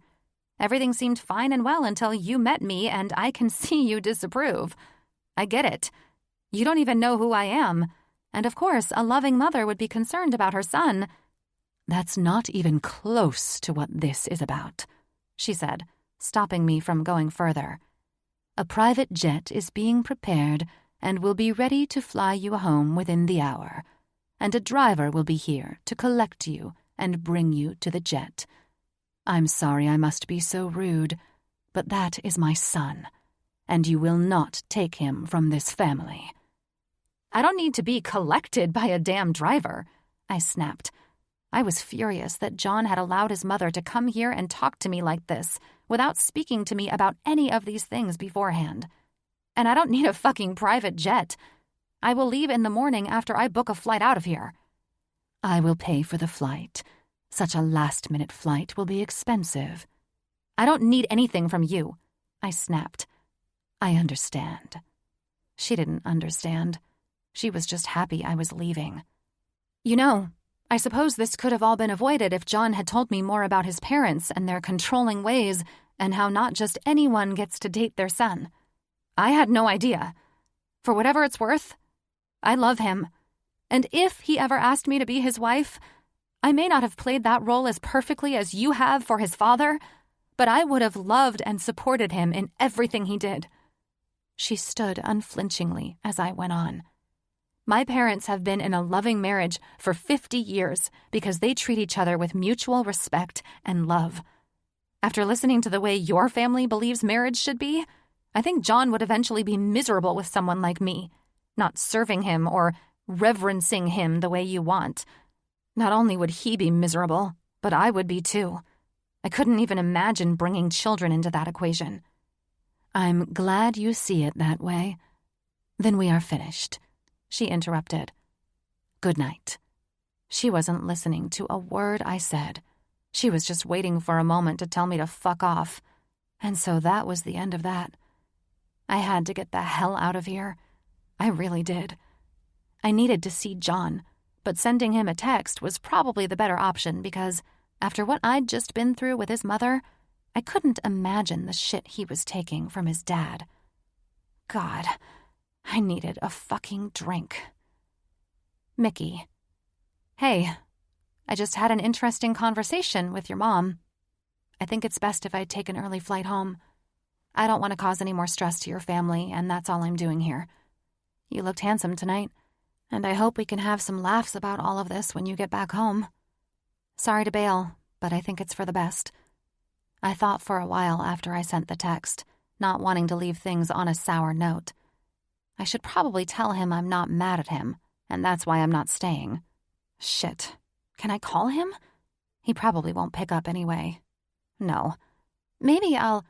Ping. My text alerted me in the middle of my anxious thoughts. John. Okay.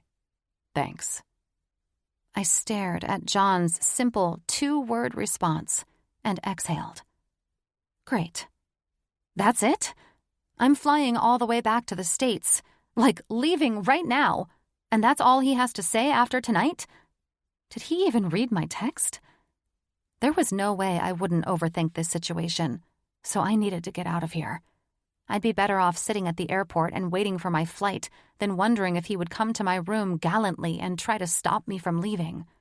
From his last text, I was pretty sure that wouldn't happen, and I didn't want to sit around wondering why not. Chapter 47. Mickey. I'd like to say that after I got home to the States and returned to work, everything went back to normal. However, that was the furthest thing from the truth. After numerous calls to John had been sent straight to voicemail and texts had gone unread, I realized his number had been changed, and I began to wonder if his family was holding him hostage somewhere. It had been over a week, and John still hadn't returned to work. Today was the first day of February, and though I wasn't counting down the days to Valentine's Day or anything, I'd never been a fan of the so-called holiday. it was increasingly apparent I'd be spending it alone. As quickly as our relationship had started, it had ended. And even though I left at the time, I didn't think things were over. There was so much to discuss, but it was clear that I was the only one who felt that way. So, while it was evident that John and I were no longer an item, at this point, it seemed we weren't even co-workers anymore.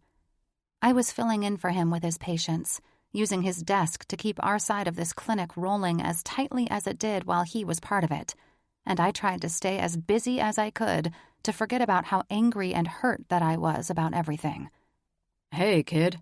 I heard a familiar voice from the office doorway. I'd stayed well past closing time, trying to sign off on charts and handle everything before doing it all over again in the morning. "Dr. Mitchell," I smiled to greet the blue-eyed chief of cardiology. "Meh," he shrugged. "After all our adventures in Aspen, you should know me well enough by now to understand that when I'm off the clock, I'd rather be called Jake." He smirked and then sat in the chair across from where I sat at the desk. "Give me a sec. I'm just signing off on this last patient's bed rest, and then I'm all yours," I said, clicking a few more boxes, typing some instructions on the chart, and then emailing it to the admin department at the hospital. "Forgive me, but I thought you were all John's," he questioned, prompting me to pull off my reading glasses and smile at his cocky grin. "I mean," he held his hands up, "I know I'm irresistible and gorgeous, but my wife likes you a lot, and I don't want to cause any problems there." I rolled my eyes and relaxed into John's oversized office chair. "What's going on?" I asked. "I was hoping you could tell me." "About what?" "Well, Dr. Astor is usually helping with the load you're carrying these days, and I noticed he'd been gone. Then Ash was referred to another oncologist to continue her treatment, and Jim told me that John had resigned all his positions at the hospital. I couldn't believe any of it, so I had to come and see for myself." I frowned. The knot that had been twisting in my stomach since my confrontation with John's mother tightened in a way that made me want to hurl or cry, whichever came first at this point. I wasn't... My voice cracked as I choked on my words, and I had to clear my throat. "Sorry. I wasn't aware of any of this."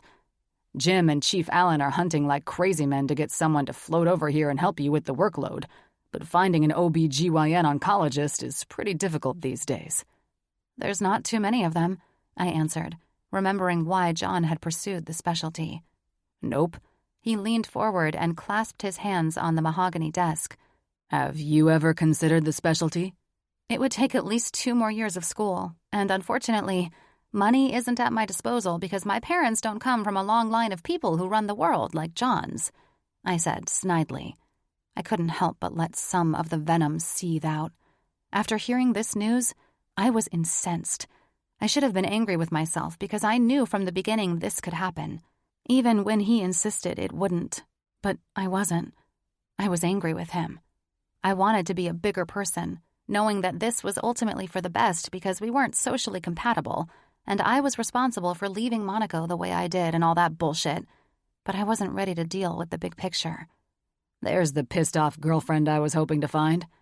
"What does that mean?" "I want to know what the hell happened. Why did my buddy, whom I just went on a ski trip to Aspen with, go MIA? Bad breakup?" "I guess you could say that. If you could get through to the Secret Service and contact his mommy, you'd probably get all the answers you need." "Ah," Jake smirked. "I'd love to say I could relate to the wealthy bitch mother who runs her children's life with no remorse because she's obsessed with her precious family name. However..." "You can't because I assume your wealthy mother isn't a control freak who manipulates you so much that you believe she actually loves you and is doing you a favor when she says that your girlfriend is a worthless nobody who could never love you the way you deserve?" "Indeed," he answered smugly. "My mother was a wealthy crack whore who locked my brother and me outside as children. She also banged anyone who walked through our front door while my dad busted his ass to build us the life we have today. So... yeah, neat lady." "Oh my God," I said, eyes wide and feeling like an asshole for my comment. "I'm sorry. It was harsh of me to make assumptions about your family. I didn't mean anything by it. It's just burning me that the woman was so goddamn insistent that I'm not good enough for her son. A mama's boy, eh? He grinned and shook his head. Those are tough. They're spoiled golden children, and the little angels can do no wrong. Well, he sure did wrong when he brought me to his brother's wedding, which didn't even ultimately happen from what my sister told me. I paused, trying not to sound as obsessed as I felt, since John had ghosted me in every sense of the word. Doesn't seem that the golden child is golden anymore. Ah, you don't know how these wicked moms work, do you? Apparently, I don't. Here's a funny one for you. He casually slumped into the chair, his chill demeanor and personality putting me at ease, as I listened to Jake prepare to tell me a story. There was this family. The Browns, I think it was. It doesn't matter. Anyway, they walked around like the biggest badasses on the planet, moving out of every house they lived in because every neighbor was jealous and out to get them. It didn't take long for everyone to start figuring them out, though. And what did they find? They were miserable assholes who provoked everyone around them.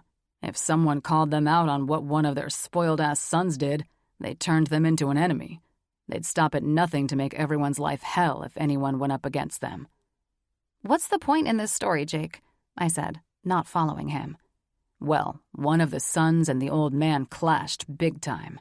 They never saw eye to eye, always arguing and all that, so the kid pretty much runs away and gets married to prove he can be a big boy. But his parents' disappointment made him try even harder to earn their love. The poor girl who fell for his damaged ass thought the bastard loved her, so they had multiple kids, and she spent years trying to help him with his family issues. Okay. Well, years later, she realized the same thing you would if you had stayed with John, given his current response to his family shit, and that is that she couldn't fix his issues. She spent her whole adult life trying to be there for the man, but his family and their weird obsession with themselves had a stronger pull. He was never present with her because he was hardwired to put his family first and spent his life trying to get their approval. That sounds pretty fucking dysfunctional, I said. And look at how close you were to getting stuck into that shit. There's no way I would have gone into a world like that. God help me. I truly didn't think John was anything like them. Until he didn't come back to you, yes? Exactly. I sighed. Listen, enough of my parables. I just want you to know that you're a great gal, and I hope this doesn't get you down for too long. And not just because we don't want to lose you on staff, kid. He laughed. I saw how you two were in Aspen, and I don't want this to crush you. It already is crushing me. I want you to remain focused on how much worse it could have been if John had insisted on dragging you into a family that, it's obvious, he's too fucking spineless to stand up to. For Jim to get that letter of resignation, knowing how cunning that family has already proven themselves to be, then John is allowing his parents to run his life. As mad as I am at the dumb bastard, I feel sorry for him. Living to impress your parents is a wasted life. I don't think that's what he's doing, though. It can't be, right? Well, none of us would know, would we? He fell off the face of the earth with no reason to resign, and his family is one to stay out of the headlines, so I don't think anyone will ever know. You won't have closure, and it will fuck with you because I could tell you two were in the best stages of falling in love. Pretty much. Very calculated, I would say, and I'm sorry you fell victim to a family like that. Well, like I said, I didn't think John was anything like them.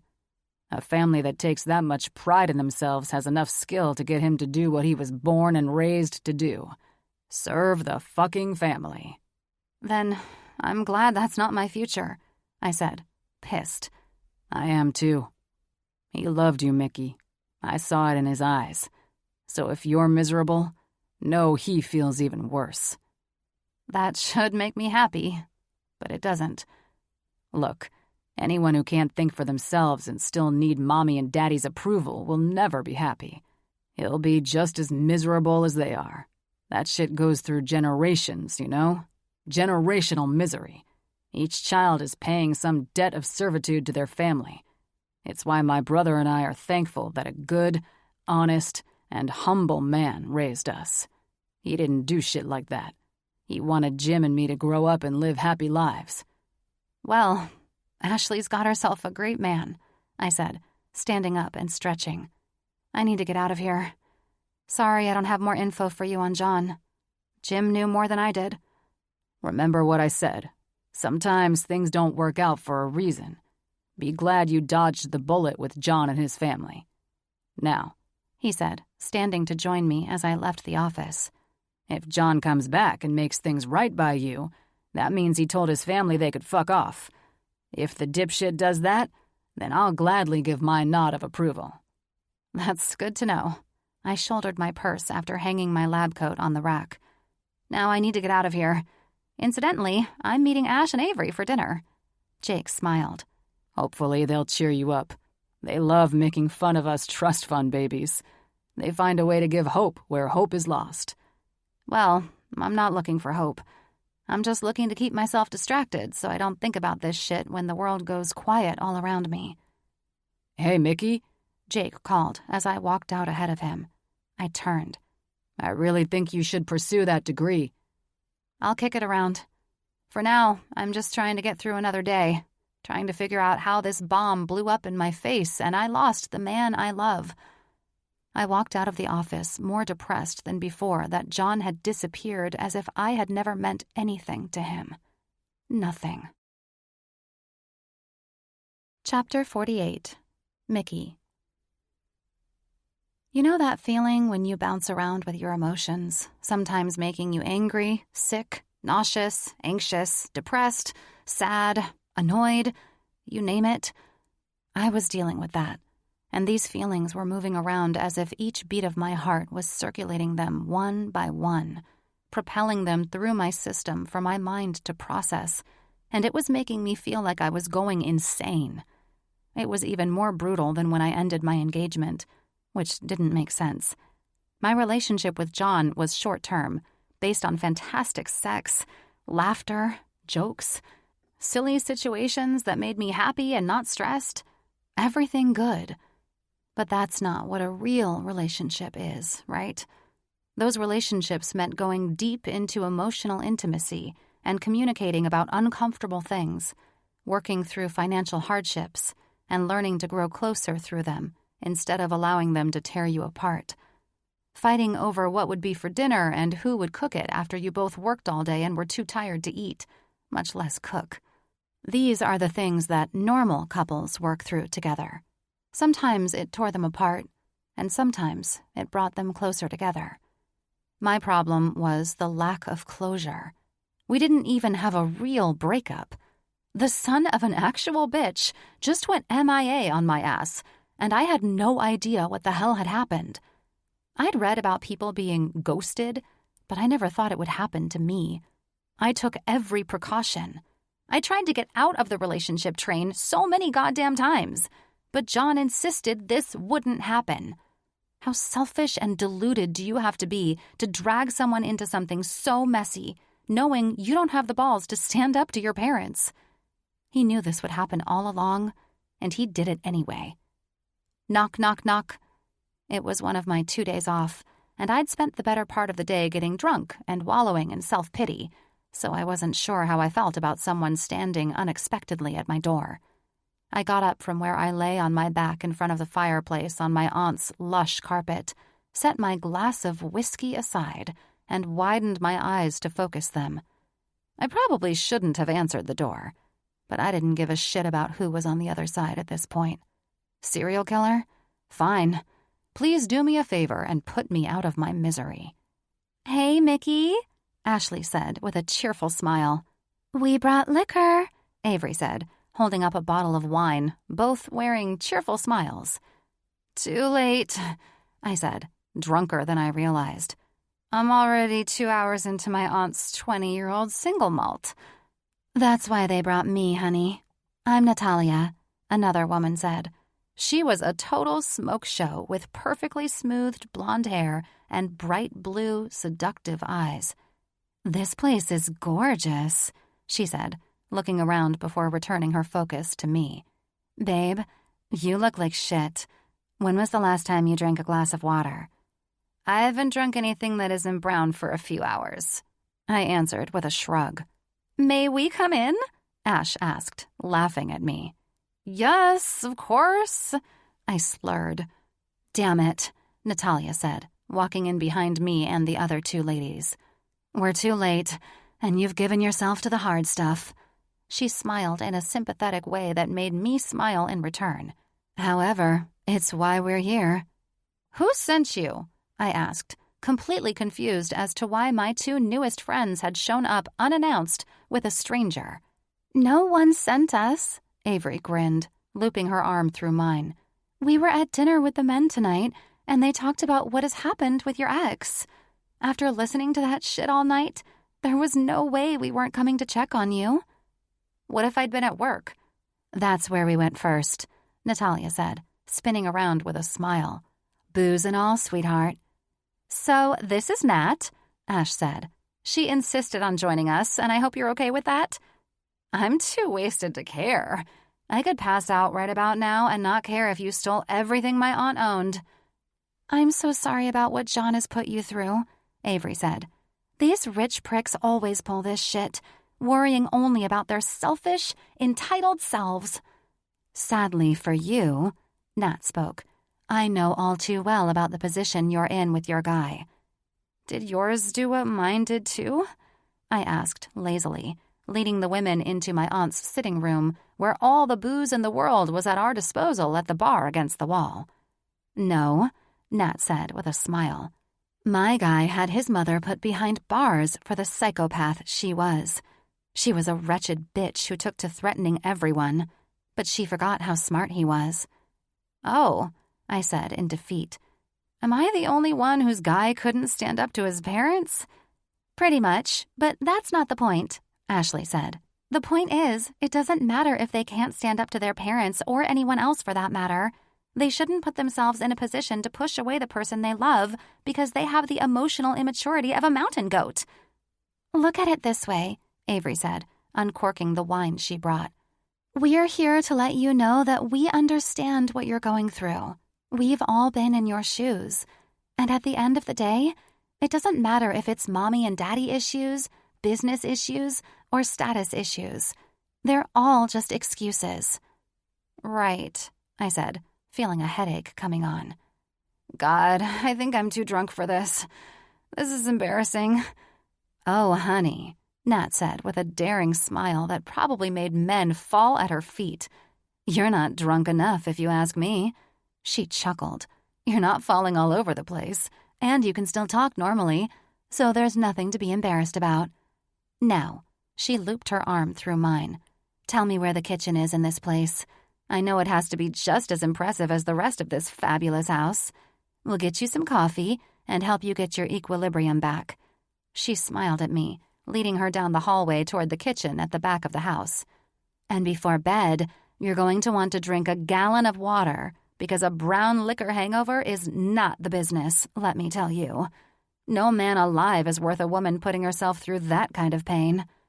True, I half-heartedly agreed. Can I ask how you know the girls? I'm married to Jim's friend Spencer, she answered casually. Hot damn, this kitchen is something out of 1943. Jesus, look at this. I smiled at her reaction to my Aunt Bev's house. The funny thing is that Nat reminded me of my aunt. Add about 30 years to this beautiful blonde goddess, and I swear I might be unable to tell them apart. My aunt was an actress for a long time. She was obsessed with the golden age of Hollywood, so when she saw this house, she had to have it. That makes perfect sense. This place evokes old Hollywood elegance and timeless charm, Nat said. Except for this Keurig espresso and coffee maker combo, of course. She pointed at the black coffee maker I'd been using that clashed with the stainless steel, white gloss cabinets and checkered floor. That's because it's mine, I chuckled. Here, let me get a mug, I said, feeling a little tipsy, but my body was holding off from spiraling toward the drunken stupor it was approaching before the girls showed up. I find it fascinating that your aunt was an actress, Nat said, making small talk. I put my coffee cup on the tray and filled the water reservoir. Yeah, it's pretty neat, I answered. Your personality reminds me a bit of hers. Well, I'm flattered, but you hardly know me. she said with a smile. No, maybe I shouldn't say it's your personality. I suppose it's more like your energy.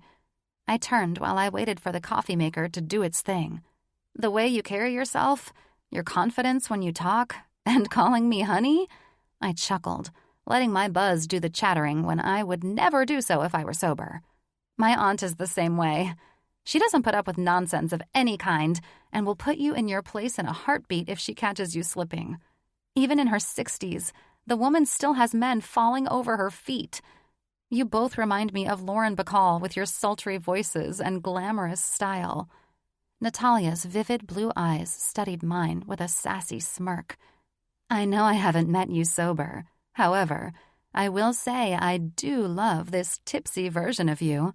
She winked and stepped toward the counter I was leaning against. Perhaps one day I'll have the honor of meeting your aunt.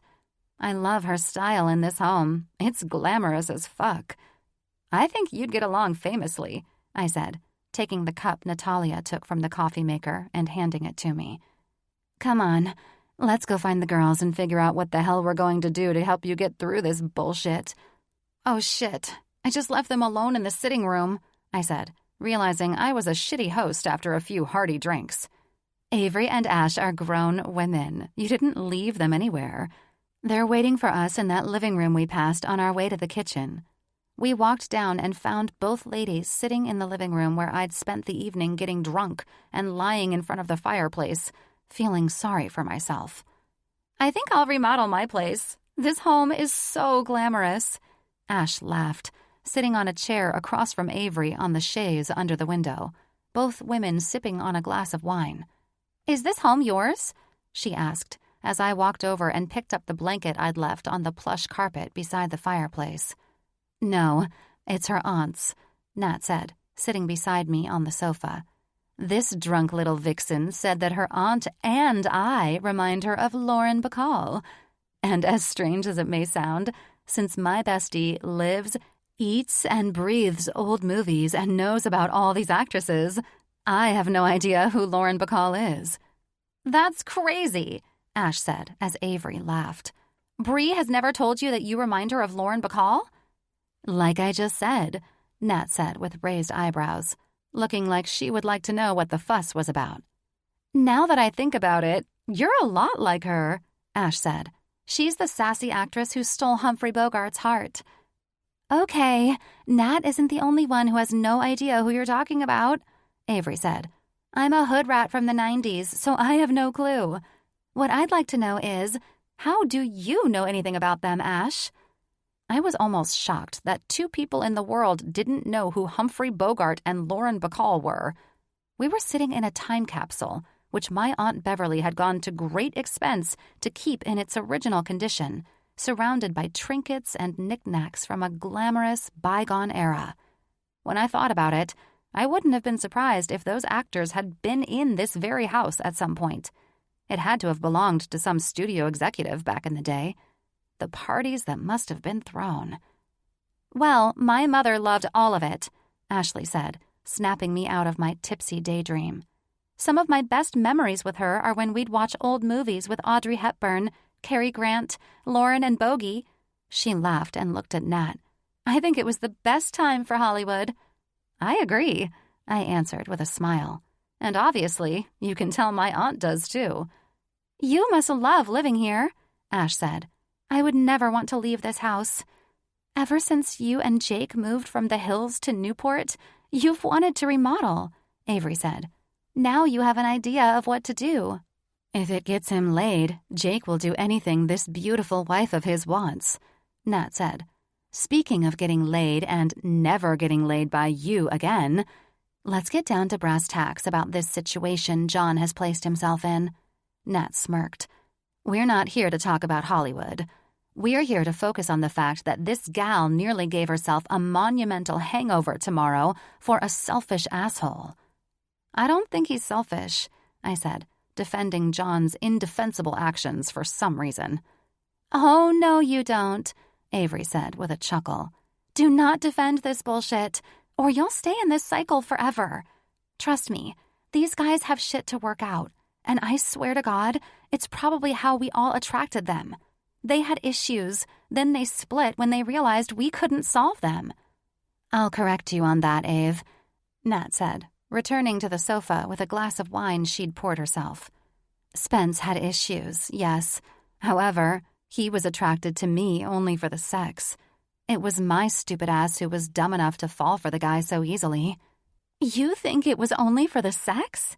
Avery said with a chuckle. Jim and Spence are thick as thieves, and once you and that guy reconnected, Jim said Spence could hardly work because he was so distracted. You were all over that man's mind. I know, Nat said with a confident roll of her eyes.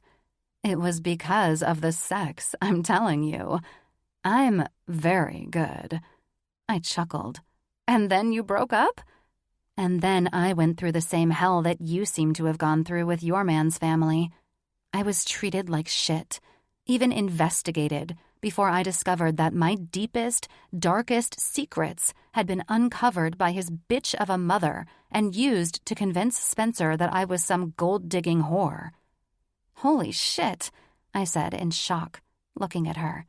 I wouldn't be shocked if John's mother did the same to me. She probably did. Nat waved her hand while sipping wine. All of these mothers who feel they know best for their perfect children are so wildly insane. I swear, if Spencer's mother had concerned herself more with herself than her damn son's life, she might still have a relationship with him.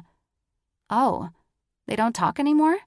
I had to wonder if John would do something like that, or if he'd been convinced to stay away from me, and that's why I hadn't heard from him.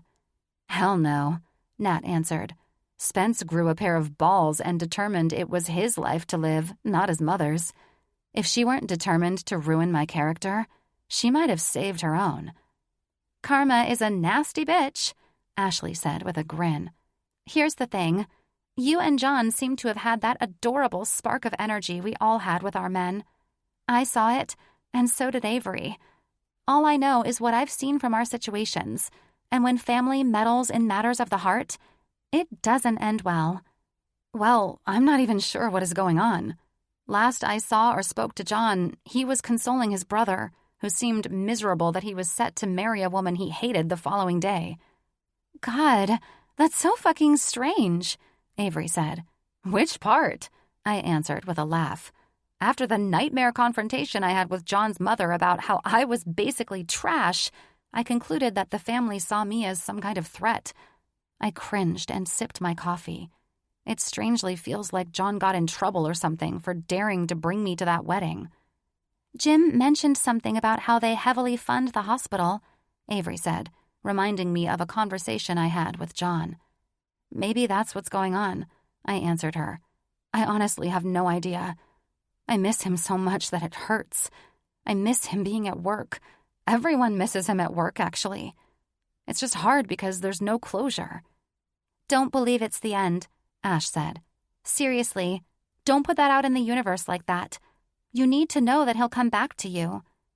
I'm just waiting to see if I ever hear from him again, I answered truthfully.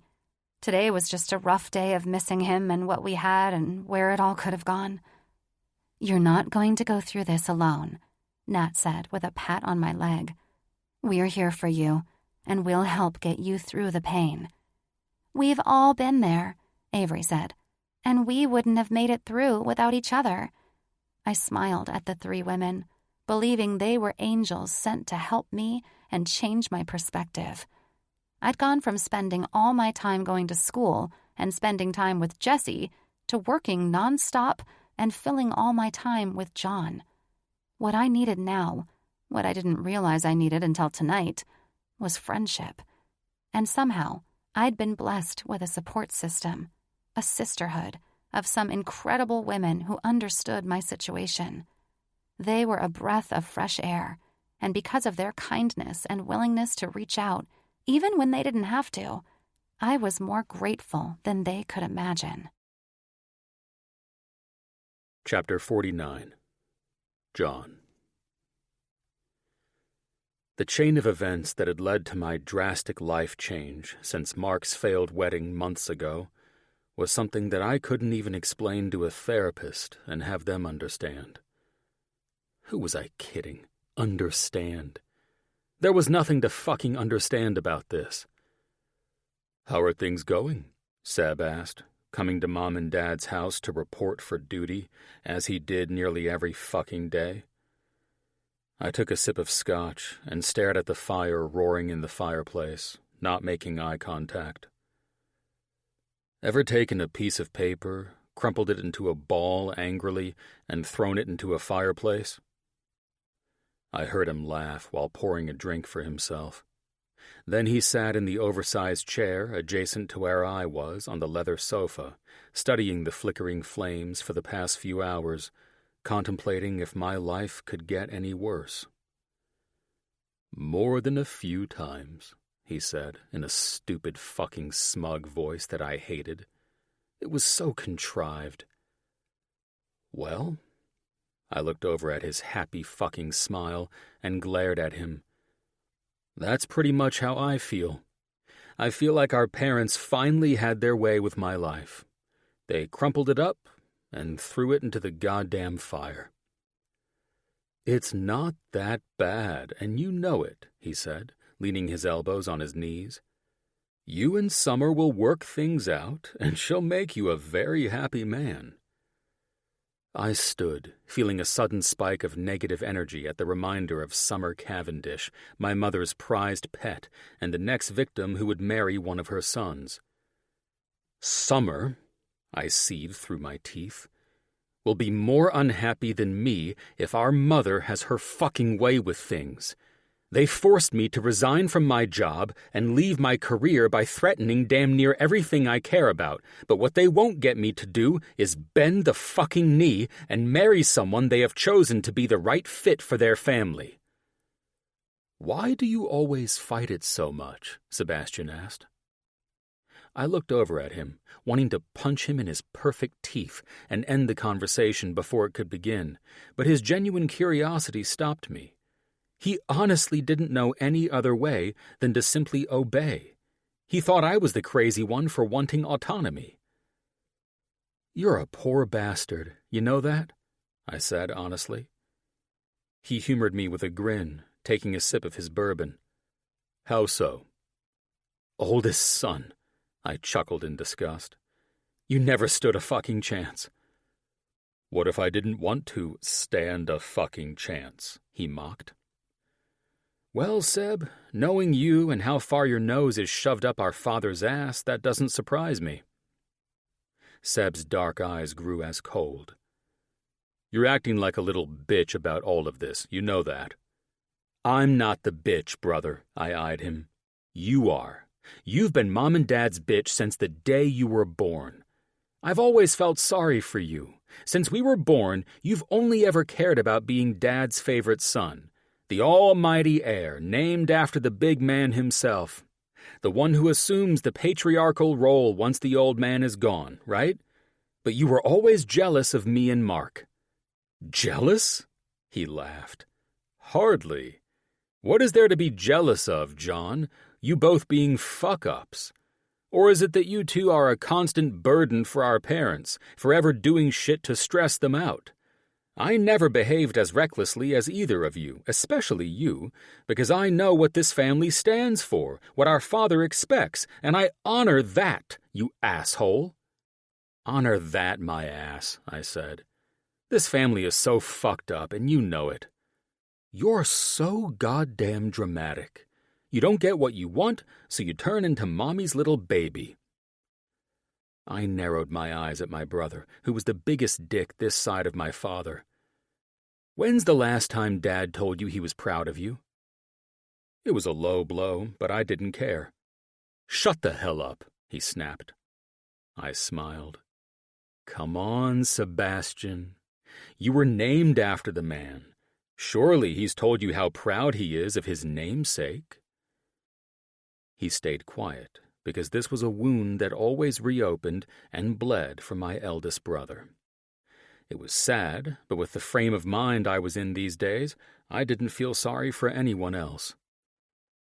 "You stay quiet, because he will never say the words to you, and even if the son of a bitch does, you will always wonder if he means it.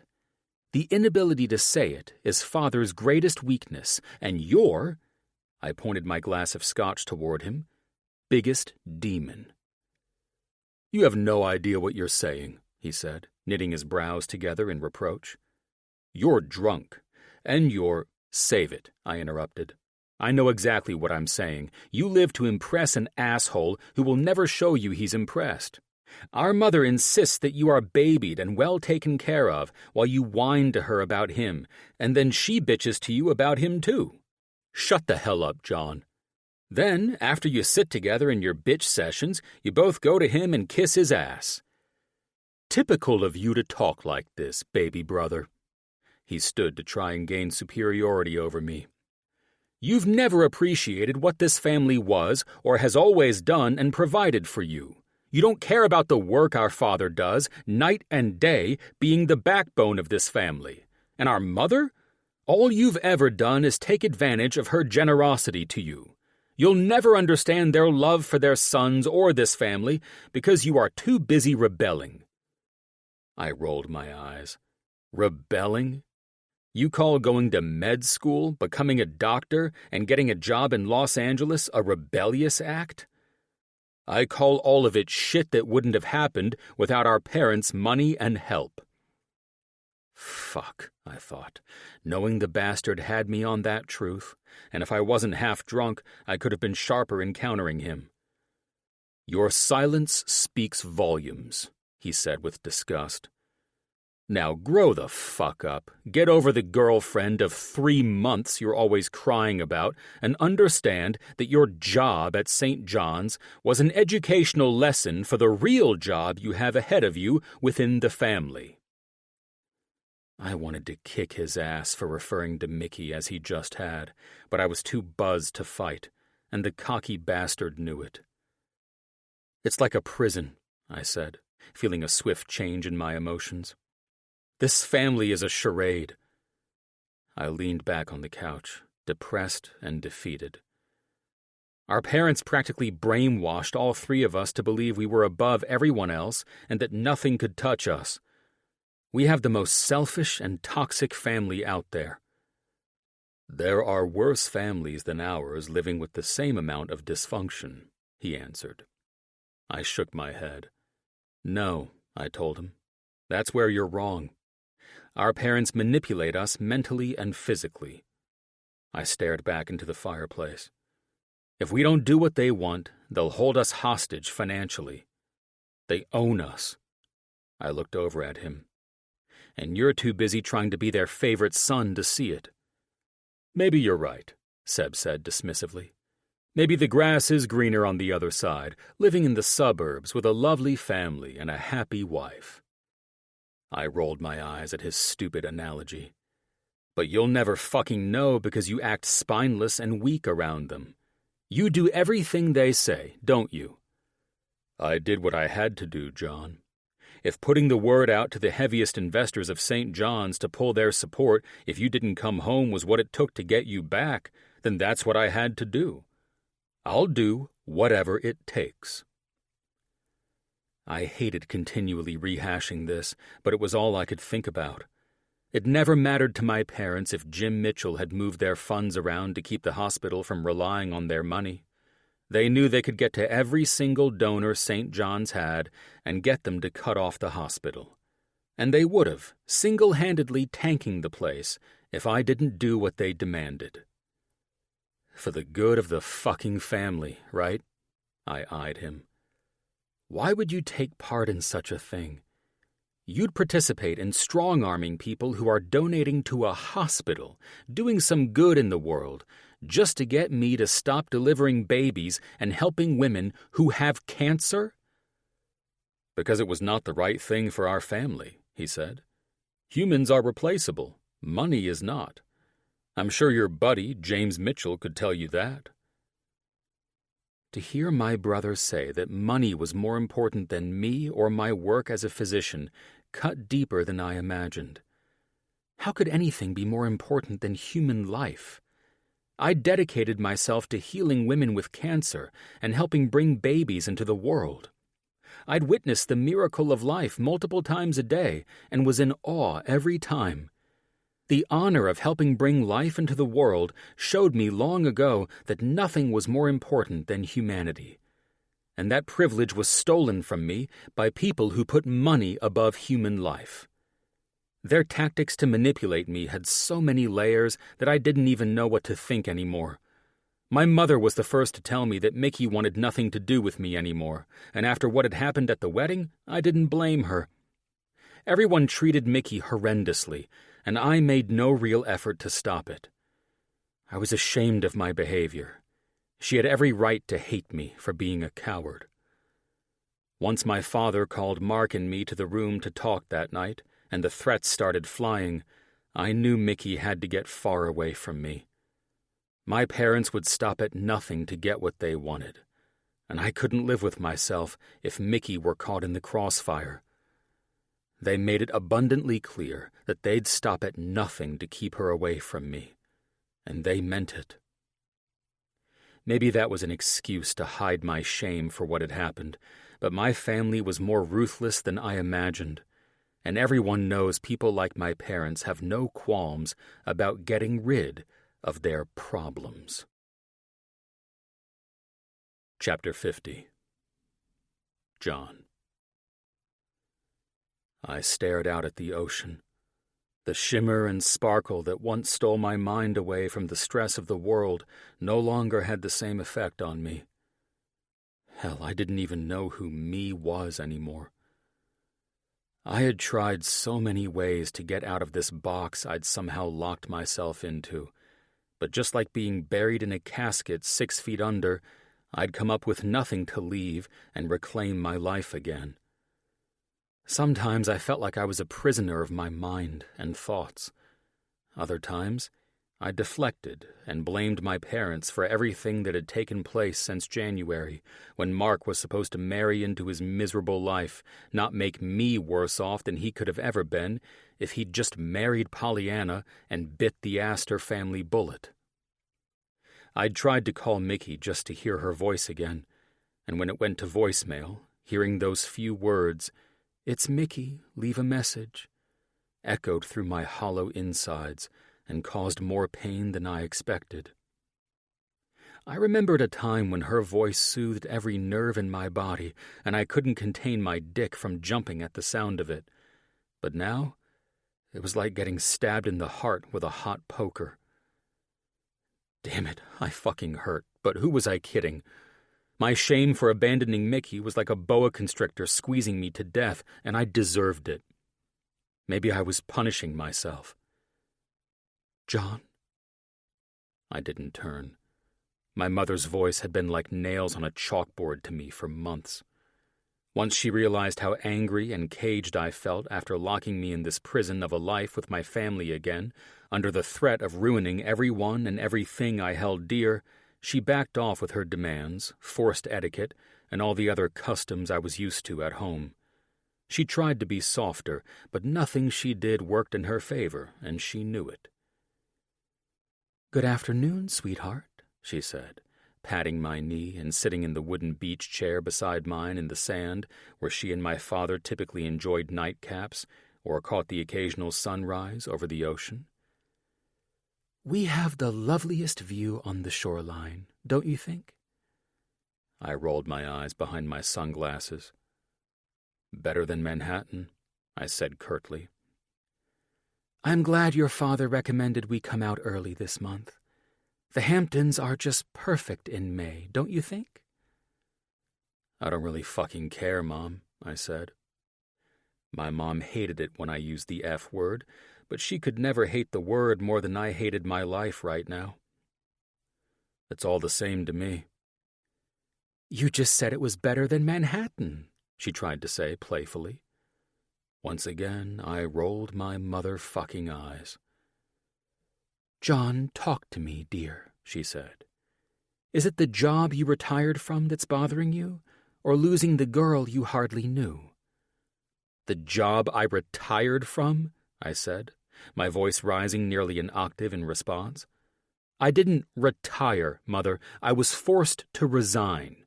Big damn difference in the meaning of those two words." "You had to know the day would come," she said. Our family has no choice but to remain dutiful to ourselves in this nasty world we live in." I finally looked at her. "Nasty world we live in, eh?" I questioned her. "You know how ruthless it is out there. People kill each other over the—" "Stop," I said, unwilling to sit through another Astor family history lesson outlining our value and worth for being such amazing people when all we did was stab each other in the back to get our way. All I know is that there couldn't be anything crueler in the world than the things I've witnessed in my own family. You say it's ruthless out there, ignoring our family's tactics. I won't listen to you speak ill of our family because you're acting like a spoiled child." "Give me a goddamn break, Margot," I snapped, using her first name. "You're lying to all of us, forcing that shit down our throats, but you're lying to yourself most of all." "Oh, really?" she said, as she dropped the soft, tender, loving mother mask she'd been wearing to get me to open up to her. "Please tell me how I fill everyone, including myself, with lies." "As if you don't know," I scoffed. "Everything is based on a lie. You are obsessed with projecting a picture of perfection to all of your associates. I won't call them friends, because we both know you don't have anyone you care about other than us, but you will stop at nothing to get whatever you want. You and Dad have had people silenced, torn down, and sent away more times than I can count. You've destroyed countless reputations of people who dared to cross either of you and have been responsible for the rise and fall of politicians, corporations, and families all over the globe." If looks could kill, I would have dropped dead. "And then, of course, there's this fake bullshit you've been pulling since I was forced to live at home." "Fake?" she snapped. "I may be many things, darling boy, but fake is not one of them." "Really? After everything I said, what bothers you is that I called you fake?" I laughed in disbelief. Talk about being out of touch with what's important. "Fine, let's focus on being fake. Since I've been made to stay here, you've been sweeter than ever, even having the chef prepare all my favorite meals." "And," she said, smiling, "that is because I love you and want you to be happy and comfortable. You were just kissing my ass to keep me pacified." I leaned forward, both elbows on my knees, and ran my fingers through my hair in agitation. "Fuck, I hate all of this," I growled, miserable, trapped, disgusted, and unsure of how to break free from this prison. "I understand," she softly said. "I felt the same way when I was young, growing up in the same type of home as this family." "Stop saying the word family," I snarked. "It's not what we are." I looked over at her. "We have no idea what the hell a family is, and we still throw that word around as if it applies to the fucked up people we are. We defend ourselves, yeah? That's what families do, right?" "Right," she matched my angered tone. "Then tell me why you all went behind my back and set up that fucking hospital the way you did, forcing people to pull their donations and tank the place if I didn't come home." "Because," she said, "an Astor has no business, and you call yourselves family?" I cut her off because I wasn't going to hear another excuse. "Family doesn't do shit like that behind each other's backs. I just don't understand what you plan to do with me or what the fucking point was to bring me back here." "Your father will need you to take over the French." "No," I cut her off. "I'm not moving to France. I'm not fucking dating Summer, and I guarantee you that I will remain single for the rest of my life before I date any woman you and Dad decide will make me happy. I found a woman, and you both threw a fucking fit about her. Now she's gone, along with my life, and here we sit." "Fine then," she said. "Tell me, what was so very special about this woman? I should have let her ruin it for both of you, but I didn't want you hurt. I felt it was time we end it before—" "So, while Dad and Seb fucked with my career, you had your eyes on my love life. All of you were ready to pounce at the first sign of losing me to any of it, right?" "Wrong," she snapped. "Sounds to me like that's exactly what happened. It took Mark having enough of this family's shit and running away for the straw to have broken the camel's back regarding me. John, that woman has no idea who you are and where you come from. You mean that woman has no idea how wealthy my family is and the status they need to uphold, and she would become an embarrassment if she married the youngest son? You think you have it all figured out, do you? I think Mark has it all figured out, I answered. He's the one who took off and disappeared. He's probably living it up in Fiji as we speak. Your brother has rejected his inheritance and his family. And his family would be happy for him to suffer homelessness on the streets before they help him out, I'm sure. That is not who we are, and you know it, she snapped. Then where is Mark? I have no idea, and I don't care to know. He probably ran off with another woman. It must be the reason behind his sudden disdain for Pollyanna and daring to embarrass and insult our family. You're sure of that? I questioned, wanting to know what she thought or whether she cared to know where her other son had gone.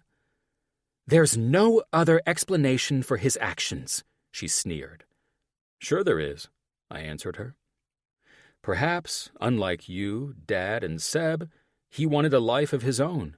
He was determined to find happiness and not allow his parents to find it for him. I sighed. Mom, do you know that since we were little boys, you decided who our friends would be and what houses we could sleep over at? You played some strange game of Mother of the Year with your boys, and though Seb loved all that fucking attention, as most older children do because of the responsibilities their parents place on them, Mark and I didn't need you to defend us. We didn't need you to approve of our high school girlfriends and warn us if any of them would be using us for money or whatever the hell you thought you were protecting us from.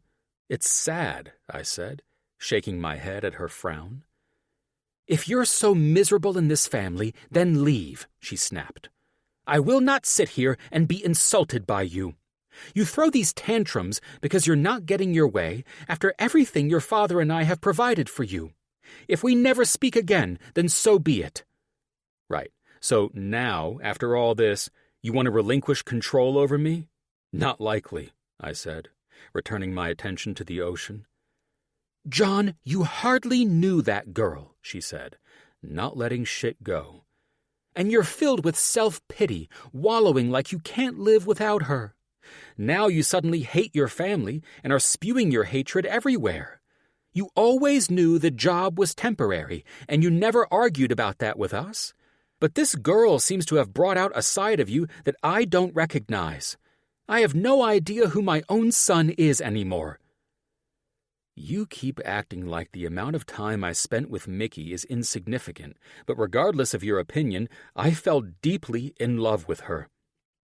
I looked over at where my mother stood, prepared to leave. It surprised me most of all, but it was very real. I didn't understand the extent of it until I was forced to lose her. I stood up. And yes, all my resentment stems from losing Mickey because of this. It's not just about losing my job, house, or independence. I wanted a life with her. I hadn't ever been that happy to be with someone, to hear her laugh, see her smile, or watch her shake her head at my nonsense. It was the beginning of something extraordinary, and you and Dad stole it as soon as you saw us together. Very true, she said coldly. We thought we'd stop something that we obviously could not. And that was, I said with anger, our son being taken away by a woman who will never appreciate his worth.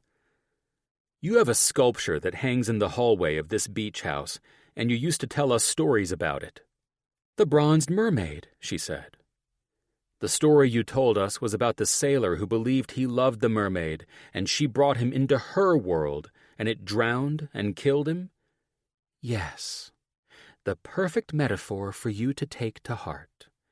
That woman will take you into her world, and it will kill you, your spirit, and the man you were raised to be. I don't see it that way, I said with determination. Any woman you would choose for me would be my killer mermaid, and I would never be the person I am meant to be. Mickey was saving me, but you are the one who wants to kill my spirit and the man I've become, the doctor, and turn me into some desk-sitting, greedy, cigar-smoking asshole. That's not who I am. Mickey knows that, and I know that. The sad part is that my parents don't know that, nor do they care. We know what's best for you, she answered nervously. No, you know what's best for you. I know what's best for me, and a life obsessed with status and wealth is not that. I couldn't take another second of this life, so I made up my mind to burn it all down if it came to that. I'm leaving, and if you so much as think about making good on your threats to ruin Michaela or bring harm to anyone she loves in any way, I will call the first news outlet I can find and tell them every secret the Astor family has. I watched the blood drain from her face, and that's when I realized I had the power to leave all along. They were counting on me loving my family legacy more than I loved Mickey, and that was their mistake. Of all their threats, the ones placed on Mickey were the ones that kept me away. I just couldn't believe it had taken me so long to recognize that the ruination of the family name was the key. It was the one thing they'd never allowed to be tarnished, and that was what put me in control, because I didn't give a fuck about it. You wouldn't dare. Her voice was steady, but I saw the fear in her eyes.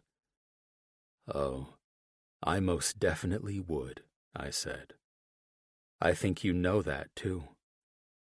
Your father will never forgive you if you leave, she threatened. Then, after I find Mark, he and I can have a good laugh that our father chose greed over his own blood. I don't fucking care.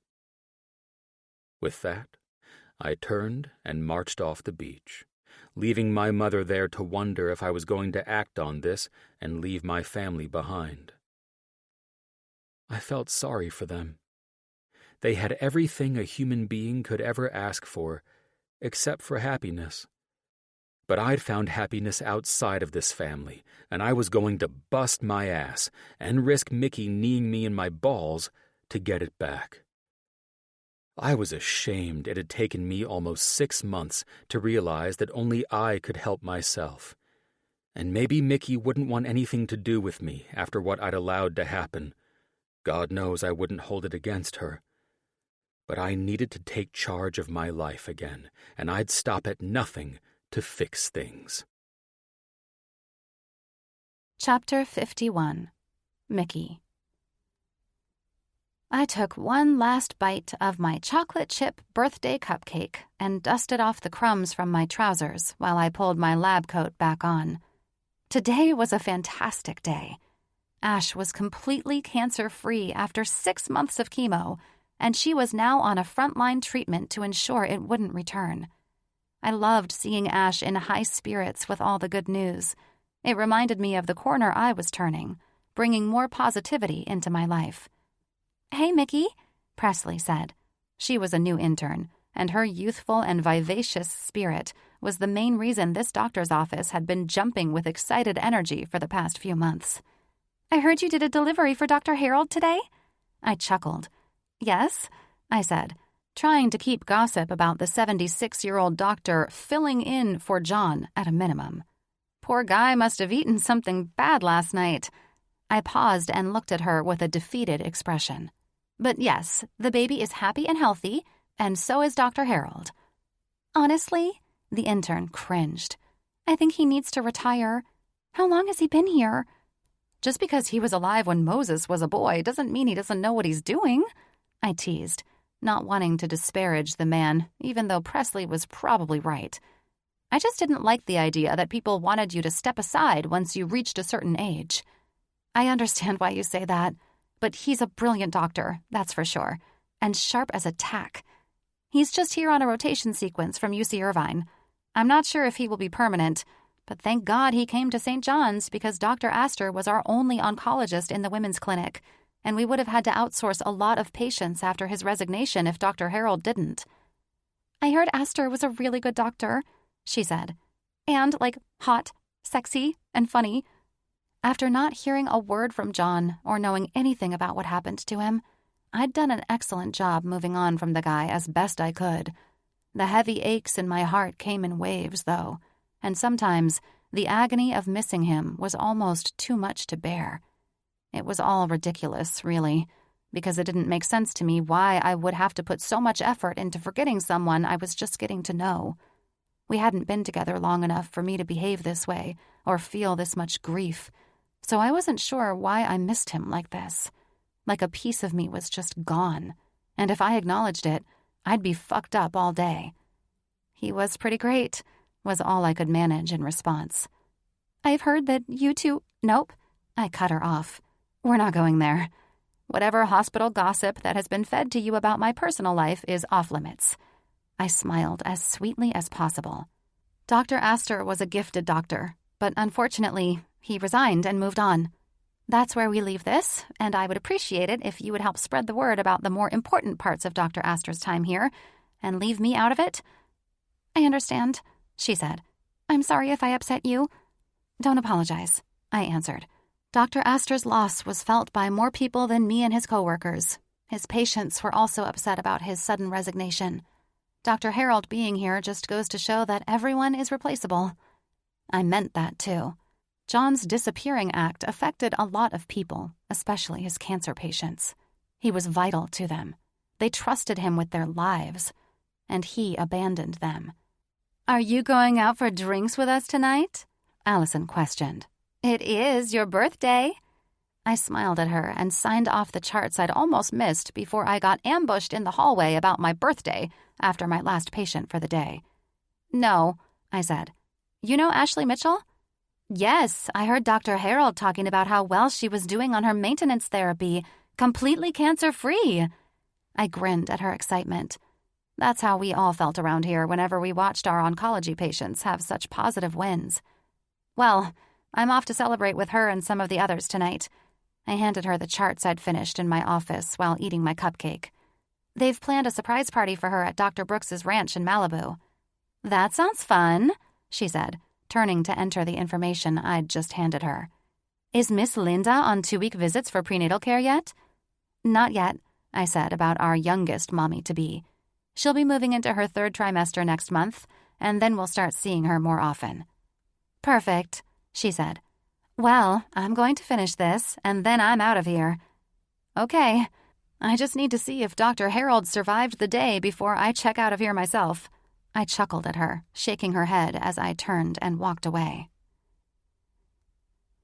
After a fantastic hot shower and a quick change of clothes, I was finally on my way to Colin and Elena's house to celebrate Ash beating cancer. I had to admit I was loving this side of working with cancer patients. It was very therapeutic, and it was helping me cope with the grief of losing my friend, something I never thought I'd be able to get through. Being around a fighting spirit like Ashley's was an eye-opening experience to see that there were positive outcomes as well. I pulled up a long asphalt driveway lined by white, split-rail fences in absolute awe of this home, or ranch. Horses grazed in green pastures, and seeing something so rural for the first time in forever made me smile. It wasn't like the ranches and farms I was used to seeing in Tennessee, though, because this place had a majestic ocean view.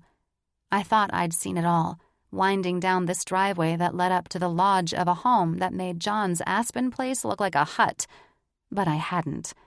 I parked my car next to the rest of the fancy ones, looking entirely out of place, and then got out to take in the beauty of the view. Holy shit, I said in awe. The crisp ocean breeze washed over me, blowing my hair out of my face and allowing me to take in the sparkling, vast ocean below the hillside this home was built on. Seeing how the sea sparkled beneath the sun was refreshing to my tired soul. The water moved easily, glistening and dazzling all the way out to where the horizon met it. Wow. Just wow, I said softly. There's a reason my wife insisted this home be the place to rehabilitate patients with post-traumatic disorders, I heard Colin say. I turned to greet him. Hey there, Dr. Brooks. I extended my hand to shake his. This place is stunning. Shaking my hand and calling me Dr. Brooks? Did we break up too? he questioned with a friendly smile. Bring it in for a hug, sis. He pulled me in, wrapping his strong, friendly arms around me while I laughed. I liked Colin. He was the wildest of his group of friends, the most sarcastic, and had no filter. It was easy to see why he and Jake were so close, and if John's sorry ass had stuck around, I could see him becoming closer with them as I had unexpectedly done with their wives. "Sorry," I said, pulling back and catching my hair that the wind was blowing from behind me.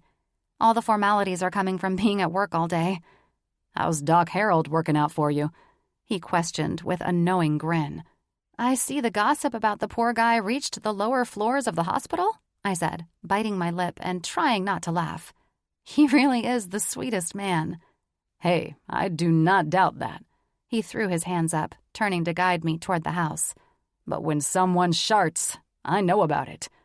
"Sharts?" I questioned the term. "Yeah, shits their pants after trying to let an easy fart loose." I covered my mouth. "I'm not laughing at this. It could happen to anyone," I said firmly. "Hell yeah, it could happen to anyone.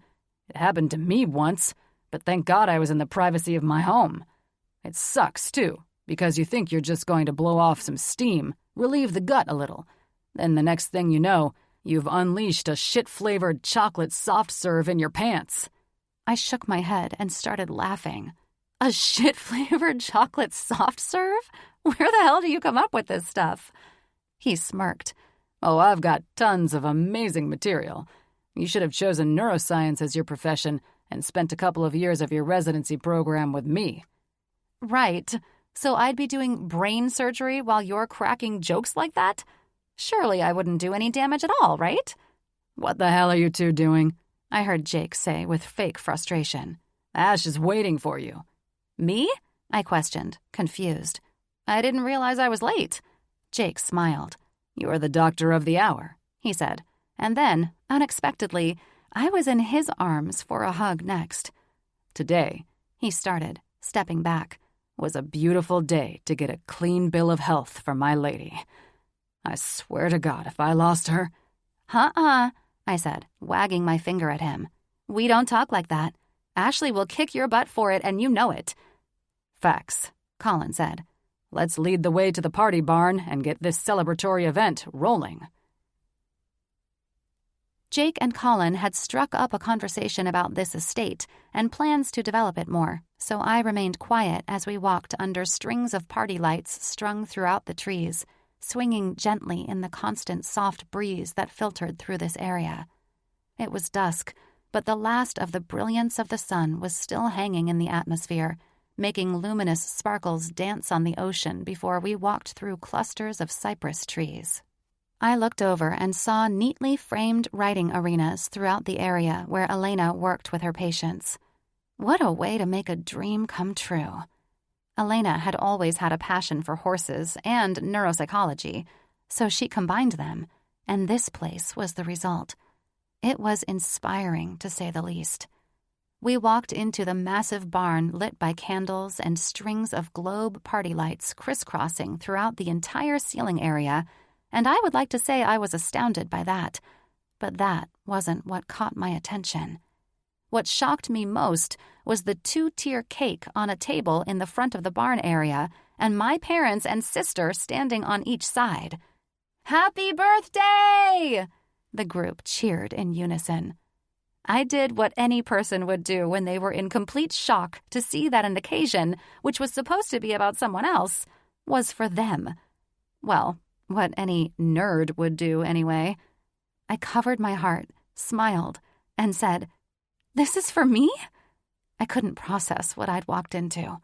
I didn't think for a second this would ever be about my birthday, and I was genuinely stunned. "Mom and Dad? And Lydia?" "Happy birthday, honey," Ash said, the first to come out of nowhere and greet me. She looked at Jake and Colin. "You both insisted on no catering, so go check on your barbecue. I'm not eating a burnt hot dog."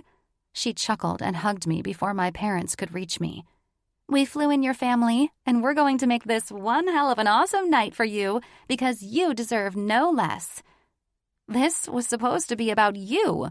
I eyed her with a smile. "It's about both of us." she answered. "We're celebrating milestones and 2 lovely lives. 30 years old, eh?" "Yup," I said with a smile. "And you don't look a day over 50, Lydia teased, hugging me as everyone laughed. "Seriously, sis, happy birthday." "Happy birthday, Peaches," my dad said, giving me a hug. "Happy birthday, sweetheart," my mom said as she approached me from the other side. This was lovely. What a memory to treasure after such a challenging time in my life. I'd suffered through these past few months, trying not to stare at my phone in hopes I'd missed a call from John, or willing him to call, text, or add me as a friend on social media. My mind had been purely consumed with the man after he disappeared on me in the early months. Once I started focusing on myself, I could feel the weight of sorrow and grief leave me, being replaced with happiness and joy. My life was on course and back on track, and it did help to have the support of my friends and now even my family here. I knew I would finally get through all of this, and each day I felt stronger and happier for it. Chapter 52. Mickey. After all the hugs were given and introductions were made to people I hadn't met yet, namely Nat's husband Spencer and their friends Alex and Brianne Grayson, the excitement died down into a more comfortable setting. We'd all finished eating the most delicious lemon and whipped cream vanilla cake, and I was so stuffed I felt like I might throw up. The men had gathered in the corner, and I smiled at how my dad was schooling all these amazing doctors and CEO billionaires with his Tennessee football skills. Usually, Dad would pop off with one of his goofy slang terms or do something improper or embarrassing. But these guys were treating him like he was Vince Lombardi in the flesh. "Your dad definitely has their attention," Avery said, while my mom and sister were listening to Natalia talk about her various celebrity real estate clients. "I've never seen the guys so engrossed in conversation before." I chuckled. "Well, my dad is an act, that's for sure. He has no manners half the time, and that's probably why they're all so captivated by him. Usually, my mom ensures he's behaving and not letting anything too nutty come out of his mouth." "Well, I think they're all going back to their high school football days," Brianne said, her adorable dimples lighting up the room every time she smiled. "Cameron is going to hate himself for taking the family out of town this weekend," Ashley said. "That boy and his boy are both huge football fans. Considering how mesmerized these guys are with your dad and telling them about his life in coaching college football, Cameron and Jax would kneel before him." I smiled proudly. "Yeah, my dad's an awesome coach," I stated. "His players practically eat out of his hand like the guys are doing now." I wish I could hear what he's saying because sometimes my dad has no shame at all. "You've met Colin, right?" Avery said with a laugh. "No one on this planet could beat that man when it comes to being shameless." "Yeah, well, when Colin does it, it's funny. My dad?" "He's your dad," Brianne laughed. "That's why you think he's a bit off when it comes to that." "You've not been in a discussion with him," I laughed. "And God only knows what gets said when my mom isn't there to police him." I eyed my mom, who was still in a lively conversation with Nat and my sister. "Oh, let the men talk," Avery said. "Jim could use a little humor right now. He's a bit irritated that—" She stopped, and I saw her glance at her friends briefly, suddenly making me feel like I was missing something. "Irritated?" I questioned, while my mother, Nat, and sister tuned into our conversation. "Is there something I should know?" "You probably don't want to know," Avery said with annoyance. "And I'm sorry I said anything because you've been doing so well and seem so happy. I'm fucking sorry." "Oh," my mother said. I hadn't had a chance to introduce her to Avery myself and prepare her that fuck was Avery's favorite word, and she could care less if anyone judged her for it. "Is everything okay?" "Listen," Ashley said as Avery slouched, evidently angry at herself for doing something that might cause the exciting night to crash and burn. "Jim has a meeting with John tomorrow. I only know about it because they discussed having Jake attend." "Do you know what it's about?" I questioned, my heart feeling like an electric current was thumping through it. I have no idea, Avery answered dryly while Ash shook her head. But Jim says John is insistent upon having this meeting. Maybe he ditched his family and wants his job back, I said nonchalantly. But fuck if my heart wasn't going to burst, knowing that he was in California at this very moment. And how would that make you feel? My mom questioned, knowing only minor details about the Monaco disaster and mine and John's short-lived relationship. The girls, on the other hand, I'd been hanging out with more often, and they knew it was extremely difficult for me to process that John had fallen off the face of the earth without any explanation or apology, and it was the worst mind screw I'd ever experienced. I don't know, I answered truthfully. It would be weird working with him again. I would imagine it being uncomfortable as hell, my sister added. I haven't heard much gossip, but from what my client has said, her husband's family is quite close to the Astors. John seemed miserable at some event they were attending. She said he looked like he was about to flip the table and storm out. Good, Avery added. That's what he gets for allowing his mommy and daddy to make his decisions for him. Let's not get too carried away, my mom added without the full knowledge of the pain and suffering I'd gone through. One thing is certain, though, she smiled at me. John was obviously too immature to handle a relationship with my daughter, and, as fate would have it, he was taken out of the picture before he could do any real harm to her heart, like her ex-fiancé did. Everyone seemed to look at me for answers I didn't have. You know, Ashley started. Okay, don't everyone freak out on me when I say this. No one will freak out, I laughed, wishing my parents weren't here so I could down the bottle of wine in front of me and allow Ashley's wild, hippie spirit to take control. We're not returning to the true love hurts and spiritual soulmate stuff again, are we? You're just afraid of the truth, Ashley winked at me. But I think you both are more than soulmates. Dear God, here we go, Nat said, joining the conversation. Ashley, honey, you know I love everything about your quirkiness and love for finding things that the universe throws our way when it comes down to breakups with bastards. But this is one I'm not going to allow you to intervene on. The man ghosted our sweet girl. And even out there in the multiverse, that is just wrong. That's the thing, though, Ashley said. It's perfectly normal for a twin flame relationship to do this. I think John and Mickey are twin souls. I loved the woman, but I swear, I had to wonder sometimes if all the incense she used was clogging up her brain cells when it came to shit like this. Well, if you ask me, Nat said, continuing to argue while my mom looked at me, wondering if all rich people were weirdos. There is nothing twin about this situation because twins are known to be alike. Mickey, she looked at me, would you ever just up and vanish on John as he did you? Or would you have the decency to at least explain why your parents were obnoxious assholes who hated him? I smiled. I would have explained myself. Because I raised you with manners, my mom interjected. And that's why I think they're twin souls, Ashley added, mixing in the confusion again. You see, John and Mickey almost have every trait of a twin soul relationship. They fell for each other hard and fast. Their personalities are opposite, as if staring at each other in mirrors, and, well, it ended abruptly with the divine male running away, leaving the divine female broken and hurt, destroyed. I understand very well that Mickey is quite divine, Nat added, then looked at me. And honey, I will state that you're nearly a goddess with everything that you've got going on with your looks. However, she looked back at Ashley. There's nothing divine about John. If there were, I wouldn't agree that he's a divine asshole. I don't care if you agree with me or not. All I'm saying is that he's her perfect other half. He just needs to work on himself. Ashley smiled at me.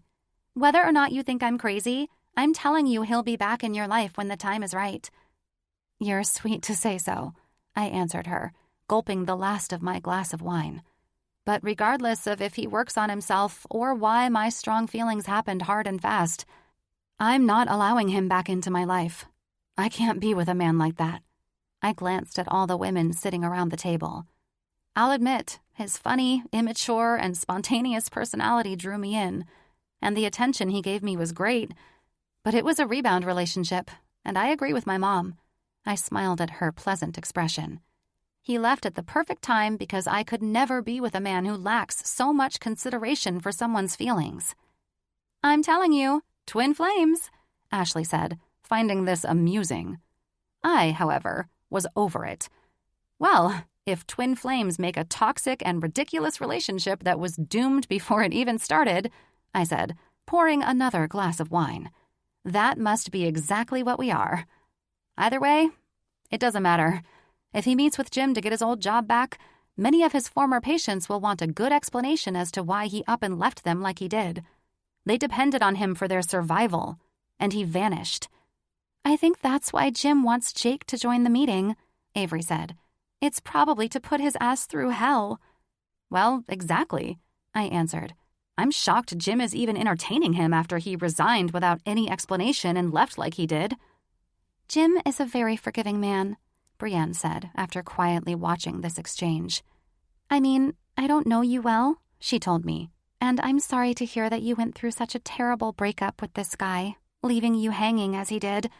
However, I know Jim well enough to know that he'd at least give the guy a chance to explain himself. She looked at Jim's wife, Avery, for validation on her statement. Avery nodded in confirmation. That's true, but Jim's teddy bear and CEO sides are very different personalities. She rubbed my shoulder. Jim will speak to you first to ensure how you'd feel about John returning, if that's what he's meeting with them to speak about, of course. Her vibrant blue eyes locked onto mine. You'll get the teddy bear side of my husband, so just be very direct, upfront, and honest with him. He's a stiff asshole when he needs to be, but he also considers everyone's feelings. And with the way that man just up and abandoned everyone there, Nat said, Jim should immediately refuse that boy's access. I see you've all met the reason my wife sells the majority of the most expensive real estate in Southern California, Spencer said as he approached with all the men in tow. Nat snatched her purse from the table and turned to capture Spencer's lips with hers, while offering a low moan that prompted a laugh from all of us. She turned back to where we sat, watching the daytime drama play out between her and her handsome man. Listen, no more of this supernatural talk. She eyed Ashley and gave her ponytail a little tug. It's cute, but this goes far beyond triplet souls or whatever you were chanting about. Twin souls, Ashley corrected her with a confident grin. Nat rolled her eyes. It's all the same. It's strange and completely too far out there. Sometimes it's cute, and it fits the cure for a broken heart.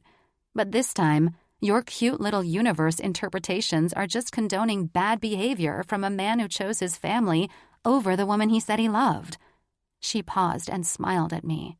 And for whatever it is worth, I know heartbreak is bullshit, but just be thankful you didn't enter a 20-year marriage with the man, only to find out his first loyalty is to his family before his wife. That's all I'll say. But you're all fools if you don't listen to my advice. You remind me so much of my husband's sister, Mickey's Aunt Beverly, my mom said with a laugh. I'm truly flattered, as this is not the first time I've received that compliment. I just hope she's as an incredible personality as Vivian Winthrop. Nat winked at me, then stepped back from the table. We need to get going. But first, I need to sneak upstairs next door and give sweet Elena my get-well-soon wishes. Elena is sick? I questioned. I realized that I hadn't seen her, but I figured she was running around organizing things or something. Avery chuckled. She didn't want to spoil your surprise by letting it be an issue. Everyone was under strict orders to not bring it up unless asked where she was. Well, spoiling the party would fall under the category of bringing up John being in town. I teased Avery. No shit, she agreed. Listen, take it with a grain of salt, especially what Sister Ashley Crystal Moonchild here says, she said, tossing a crumpled-up napkin across the table to Ashley. All of it. Just do your thing and try to act like he's not even in town. True, I answered, smiling at Ashley's blush-red cheeks. You know we all love giving you a hard time, right? My husband is the worst about it, she rolled her eyes. Hey, I don't care. We all believe in something, right? Trust me, I'm used to the denial. Denial my ass, Brienne said. You know that some things are hard to wrap your mind around. Ashley shrugged. And that's why all of you deal with anxiety and depression. She poked back at everyone teasing her. You're right, Lydia said, nodding at Ashley. I agree that closed-minded people definitely appear to be higher strung. Who are you to talk? My mother laughed. You're the most anxious one in the whole family. That's because I'm always treated like an outcast, she said. Outcast, she says. I mocked. Hey, thank you, all of you, for this night. This has been more than expected, especially with Ash giving us all these far-out love lessons. Ash smiled triumphantly. I want to point out how amazing I think you are, Ash, for how you remained so courageous and fought off cancer the way you did. What can I say? It was the universe. She chuckled.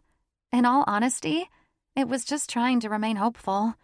I wasn't going to let it take me from my kids like it took my mom from me. Because of you, and watching you absolutely thrive during the hardest times of your fight, I gained a new sense of confidence and found a desire to investigate pursuing oncology as another specialty. Oh, wow, my mom said with a smile. This is news. Truth, Avery chuckled.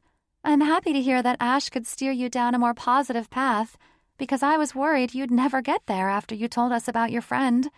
If we've learned anything from John's abrupt exit from the hospital, we could use more OBGYN oncologists at St. John's. Well, now that the best part of the party is over, I'm going to head up and check on my little Latina love, who's sick in bed, Colin said, stepping over to the table before making his exit the same way Spencer and Natalia had left a few minutes ago. He looked at me. Elena wanted me to extend her apologies for not being here. She caught some stomach bug that took her down just before noon today. But that... Colin? We heard a cheerful voice say from behind where we sat around this table covered in crumpled napkins and cake crumbs. I'm sorry to interrupt you guys, but you'll never believe this. Holy shit, mi amor. You look fucking horrible. But happy? Colin answered with humor in his voice as he made a direct line to his wife. I mean, that sounds bad, and I'm sorry, but what are you doing out of bed? I'm pregnant! She laughed and cried out simultaneously. What? Colin said in shock as she rushed to him, and he wrapped his arms around her. How? I mean, I know how. Nat bet Spencer on the way here that I was pregnant, and it was morning sickness. And you know how she is. She's always right, and we're all wrong. God, I don't know how Spencer deals with that woman sometimes. Colin said with a laugh, hugging his wife again. Anyway, Nat bought a pregnancy test and had me take it before they just left because she was convinced. Those two are shameless, Jim said. Who buys a pregnancy test for a friend with the stomach flu? Natalia does, babe, Avery laughed. Oh my God, I can't believe we have another baby on the way. All of us got up and moved in the direction of where Elena and Colin stood in tears. Mickey, Elena said with a daring smile. Looks like you're my new baby doctor, and I hope you're up for the challenge. I chuckled, loving that my job always carried so much positivity, even when negative emotions had tendencies to carry over into my life. These women had faced challenges beyond belief, but they were all fighters who came out on the other side, and I wanted that too. I wasn't going to sulk anymore or get spikes of anxiety whenever I heard my phone, thinking that this might be it when John came back into my life. If he ever did, it would all be up to me in how I would receive him. One thing was for sure. No one would find me running up to him with open arms, welcoming him back like I'd imagined myself doing so many times since he went silent on me. This time would be different. No flirting and no rushed behavior. I wouldn't be as emotionally available as I was when he wouldn't leave me alone, and I wanted nothing to do with him before I threw caution to the wind and let down my guard. I was exceptional, and I was not desperate. If I wanted any man to respect me, I had to respect myself first. Chapter 53. John. Returning to Southern California after all these months of feeling trapped and suffocated in Manhattan was more liberating than I could ever explain. My father was in Zurich when I decided to throw down the gauntlet on my mother, and I hadn't heard a word from them since, which was how I wanted it. I had only 2 goals now: getting back the love of my life, knowing I'd fucked that up beyond belief, and getting back my job. I spent most of the week waiting for this morning's meeting with Jim at a rented condo on the beach, since my parents took the liberty of selling my house the week after they ambushed me in Monaco. I didn't care where I was, though, as long as I was here. Being on the West Coast again filled me with such rejuvenation, and I didn't miss Martha's Vineyard for a second. This was home, and this was freedom. I leaned over the balcony of the 1-bedroom condo, knowing that today was a game-changing day, but still unable to shake what I'd been through this year. I sipped my coffee, thinking about all my parents' talk about how being home was the right move for my life. It wasn't the right move for my life. It was the right move for their lives. My parents' issues were beyond the scope of any therapist, so I was well aware that I wasn't about to figure them out. All I knew after living back home with them again was that they were miserable people, and they didn't know the meaning of the word love. They just knew how to use love to manipulate people. It might have taken me way too long to stand up for myself and walk out on my parents, but I did. And now all I could do was try to pick up the pieces of the life I'd broken when I skipped town. Here I was now, not knowing anything about my future, my financial situation, the future of St. John's, which my parents were likely in the process of financially burning to the ground, or the most important thing, my relationship with Mickey. Had she moved on? Did she hate me? She had every right to. I wouldn't know until I sought her out, but I needed to find out the damage my family had caused St. John's first. I couldn't go to her jobless and homeless and expect her to even look at me twice. Within the hour, I was showered, dressed, and walking into the South Tower of the Mitchell & Associates Global Building. The place was pristine, exuding a level of elite professionalism that was difficult to put into words. People could say what they wanted about James Mitchell, but there was no denying how impressive the man was. Building this empire took a level of business acumen most men did not possess. "I have a 10 o'clock appointment with Mr. Mitchell," I said to the receptionist on the penthouse floor of the extraordinary building. The woman looked like your typical Mrs. Claus, portly and white-haired with rosy cheeks and even half-moon spectacles. "I've got it from here, Miss May," Jake said to the sweet-looking lady as he approached from behind me. "This way, John," he directed me, and from the looks of the friend I'd come to know better on our trip to Aspen, this probably wouldn't be the meeting I'd hoped for. Jake was distant, cold, and direct, 3 adjectives no one would ever use to describe him.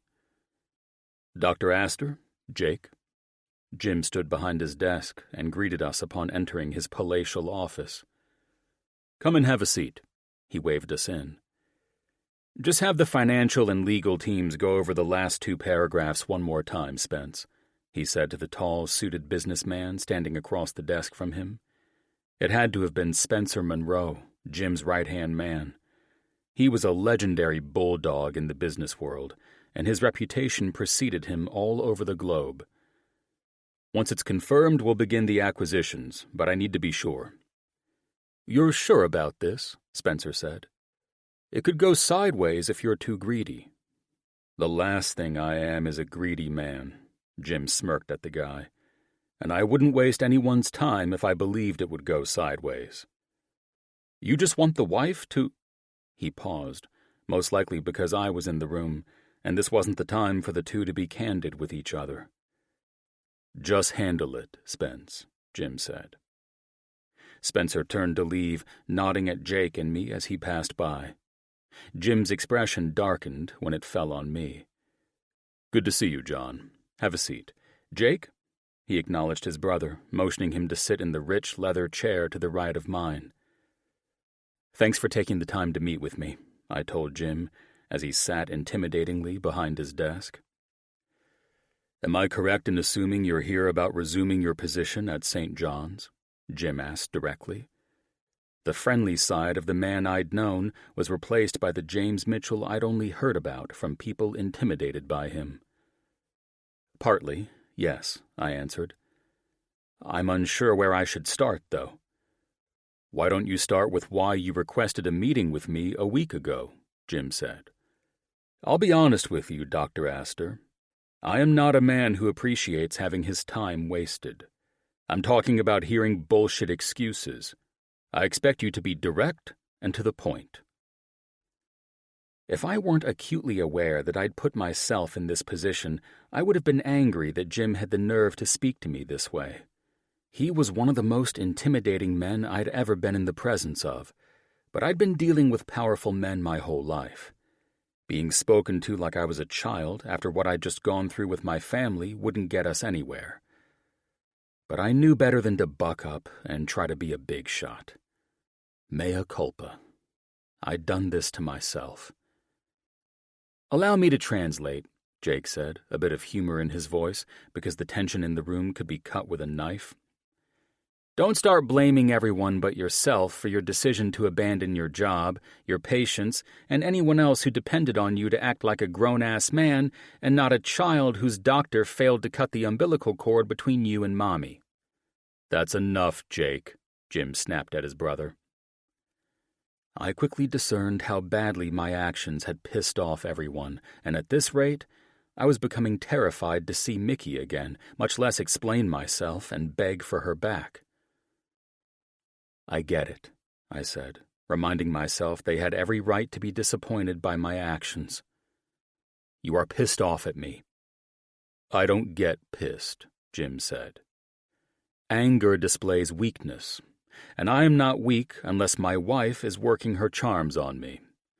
However, I'm extremely disappointed by how you abandoned your patients and resigned from your duties at one of the best hospitals in the country. If I allowed every physician to play those childish games, everyone would take their jobs, which are selectively appointed, for granted. So no, I'm not pissed. I'm disgusted by your lack of ethics and decency, given you come from a family that prides itself on being honorable and loyal to business, friends, and most of all, charitable cases." "I understand, and I should have started by apologizing for how I chose to leave," I said. "While Jim doesn't need your sympathies, I do," Jake said, raising an eyebrow at me. "My brother is right when he says he doesn't get pissed off and allow anger to show weakness." He mockingly eyed his brother, most likely hoping I didn't see it, then looked at me. "But I do get pissed off." "Is that why you're here?" I asked. "He's here to help me determine whether or not I'll allow you to return to St. John's and resume the position you resigned from, if that's why you're here." "As I said, that is part of it, yes," I answered.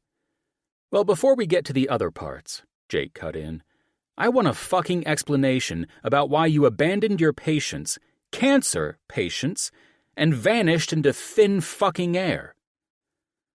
I nodded, knowing his wife was one of the patients I left behind. "It was extremely unprofessional of me." "Unprofessional? Your patients trusted you with their lives, John. Ashley trusted you with her life." Jake's voice nearly cracked when he said it, and if I didn't already feel like the worst man on earth, I would have now because he was right. "Again, I'm not Jim, who doesn't want excuses regarding your cowardly actions, but I do. Why the hell would you just walk out on everyone and everything like you did?"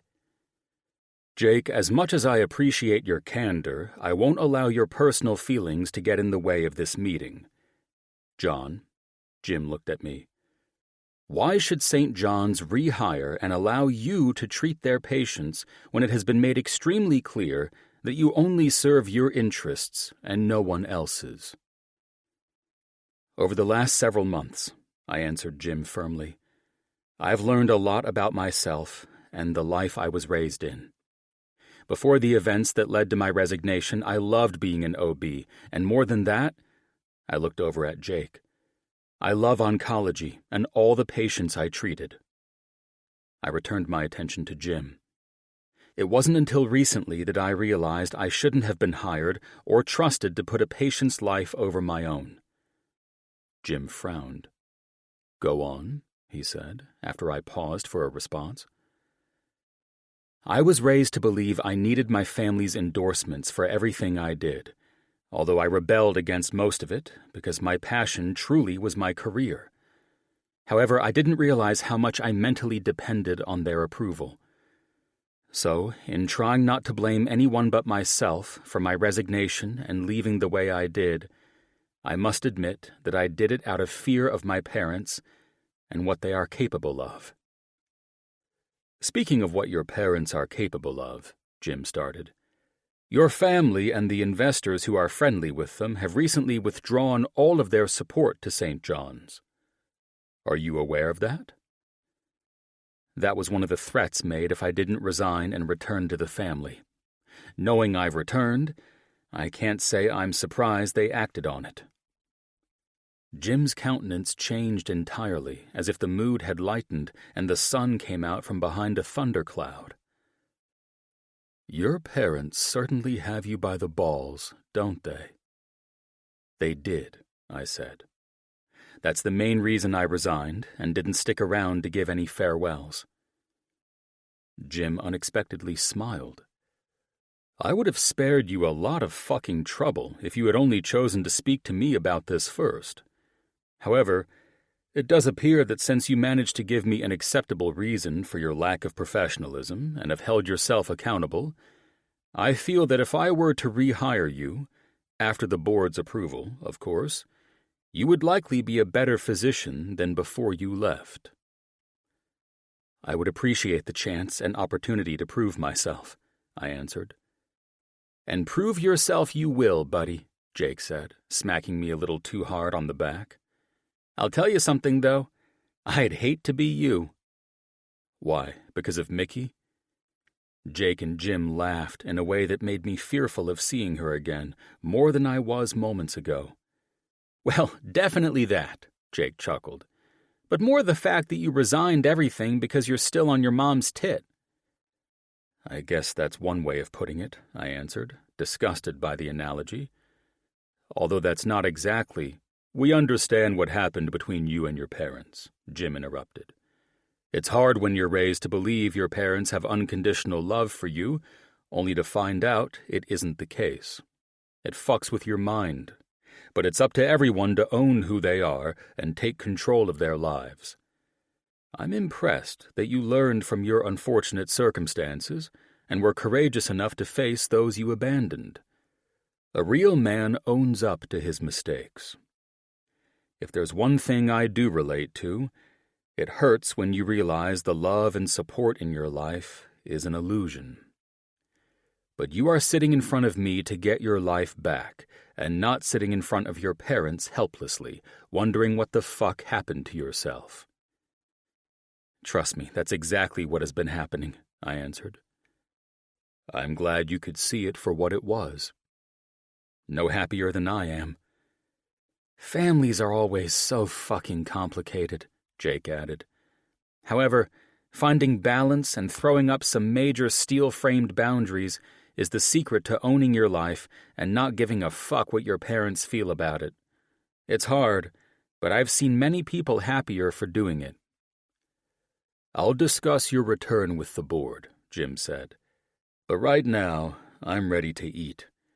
I've been here with Spencer since 4 a.m, and I'm having an early lunch. You two care to join me?" "I'm down." Jake stood with me. "If your ass wants any guidance on how to get the girl back, you'd be wise to join in as well." I grinned. "Brunch sounds great," I said, then looked at Jim. "Will the hospital be okay without the funding?" "Your parents overestimated their ability to affect any part of my business," Jim grinned. "They aren't the only people running the world, you know. I have more than a few people and tricks up my sleeves." I suddenly felt stupid, thinking a man like James Mitchell wouldn't see pretentious, age-old billionaires like my parents coming from a mile away. He'd been around people like them his entire life and didn't get to where he was by being stupid. As I said, Jim clapped his hand on my back as we turned to leave. You should have spoken to me about all of this in the beginning. I could have saved you a lot of trouble.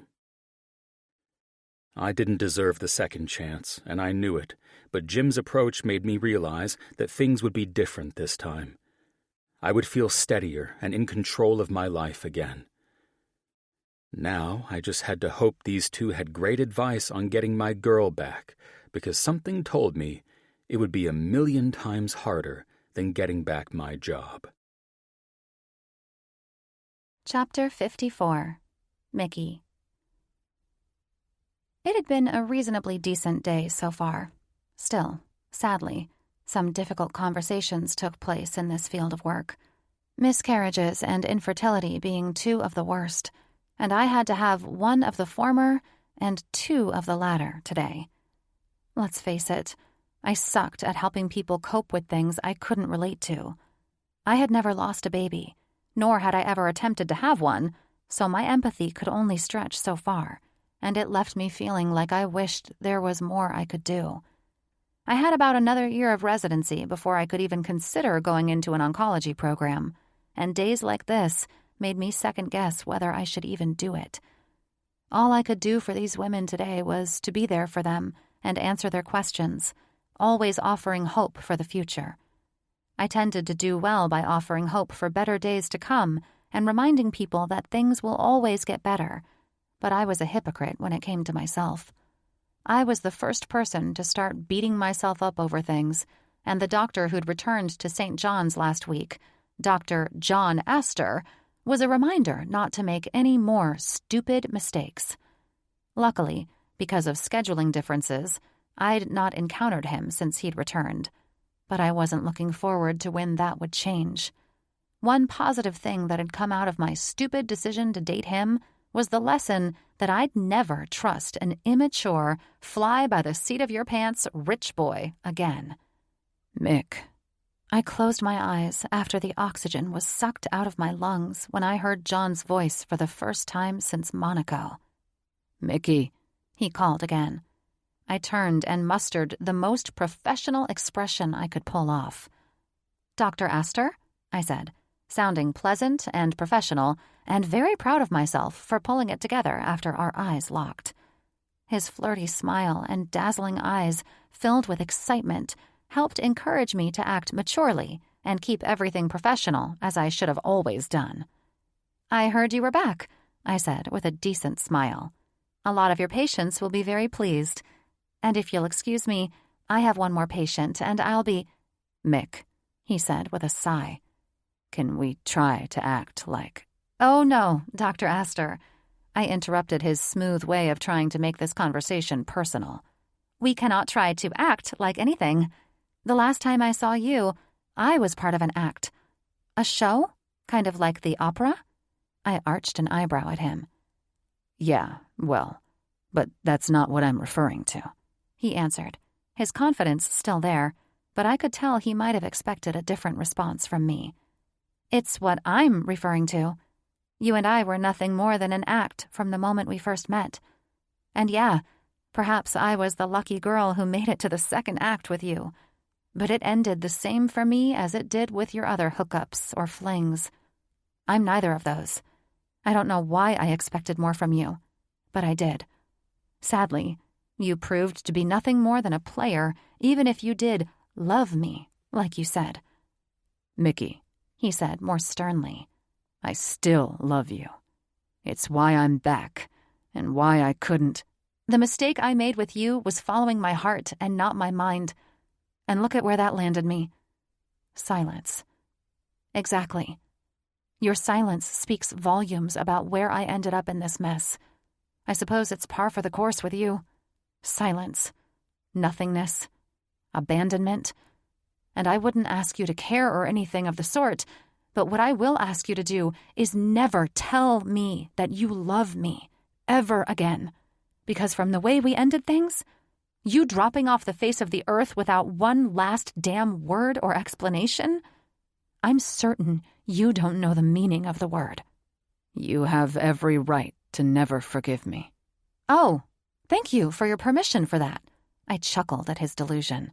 I'm not worried about forgiving you, but I have forgiven myself for believing anything you said, which is the only reason I've been able to move on and how I can converse with you now. I still have to work with you and prefer maintaining a decent workplace relationship, nothing more and nothing less. As for resuming any relationship we previously had, that won't even be discussed. You had your chance, and you blew it. Never again will I allow anyone to treat me like you have. Fair enough, he said, shoving his hands into his pockets.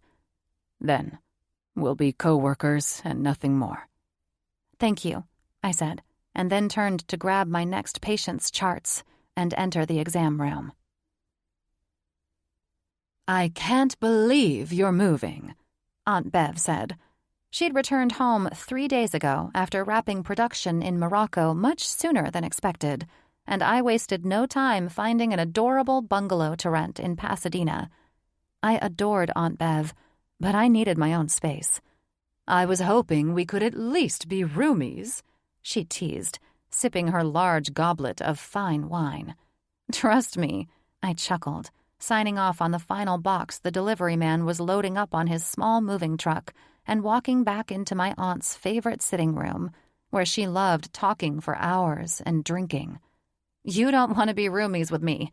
My work schedule is insane, and I could never imagine you keeping those blackout curtains up while I slept during the day. God, no. She rolled her eyes at the thought, while I grinned in response. Those things had better be going out with Francisco on that moving truck. They were the first thing I packed, I teased, pouring myself a glass of wine. So, catch me up on how many lovely men have been romancing you in my beautiful home. Nice try, I teased, taking a sip and sitting across from her on the chaise. But I'm not getting into all that. You would tell your mother all about this ex-boyfriend of yours, but you won't regale me with anything at all? I sighed. Why are you and Mom always in such stiff gossip competition? She was all pissed off that I knew about your true love, and she didn't have a clue. That's because she's jealous, Aunt Bev answered with a smile. And you're not? Have you two ever been friends? I chuckled. Sure, when your mother wasn't such a prude with a stick shoved up her ass sideways, we were fantastic friends. I laughed. And now? And now we just get into these little pissing matches. I'll be honest, she's so prim and proper now, but I remember how she was before she married your father. And guess what, honey? She flashed me this coy look. What? I smiled. She wasn't the saint she makes herself out to be. Mom was a bad girl, eh? I laughed. I knew my mother wasn't always perfect, but if Aunt Bev was willing to spill it, I wanted all the details. No, she said. She was a lot like Lydia, never planning for anything, but following any adventures that headed her way. What changed in her? Responsibilities of life, of course, she said. She fell victim to what was expected of her, and sadly, she just lost that little spark I remember her always having. Well, you have to grow up a little at some point, I said. But you can't let it age you or change you. I also sense it was a bit of responsibility towards your dad and how that made her feel. Don't get me wrong, your dad is a wonderful man, but my brother... She rolled her eyes and took a large gulp of wine. He expects things to go a certain way. She probably thought he wouldn't love her if she didn't act like the prude our mother was. My grandmother, Eloise, was a wretched bitch, if I was being honest. There were so many times when we stayed at her house that I wondered if she hated my parents because they forced her to become a grandma. I even overheard her tell my mother never to expect her to babysit or raise her kids, because it wasn't her job. Grandma Eloise never seemed to like us. But Dad would never make my mom feel like she wasn't a good enough wife because she wasn't like his mom. It's all in the name of impressing, darling, Aunt Bev said. And if you don't live your life for yourself, how could you ever call it your own? I think my mom did, I said honestly. Maybe she was a little uptight and too strict with us, but she loves my dad and has never seemed miserable. True, Aunt Bev nodded, but the woman will never cut loose. Well, I have to say that she was on her best behavior at my little surprise birthday party with my friends, I answered her. Maybe a little uncomfortable with the foul language, but I was surprised. Aunt Bev chuckled. Don't kid yourself, honey. I know all about the conversations at that party, and that's because your mother chose to gossip about it. You both are too much. I licked the wine off my lips. However, I won't lose myself to anyone. Could it be that your ex-boyfriend, who chose his parents and family over the woman he professed he loved, helped encourage you to remain true to yourself? I felt my heart hammering against my chest. That's exactly what it took, I answered her. I wanted to hate him, but I couldn't. I had to thank him instead. Thank him? She frowned in question. How could you ever thank a foolish man who broke your heart with his immaturity? It's just that. I fell hard and fast for his big words and goofiness, and I didn't look at all the red flags beating me over the head. When I think back, it was all just fun, games, and flirting. There was nothing serious about the guy. He thought he wanted a relationship, but his mother and father determined it was the wrong one. So, being the complete asshole he was, he decided to treat me with as much respect as a one-night stand and just disappear and change his number with no reason or explanation. The wretched fool. She narrowed her eyes into her glass. You know my soap character, Vivian? Well, she knew how to punish her many ill-fated husbands. Oh, yeah? I loved it when my aunt went on a roll about her characters. I'm certain if she weren't restricted by TV rules and regulations, she'd have cut off a dick or two. The penis is the cause of most women's heartaches, you know. That's a bit harsh, I laughed. What man would want to go on living without his member? I just prefer to move on and find someone who won't treat me like shit, I answered her. Let him suffer if he did love me, like he said. Well, that works too, she said. But I find it a tad bit boring. You find it a tad bit boring, or Vivian Winthrop finds it boring? Oh, honey, she smiled. I didn't play that character for so many decades because I couldn't relate to her. She had a look that said she had answers to all the secrets in the world. However, unlike Vivian, I'm not sleeping with everyone in the judicial system, and my plots for revenge aren't quite so elaborate. Aunt Bev, you're too much sometimes. I laughed and stood. I'm only too much for those who take life too seriously. Like your mother, she smiled. Now come here and hug me goodbye. Promise me you'll visit me often? Of course, I promise you that. And if this boy wants another chance? It's going nowhere beyond the work that we're forced to do together. Well, I would advise that if he wants another chance, this time he must work for what he has previously attained from you so easily. I'm not in the business of hiring anyone to work for my heart. Yes, you are, she said. You love him even still. I see it in your eyes and hear it when you act like it is no big deal. This man shattered you, my girl. He broke your heart, and if he wants back in, you make him work for it. She tucked my hair behind my ear and rested her hand lovingly on my cheek. No man will love you more than the man who works for you when he knows he doesn't deserve you. You'll know what I'm talking about if this boy pursues you, and you make him walk his talk, honey. Big words are one thing, but big actions are quite another. Make him walk his talk. She was right. If John were going to try and return to what we were before, he wouldn't get that us. He treated me like shit, and I wasn't going to allow it to happen again, all because he said he was sorry. Chances were, he'd get bored easily and search out emotional bullshit from easier women who didn't make him work so hard, right? That's the approach I would take with John, but only if he tried to pursue me again. Given what I'd learned in our short-lived relationship, I had a feeling he was likely already reacquainted with a former ex or a new girl. John did what was easiest with no accountability, except to his parents. Chapter 55. John. I got the response I'd expected from Mickey once we finally encountered each other at work, which was nearly the same as it was from everyone else, if I was honest. I'd hurt many people, and it wasn't because I'd left. It was how I went about it.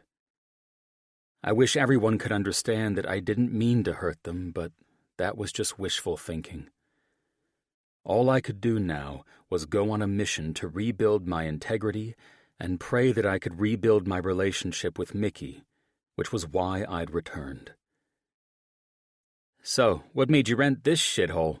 Jake asked, stopping by after he got off work. "It's only a shithole if you're comparing it to your house," I said, sipping my beer, sitting on the tiny balcony of the condo on plastic patio furniture.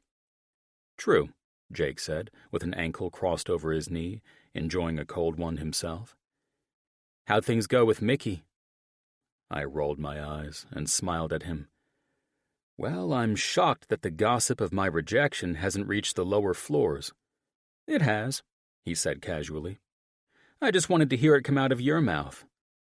"Hear what come out of my mouth? She wants nothing to do with me?" "Yeah," he answered, reaching over for a strawberry from the tray of fruit he brought. "And that you should have taken my advice." Unlike yours and Colin's remarks about winning the girl back like Edward Cullen did with Bella, I have a sneaking suspicion that shit isn't going to score me any points with my gorgeous Amazonian goddess. You didn't try it, though. Cam from Pediatrics did with his lady, and guess what happened? "I'm sure you're going to tell me," I said. "Got him laid without fail, of course." You and Colin are the two biggest dipshits I know. The fact that Dr. Brandt used Twilight tactics to get his girl back makes me think he lied about it to kiss your asses. I, on the other hand, am not in the mood to be kissing ass. "That's it right there, man," he said, taking another swig of beer. "Edward wasn't as prideful as you. He knew he fucked up, and the wolf boy was working his angle and succeeding. So Edward did what all 100-year-old vampires do." This guy and Colin were always so full of bullshit and loved to hear themselves talk half the time. But fucking Twilight? I think they just loved to fuck with their friends to see how we'd respond. "Which was?" I tried to act interested. "He showed up because the way to most women's hearts is being sorry when you fuck things up. It's the humility factor." "Humility factor.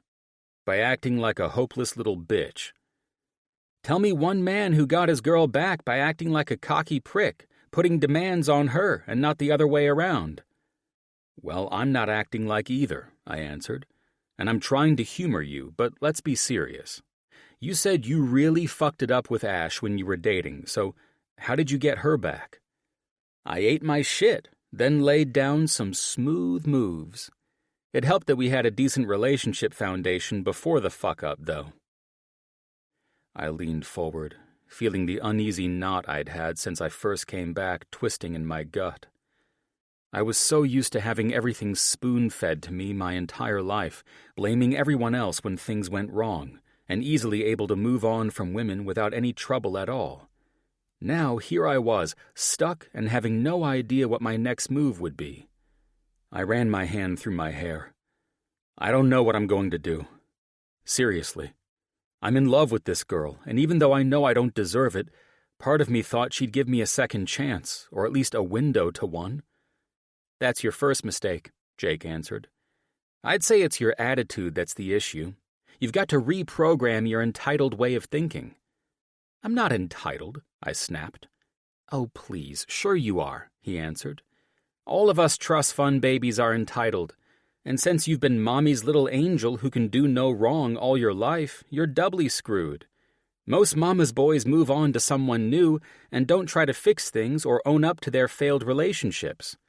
However, you're willing to fix this, correct? Yes, of course. Why the fuck would I want to move on to another woman? Because it's easy?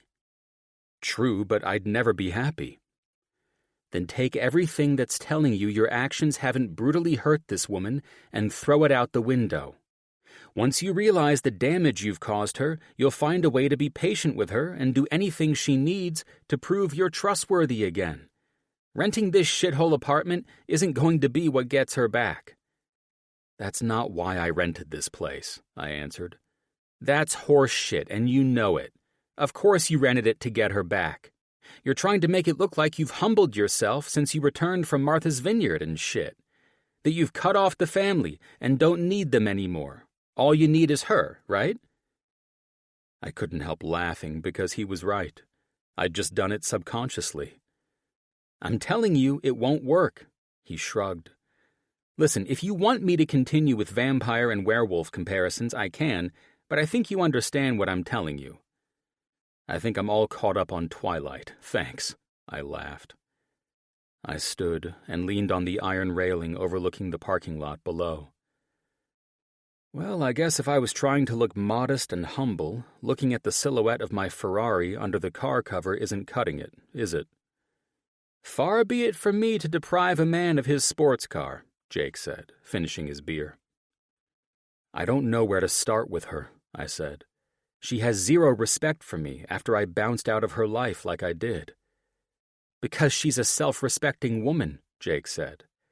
Listen, I chatted with her a couple of times while you were living with Mommy and Daddy. She was fucking pissed, but you do have a chance. How so? I questioned. She was heartbroken, but... He stopped and opened another beer. But, I pressed. She never moved on with another guy, as far as I know. He stood as soon as the light of hopefulness returned to my eyes. No one? She didn't even date? Nope, he said. Women don't need men to feed their egos, which could be a double-edged sword for you. On the one hand, you might have a chance to weasel your ass back in, but on the other hand, Mickey is independent, and all you did was remind her that she doesn't need a man to fill some lonely void. Fuck, I said. Right. The independent ones are the best to have around and the hardest to nail down. You gotta find a way to make her want you. But she wanted me in the beginning. And you fucked it up, he said, making his point. I don't know, man. Considering her independence, I guess it's best not to be surprised if you don't get anywhere with her. Well, isn't this all just wasted conversation? I said, annoyed and frustrated. Not really, Jake smiled. You're a humble man now, remember? He waved his hand around my small balcony. And humble men don't act like little bitches because they don't get what they want. They understand what they want and appreciate it even if it doesn't come back to them. And how does she come back to me? Well, for starters, you need to work your ass off to get her to date you again. Send her fucking flowers or a teddy bear, shit like that. Make her feel important, and don't give up just because you're not achieving overnight results. You either want the girl, and she's worth waiting 1,000,000 years for, or you don't. You must decide for yourself. He glanced down at his watch. And that's all the time we have for me stopping by to check on your pathetic ass. I'm happy to hear everyone loves you at work again, except for the one person you went back to work for. He laughed while I shook my head and walked back into the house with him. I didn't realize shag carpet was a thing anymore. It's like you really tried to look like a broke piece of shit, eh? Shut the hell up, I said with a laugh. It's temporary, and I needed something quick. That's easy to see. Hey, Jake, I said, before he snatched his keys off the counter and headed out the door. I know I've already apologized for this, but I am so sorry for walking away while Ash was finishing chemo. His face became solemn. I felt like such a piece of shit, but I knew this was part of making amends. "Yeah, you did apologize, but thank you for saying it again," he said. "I won't lie. After you left my wife hanging like that, I wanted to hunt you down in New York and kick your ass." I nodded. "Well, if you'd done that, perhaps I would have come to my senses a whole hell of a lot sooner." He grinned. "And save you the experience of learning all these humbling lessons on your own?" he offered with a cocky smile while glancing around my tiny-ass apartment. "Hell no. I hope you're stuck in the lease for this shit motel for at least a year while Mickey makes you plead and beg, not getting laid for a minimum of 2 years. Just to ensure that your head is back on straight and the guilt trips and manipulations from your mommy and daddy don't have their way with you again." "Trust me, my parents and I aren't speaking with one another," I assured him. "And when you decide to take their phone call one day? That'll be a cold day in hell." "Listen, dude," he sighed. "Each of us deals with our parents differently, but from what I can tell, your parents exercise a bizarre sense of control over you. Just be careful. If they didn't give a fuck what happened to your life before you went back there to do their bidding, they won't give a fuck when they pop back into your life and act like they care now. Fucked up families are just that. Fucked up. And you've got to be solid about who you are and whether you agree with their ways of thinking." God, I'd hate to think. "Then don't think, jackass. Know," he said with a grin. "Fucking know who you are and what you want. Because if you bring Mickey back into your life while you're still making excuses for your parents' behavior and not dealing with your issues, you're going to fuck up worse than before." "That isn't going to happen," I said. "I'm going to get my girl back, and I don't care if my family accepts her." "Good," he chuckled. "Now, real cute place you got here, man. I can't wait to watch you climb that ladder and get the life you fully deserve." "Well, grab some popcorn, because it will be quite the show." Chapter 56. Mickey.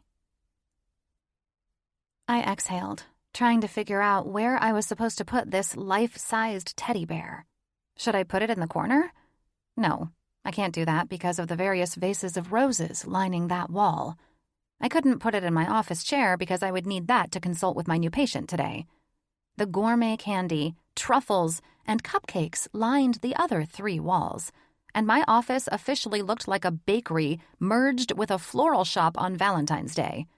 I had no idea what the hell I was going to do with all this shit. "Dr. Smith?" Presley said after 3 raps to my door as she peeked in. "Holy shit!" "Yeah," I grinned. "There's cinnamon swirl candy apples over there in the corner if you want some." "No," she laughed. "What the hell is all this?" "Don't even start. What brings you in?" "Well, I needed help with some charting, and if I weren't allergic to pollen, I'd probably come in, but I can't with all of this. Lilies, roses, daisies, tulips?" I widened my eyes in humor. "Yes, and they all represent something about everlasting love, forgiveness, grief, or repentance. You name it, and my doctor's office is a sudden florist shop for people to enjoy." "What are you going to do?" she questioned, then sneezed.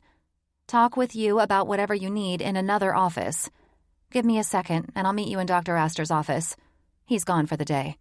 "You should put all of this in his office," she chuckled. "Not a bad idea," I answered. I followed her out, and the headache I thought I'd developed from staring at charts all day suddenly dissipated. Perhaps I was also allergic to pollen, or one of the 50 varieties of flowers sent to my office. "Felicia?" I questioned the receptionist. "Yes, Dr. Smith? Can you call the main hospital and ask if they will distribute flowers, goodies, and any other items that have been delivered to my office? Maybe they can bring them to the pediatric wing. Or, I don't know, someone can stand at the entrance and hand them to people visiting their loved ones so they don't need to go to the gift shop?" She laughed. "I can take them to the child fair I'm going to tomorrow for a charity event." "They're all yours, doll." I winked. "You might want to rent a van. It'll probably cost you." "Small price to pay." "You're not forgiving him, are you?" She pried. even though everyone knew I was not entertaining conversations about John. I couldn't expect people not to ask, though, especially after all the bullshit he was doing to draw attention to our situation. I think asking you to haul all that shit out of my office answers that question. I grinned before going to help Presley. The following day, I walked up to the hospital about 20 minutes before I went on call, and that's when I noticed a small white moving van outside of the medical office building. I assumed it was something John must have delivered to my office again. Eventually, I would have to talk to the man outside of work and professional conversation, but I wasn't looking forward to that before starting a 24-hour on-call shift. "Hey, Mickey," John said, stepping out of the van with a big-ass grin. "Hey," I answered, crossing the cobblestone path beside the hospital's front entrance fountain. "What are you doing? Shouldn't you be at work?" "Well, Felicia said she needed help getting all these flowers and things out of your office. She said she's grateful for your donation to her charity event. And since I had no patience this morning, and she made it clear you wanted nothing to do with any of it, I'm helping her use it for a better cause. And of course, I'm here to apologize to you for being a little too forward." "John," I smiled, trying to push away the feelings that were threatening to surface. It was cute shit like this that made me fall for the guy, and I wasn't about to allow it to work its dark magic on me again. "What the hell are you really doing?" "I'm really trying to load everything up and get it out of here. I'm sorry I upset you with it." "You know what I'm talking about." "I do?" I sighed. "I think it's clear that you and I aren't getting back together. I know you're sorry for everything that happened, but I take responsibility for my part in it too. I shouldn't have allowed things to go so far." "I want another chance with you, Mickey," he said. "I swear to God, I'm willing to do fucking anything to prove to you that I love you. And I'm sorry. I just want you back in my life." I chewed on my lip.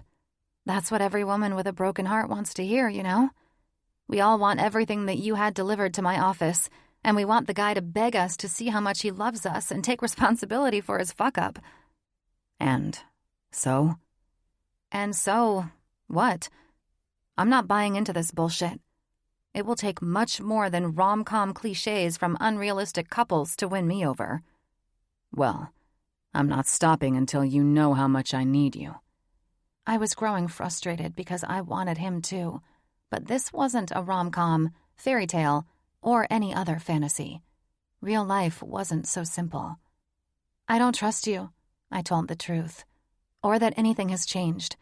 The start of this relationship was as insane as how my office looked yesterday. We honestly can't believe that we fell in love. It was founded on nothing." "I call bullshit," he said. "I don't," I countered. "Since I've been gone, all I could think of was being with you, wanting you, needing you, until I couldn't take it anymore, and I walked out on everything. I came back with a plan to start over and get you back. If it takes years for you to trust me again, so be it. I'll do anything." I narrowed my eyes at him. "You'll do anything?" "Anything." "Okay." I eyed him, thinking of the perfect way to torture him. 4th of July. He eyed me and grinned from ear to ear. "My favorite holiday." "You're way too confident," I said with a smile. "I've missed that smile," he said, eyes moving to my lips and meeting mine again. "I'm taking a week of vacation and flying to my family in Tennessee." "Ah?" he said, as I saw the wheels starting to turn in his head. "Indeed," I said. "And while most women wouldn't dare to bring a guy with your background around my family, if anything will be the straw that breaks the camel's back, it'll be that." "Huh?" "Well, your parents didn't succeed in keeping you away from me, so we'll let my family step in and convince you that we aren't right for each other." "You think I'm afraid of your parents? You've met mine, correct?" "That's my point.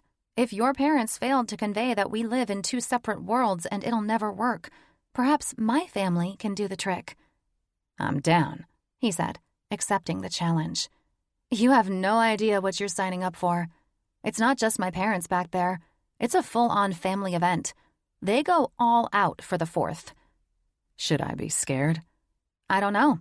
Should I have been scared when you flew me to Monaco for your brother's failed wedding ceremony?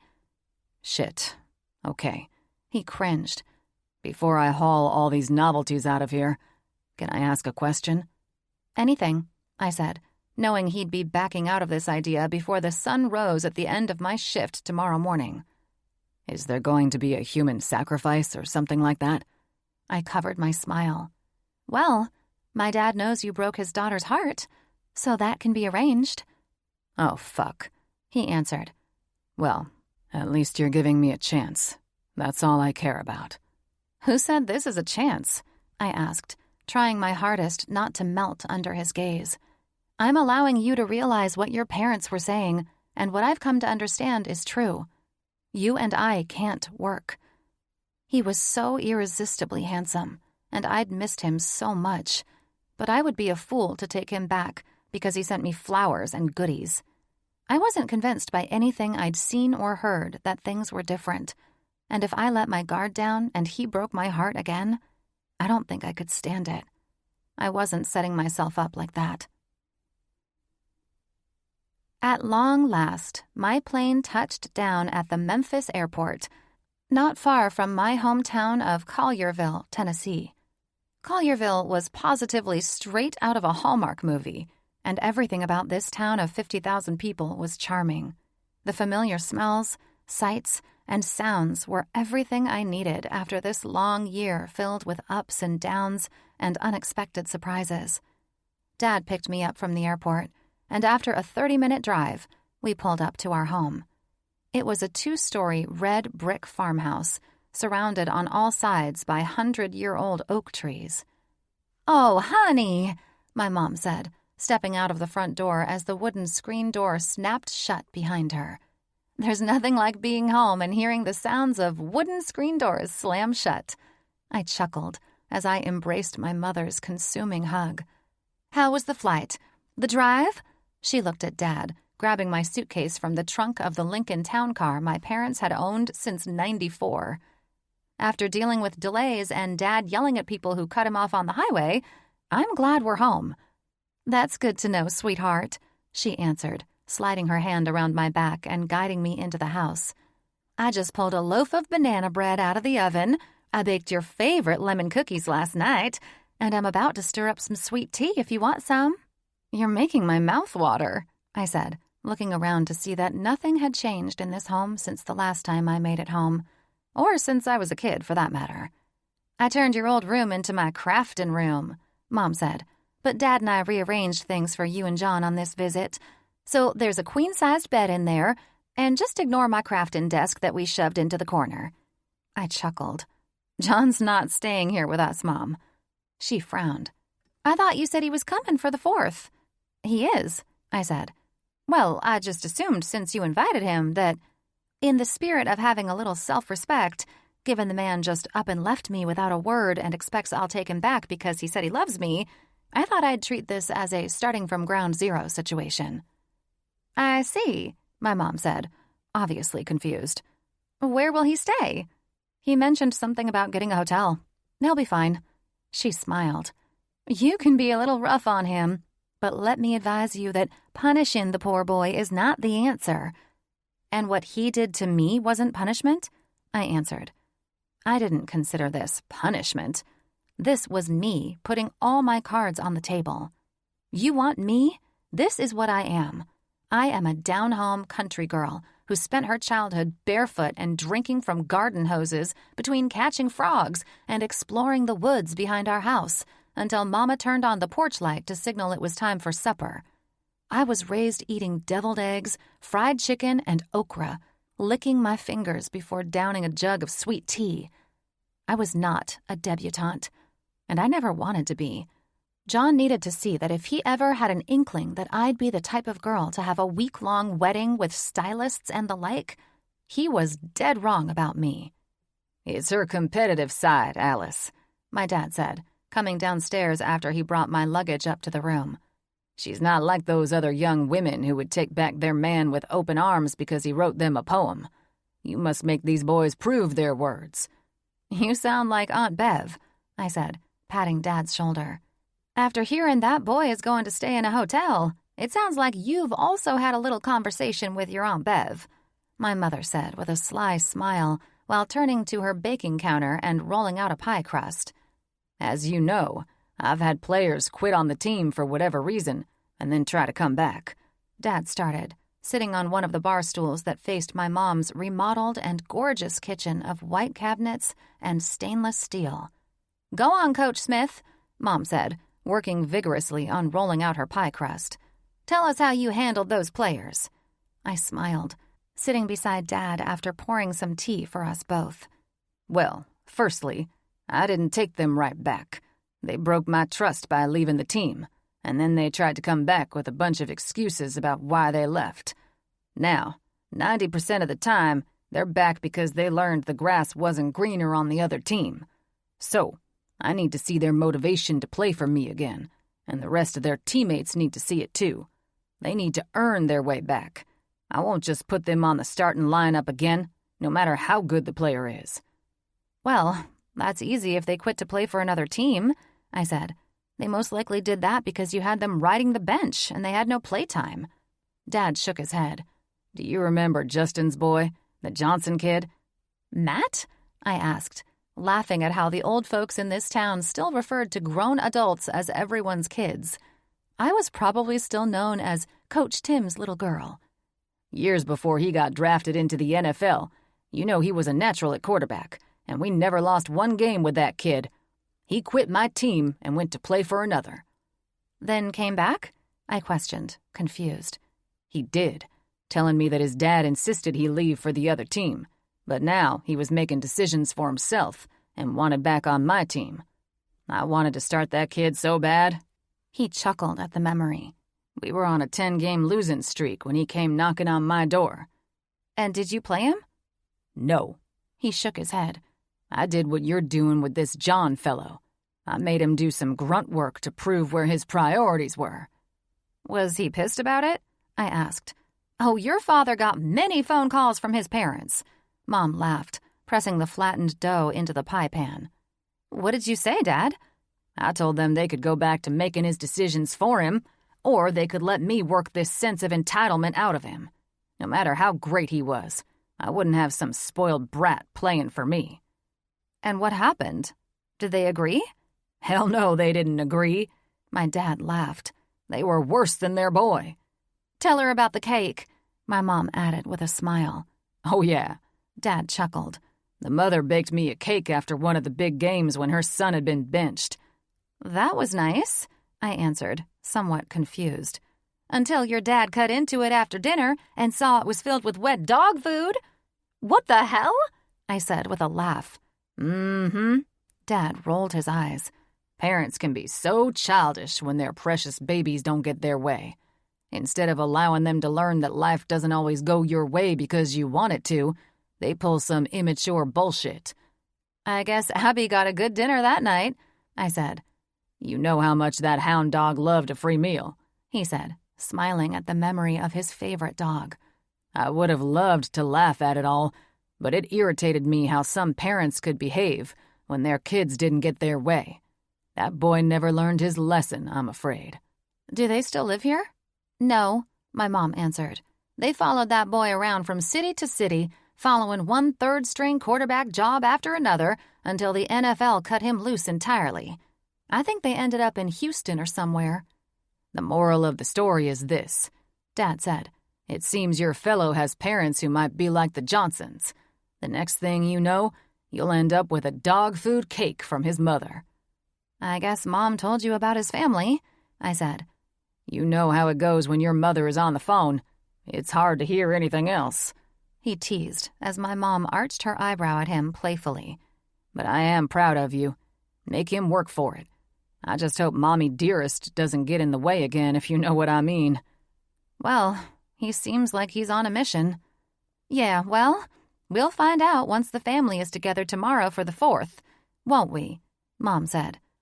"Hey, if the guy still wants a relationship with me after he meets everyone tomorrow and sees where I come from and what we're all about, we'll know whether he's a keeper." Chapter 57.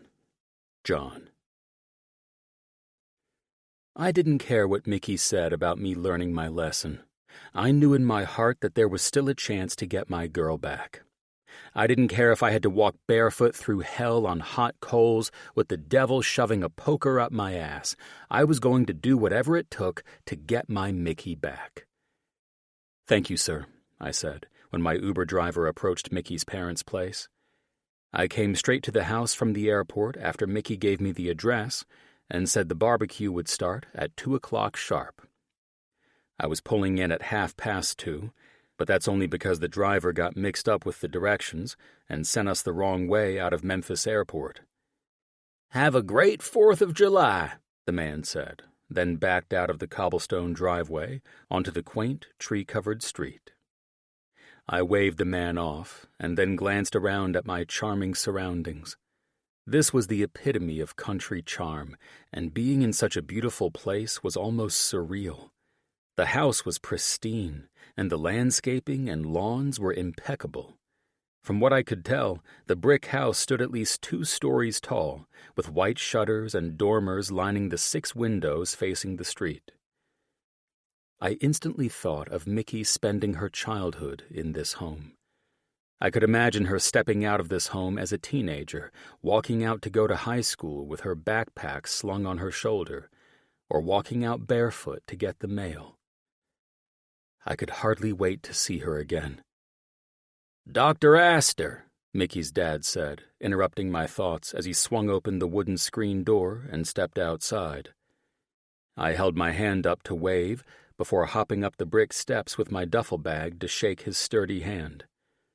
"Tim, correct? Mr. Smith, I mean." I instantly corrected my rudeness. I didn't need to give her family any more reasons to be unimpressed with me. "Tim is fine," he said. I could tell the man appreciated my nervousness, facing him after I'd hurt his daughter. "Okay, Tim it is," I returned. "And please call me John." "All righty then," he answered. "Well, I see your bag." He looked with confusion at the duffel I'd thrown some jeans, shirts, and necessities into. "But Mickey said you'd be staying in town. I can set up my den for you if you want to stay with us." "That won't be necessary, Dad," Mickey interrupted, and her cute expression, while being sassy and trying to keep me in my place, made me grin.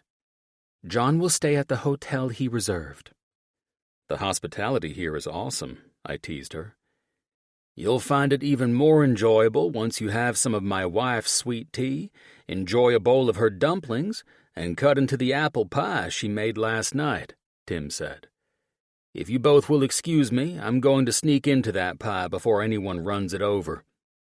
"Mom always makes a second pie for you, Dad." Mickey rolled her eyes at her dad's excuse for leaving us alone. "This house is beautiful," I said, stepping into the entryway and seeing a sweeping staircase built against the far wall leading to the second-floor landing. "Thanks," Mickey answered. "Here, put your bag in the front closet. There's room in there, and you can grab it on your way out." "Mick," I smiled at her. "Mickey," she corrected me. "Mick is a name I allowed you to call me too freely before, but if you want to use it again, you've got to earn the privilege back." "You're going to put me through hell, aren't you?" "You're the one who wants to try and get back what we had. I was fine with keeping things professional," she said. "I don't mean to be a bitch, John, but I'm not getting hurt again. Most people would probably go easy on you, but—" "The Olympian is going to force me to bust my ass to get back on the team?" She smiled. "Something like that. I've realized I do not like being left high and dry." I thought you never would the first time. I thought that if you were done, I'd at least have gotten the memo. However, you just fell off the earth, and I was clueless." She clasped her hands in front of her like a tour guide, giving me the facts. "I deserve more than a man who can just disappear for months on end, leaving me feeling like I meant nothing to him, even if he said I did.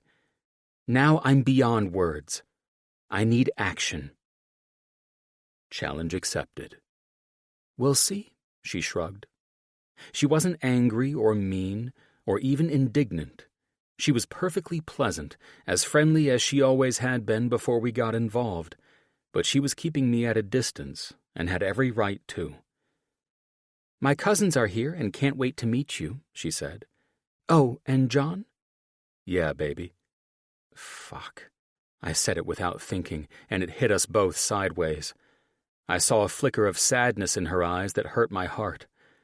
I'd fucking destroyed this woman with my selfish actions, and it was written all over her face in an instant. I wasn't a fool. I know what I saw, and I felt it too. I deserved every ounce of pain she could muster for breaking her heart the way I did, for failing to be the man I said I would be for her. The pain flashing in her eyes was enough to let me know that I was willing to take the fucking heat, even if it meant I didn't win her back. She was a precious gem and a treasure, and I treated her like she was a fake diamond. I didn't deserve to be in her presence, yet she was granting me the pleasure, and I wasn't going to fuck it up. "Jesus, this house smells like a Texas barbecue," I said, walking past the kitchen and seeing heaps and mounds of food spread over the counters in deep aluminum trays. "We don't use the word Texas in this house," a linebacker-type man said with a laugh. He must have been 6.5 feet tall and nearly as wide. "Coach Tim ain't having that shit around here." "Hi, I'm John," I said, reaching to shake his hand. I tried not to react with disgust when he licked his fingers after dropping one of about 20 barbecue chicken wings on his plate and then used that hand to shake mine. I acted unfazed by the gesture after he released my hand and wiped the rest of the grease and sticky sauce on his jeans. "This is my cousin, Jimmy," Mickey said. "He's my dad's #1 fan." "Oh, I thought you were a player of his, since you called him Coach Tim," I offered with a look of confusion. "Nah, man," Jimmy answered, barbecue drippings hanging from his scraggly beard after he popped a whole deviled egg into his mouth, as if he weren't in the middle of speaking. "Everyone knows you must call that legend Coach Tim. If I called him Uncle Tim?" He chuckled as he looked at his plate, deciding between a rib and a hush puppy, and choosing the rib. "I don't rightly think he'd even know who I was talking to." "Jesus, Jimmy," Mickey said with some annoyance. "Dad doesn't walk on water, you know." "That man is a football god," a voice said from behind Jimmy, who was looking for somewhere to discard his bones so he could fit more food on his plate, no doubt. "How you doing? I'm Petey," he said. Petey wore a tight white shirt with a pack of cigarettes rolled up in his sleeve and blue jeans with boots that had seen plenty of days of manual labor. His hair wasn't quite cut into a mullet, but it was damn close, with a ring around his head that showed he'd been wearing a hat all day and took it off as a sign of respect because he was a guest in someone's home. "Nice to meet you, Petey," I said, shaking his rough hands. "I suppose you're related to Mickey as well?" "Lucky for me we aren't related," he said, laughing and looking at Mickey.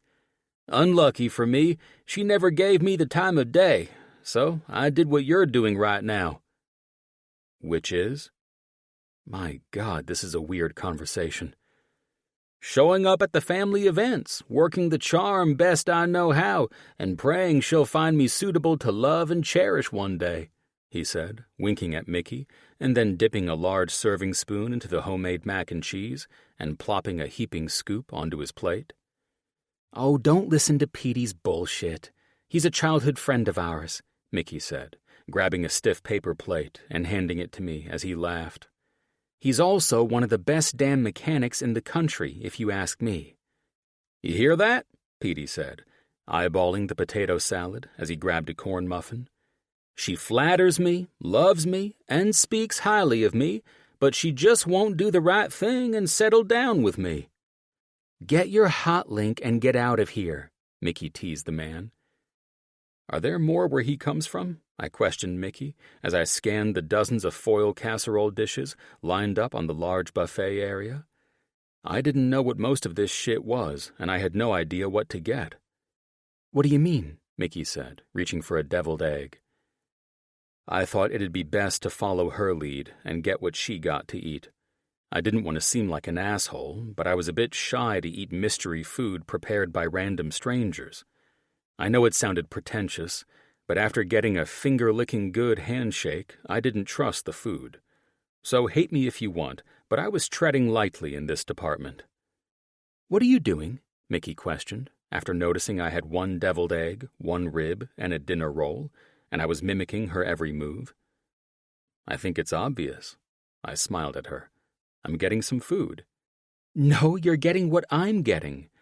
She laughed with that mischievous look in her eye that told me she was about to challenge my ass. She caught on. "You can eat as much as Jimmy when you're hungry. I've seen it. And don't tell me you ate on the flight here because your chef and personal flight attendant filled you up with airplane food on your way over." I set my plate down when I heard roaring laughter coming from everyone in the backyard. Since they were all entertained, I took a moment to set the record straight with Mickey about the lifestyle changes that had occurred since I'd been back. "Listen, gorgeous." "Don't call me that," she insisted. "All right," I smiled. "Listen, beautiful." "John," she said, more irritated, "I'm not doing the cute pet names. Now tell me why you're eating like a bird." Allow me to address your first false accusation so you understand the reason I'm not trying to be an asshole with my sudden fear of eating homemade food. She set her plate down and crossed her arms. "I'm all ears." I did not fly here on a private jet. After I left my unforgivable parents and walked away from that life, I made some changes. I live in a 600-square-foot apartment now.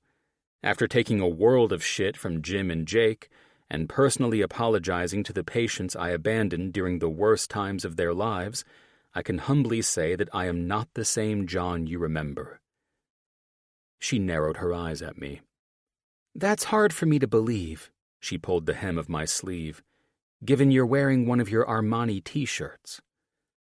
"Well, I'm sorry, but it didn't seem very practical to throw away my wardrobe and replace it with second-hand clothes, if that's what you're getting at." "Why aren't you eating?" she pressed. "I don't know," I said, scared to death to be rude by stating I didn't trust the food her friends and family had prepared. "You don't know?" she mocked, and I could see she was trying not to laugh at me. Thankfully, I clocked some slices of watermelon. "Here, I'll get a few pieces of these," I said with a smile, then reached for the large bowl of chips. "And a couple of handfuls of these." I hoped that if I distracted her, she wouldn't keep pushing. "Oh, my heavens, would you take a look at this?" A woman not much older than Mickey said in the thickest accent I'd heard so far as she walked in from the backyard. "You have to try Aunt Myrtle's chili." She reached past me, shoving me off to the side with the little child she carried on her hip with her left arm. "Steph," Mickey laughed, "this is John." "John!" She turned with a paper bowl nearly overflowing with slop that looked like hot, chunky dog food. "Are you just a doll? Here," she said, shoving the bowl at me. "Eat this. You'll love it. It's nice to meet you. I'm Steph." She took a can of cheese, shook it, and squeezed some nozzle, sending a worm of unnatural cheese all over the top of my chili. "Or, as all my friends and lovers like to call me, Mama Steffi." "Mama Steffi," I said, watching Mickey cover her smile out of the corner of my eye. "You heard me, sweet buns." She gave me a sultry look. "I got that nickname after my last child was born. All my babies got different daddies, but you best hold your judgment," she said, crumbling up Ritz crackers and sprinkling them over the top of the canned cheese worm. "It's not because these men won't commit." "No," I said, not knowing what to say and most certainly not looking at her extremely pronounced cleavage and a pack of cigarettes parked in her bra strap. "Hell no." She snapped her fingers, and I prayed she was done garnishing the chili that I would have sooner died than eaten. "I'm the one who doesn't want commitment." She looked over at Mickey, pulling a piece of steak out of one of the many foiled dishes. "I just don't want a man telling me what I can and can't do. I like my independence." "Well, I suppose that's their loss," I said, scared that whatever I said might encourage her to continue this story. "You're damn right," she smiled. "Listen, if you and Mickey can't work things out, I'm a good time you'll never forget." She winked at me, giggled, and then walked out. She's a character, Mickey chuckled, and she's fucking with you. Well, that goes without saying. Look at this fucking bowl of chili. I'm talking about her personal life, Mickey teased, taking the bowl of chili from me and dumping it into a large trash can. She's married to one of my cousins. She may or may not know that you and I broke up because your wealthy family were assholes to me. May or may not? We were drinking moonshine last night, and it loosened my lips a bit when everyone asked why my ex-boyfriend was celebrating the 4th with us.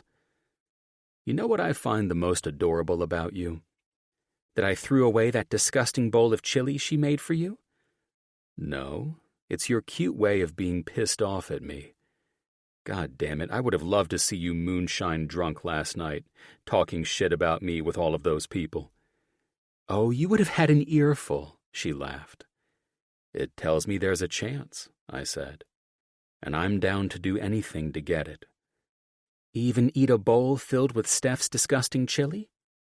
Yep, I lied. Good, then I'll recreate that dish for you right now, she said, turning, and, to my horror, working on overloading a bowl of that chili with canned cheese and Ritz crackers. Well, if it means I'll be shitting hot lava for the next 3 days, then I guess it's cheaper than a colonic.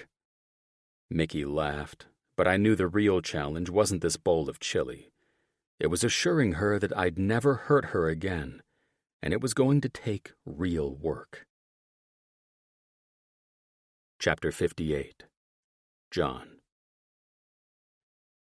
The fireworks were spectacular.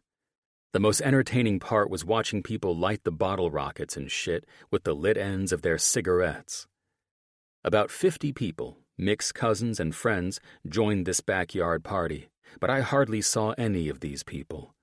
All I saw was Mickey and how she smiled with the excitement of a little girl as sparkles and embers from the fireworks fell all around her after her dad set off a display that shot up past the trees and exploded in the sky just for her. She'd loosened up a couple of beers ago, and that's when I got to see my favorite side of the woman I'd fallen in love with. She danced and teased the others as they lit their fireworks, filled with a childlike joy I'd never seen from her before. Her parents mainly kept in conversation with the people I assumed were their neighbors, or maybe their cousins. I couldn't keep everyone straight anymore, but I noticed everyone referred to Mickey's dad as Coach Tim. Watching how the man held himself and puffed on his cigar, I'd be a fool not to call him Coach Tim, too. Her mom seemed to keep her distance from me, and though I could easily understand why, I was the asshole who hurt her daughter. It made me wonder why the woman allowed me in her home if she didn't like me. I had to admit I was intimidated by the woman. Alice was quite the opposite of Coach Tim. She was highly proper, and ever since Mickey told me her mom was a school principal, that's all I could see when I looked at her. She didn't look like a woman you wanted to cross. Are the fireworks here any different than in New York? Alice said, as if my thoughts had manifested her. I turned from where I'd thrown my beer bottle in the kitchen recycling can and smiled at her. No, ma'am. Ma'am? She offered me a smile of sympathy. Well, now I'm certain someone has told you I'm a principal if you're using those manners on me. I sighed. I'm sorry. Should I call you Alice? We haven't spoken much tonight, so I'm unsure. I'm sorry for that, she said, smiling while covering the food trays with foil. When we have this many visitors, I am shocked when I'm finally able to sit down and eat something myself. Everything was lovely, and I truly appreciate you opening your home to me, I said, trying to help her tidy up her dining area. Now, don't you dare lift a hand, she said, batting my hand away from covering the tray of baked beans. If one thing gets out of order, you'll face my wrath, she chuckled. Well, then I'll leave you to it, I said, not knowing how to approach her. Tell me something, John, she said directly, stopping me from walking away. Sure, I offered. Do you love Michaela? Oh, shit. I've fallen extremely hard for your daughter, yes, and the pain I've put her through is unforgivable, She turned to face me with a solemn expression that only a mother could wear when coming to the defense of her daughter. "It is," she confirmed, with a friendly acknowledgement. "Unfortunately, just as that pain is unforgivable, love can also be quite difficult to discern. Therefore, pain and heartbreak are inevitable." "I'm not sure I'm following you," I honestly and curiously responded to her. "When you love someone, nothing and no one can come between you. I would imagine if you loved Michaela, nothing could have stepped into the middle of that, ending things the way I've been told." "Ah," I said, feeling a metric ton of shame bearing down on me. "You know, I've had much time to think about that. I was raised a spoiled, rich, golden child." I smiled, but she didn't, so I continued, feeling like an idiot. "Well, unfortunately for me, I was raised to believe that whatever excuses I made would absolve me of any bad behavior I displayed. But I realize now how wrong I was. I never thought any of my family issues would hurt Mickey. I believe I was only thinking of myself." "Well, that's easy for everyone to see," she answered. "May I ask what changed to make you believe she should give you another chance?" "Now I know I don't deserve her, and that no woman out there could ever replace her in my heart. I didn't believe I was missing anything in my life until I put myself in a position to lose her." "And your parents?" she questioned. "What will they think if you choose to be with a woman they don't approve of?" I was angry at the reminder of my parents. I wasn't upset at Alice for mentioning the truth of the situation, but I was angry at my parents for nearly costing me everything.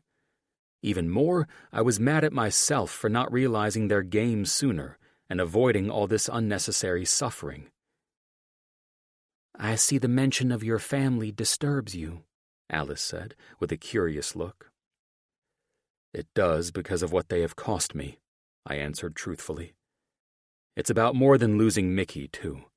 The short story is that my whole mentality was shaped in a bubble. I was made to believe my parents are better people than they are, and that my family is God's gift to humanity, among other ridiculous things. All that brainwashing, for lack of a better word, caused me to hurt a lot of people, most of all myself." "I understand. And, my dear boy," she chuckled, "don't fret over this too much. Many of us had parents or in-laws who pass on their trauma to us. We can allow it to destroy us or learn and grow from it." "Right, well, it's my greatest hope that I've learned from it. I waved my hand around the room. Just being here and spending time with you and your friends was good for my soul." I smiled, loving how relaxed and happy I was in this environment. I never experienced anything like this growing up. My parents never had any real friends. They surround themselves with sycophants and yes-men. I suppose it reinforces the lies they tell themselves about their importance. You know, she smiled sympathetically, most insecure people are like that. My parents are far from insecure, trust me. I chuckled at that truth. Is that so? She arched an eyebrow, resembling Mickey's famous expression. The way I see it, your parents are extremely insecure. I smiled, taking the beer she pulled out of the fridge and handed to me after grabbing one for herself. As we both twisted off our bottle caps, I couldn't help but be charmed by this woman. She might have been intimidating, but she was intelligent and articulate, and I was coming to feel very comfortable in her presence. I'm very curious as to why you think that. A lot of very powerful people are intimidated by them. Well, anyone who uses money for threats to control their children is just giving themselves away. But you used a very specific term, brainwashing, right? Yes. Any parent who feels they should dictate rules or conduct through methods of manipulation is doing so because they are not secure in the belief that they are worthy of your love. Do you understand? Her gentle way of explaining something that should have always been so obvious blew my mind. She unlocked a level of realization about my parents in my brain that I would need to take some serious time to unpack.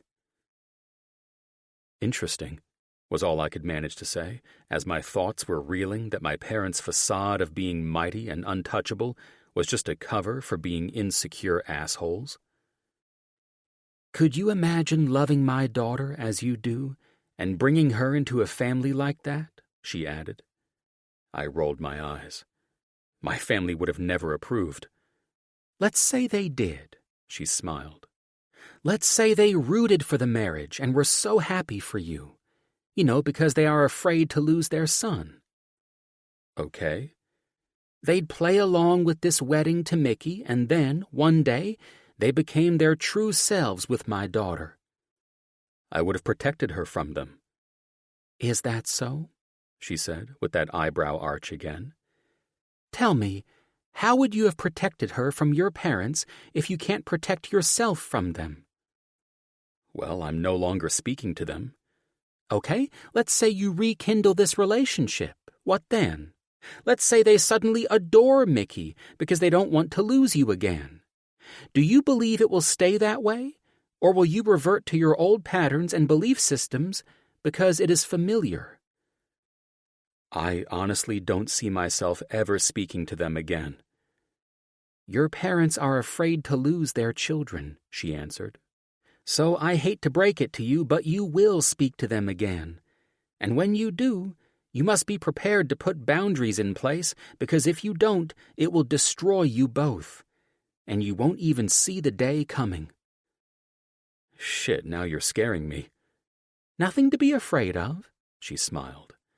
It's why I asked if you truly loved my daughter. You need to know this before you go back down that road with her again. She is a loving, smart, driven, and extremely loyal woman. Her traveling to Monaco for that wedding, only to be shamed by your family, should prove that she'll do anything it takes to make and keep you happy, she said, observing me as I soaked up her advice, trying to organize my many thoughts. You must be willing and able to protect your wife from people who mean her harm, and I see you have, for the time being, put them in their place. But when they return with their charms and loving words and all is forgiven, will they work to reclaim their son or let him be free? It's up to you. They only have control over your weakness if you allow it. Mickey means more to me than my family. I know that now. It was a hard lesson to learn, but I knew it the moment I knew I might never get her back, I said. But I swear, if Mickey would grant me the honor of being with me again, I will never let my parents hurt her again. A hard lesson learned indeed, she answered.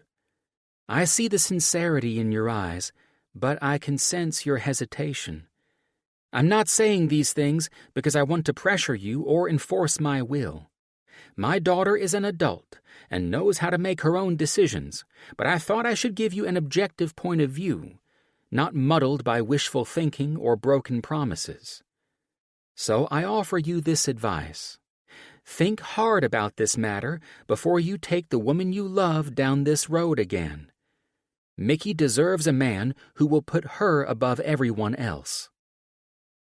I agree, and I promise I will think very seriously about what we've discussed, I said. I just don't know if I'll ever be given another chance. Give her time. You both need that, she smiled.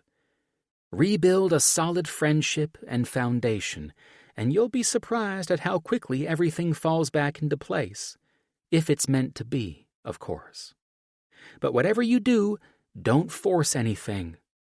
Let Mickey come back to you when her heart is ready.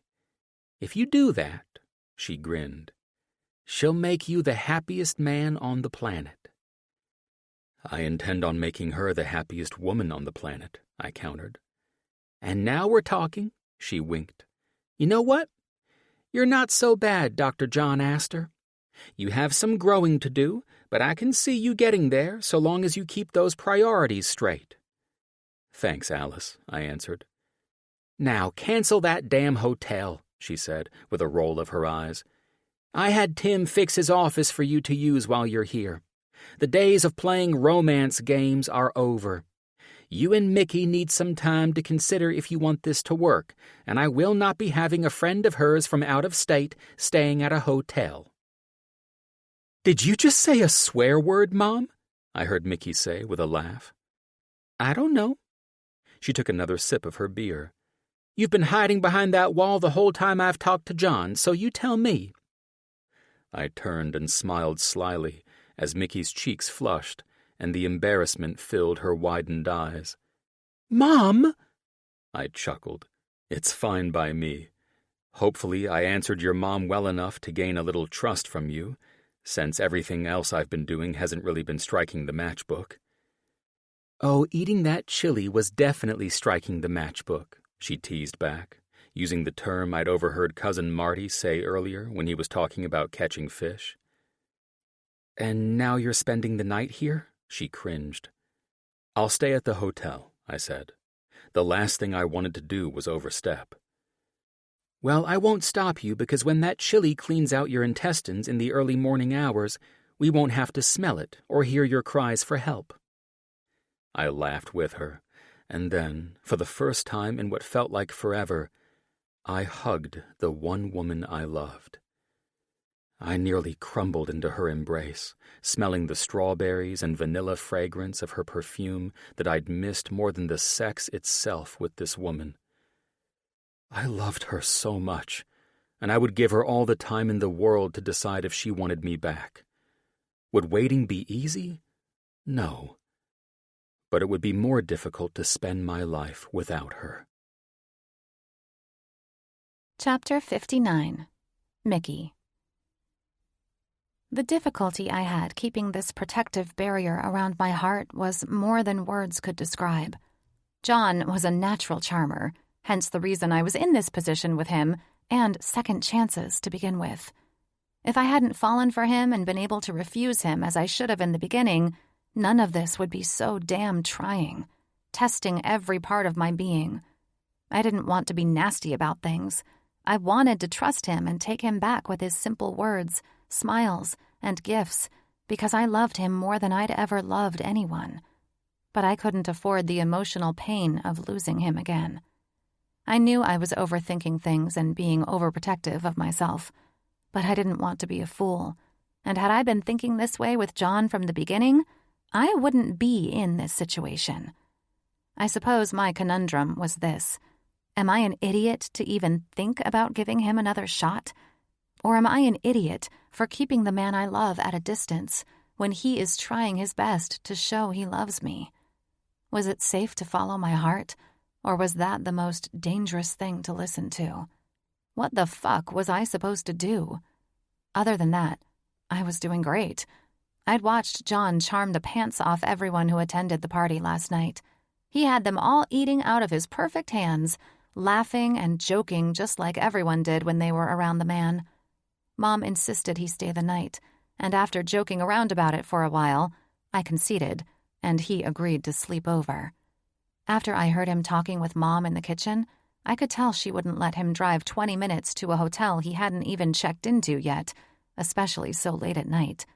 Mom tended to see through all of us as if we were children, and sometimes it could be downright annoying, but I was grateful for it last night because I needed to hear how John felt about her concerns. What I needed to hear the most was that he seemed solid on the fact that he didn't care whether his family accepted me. He loved me, and I was the one he wanted, not his parents or their money. That was huge, and after Jake and Ash told me about his tiny apartment in a shitty part of Orange County, it was apparent he wasn't using his parents' money for his living arrangements. What I didn't get was why a very well-paid doctor chose a flea bag to live in. I could only assume he was trying to punish himself and prove to me that he was willing to live in unnecessary poverty, which secretly made me want to laugh because his money was never the issue. Regardless of whether that was his intention, I admired his commitment to change. The day before I flew to Tennessee, he told me, "I fully understand that money can't buy my happiness. You are my only happiness." After overhearing most of his conversation with my mom, I had a glimmer of hope that maybe things were adding up a lot faster than I imagined, and the torture of this would be over soon. Over easy or underdone? John said with a laugh, taking a sip of freshly poured coffee my mom had handed him. Underdone? What the hell is that? My dad questioned. I can't remember what you call it when the eggs are pretty much flame-kissed. John chuckled while Mom took the biscuits out of the oven. Sunny side up, I said, walking into the kitchen and refraining from staying in spy mode while John and my parents pranced around the kitchen happily as if he'd been part of our family for years. Fucking charmer. That's right. John smirked back at me. And you like yours poached?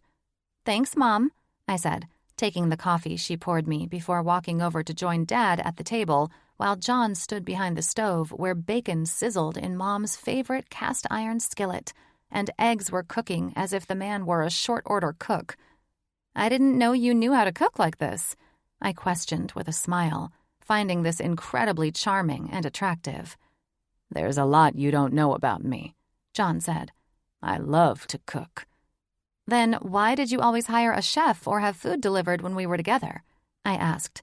I figured you dug that shit. He shrugged. Well, it seems you have much to learn about me too, don't you? And that's why we're doing it this way, he said, as my parents discussed going to the hardware store. They needed to get stuff for Dad to fix a bench that Jimmy broke in the backyard after the moonshine caught up to him. What are we doing in what way? I asked. He handed me all the eggs he'd slid onto a plate, and then, one by one, he took the bacon strips and started to pile them onto another plate. Well, if you'll trust me enough to date you again, we'll go slow and do it the right way. We moved too fast in the first round. I'm not making that mistake again. Ah, I said, handing the plate of eggs to Mom, who was instantly there, taking them from my hand and bringing them to the breakfast table. Well, I'd love to keep you hanging, wondering if I'd date you again or not. But I think I'll give in a little. He smiled at me so brightly that his eyes nearly sparkled.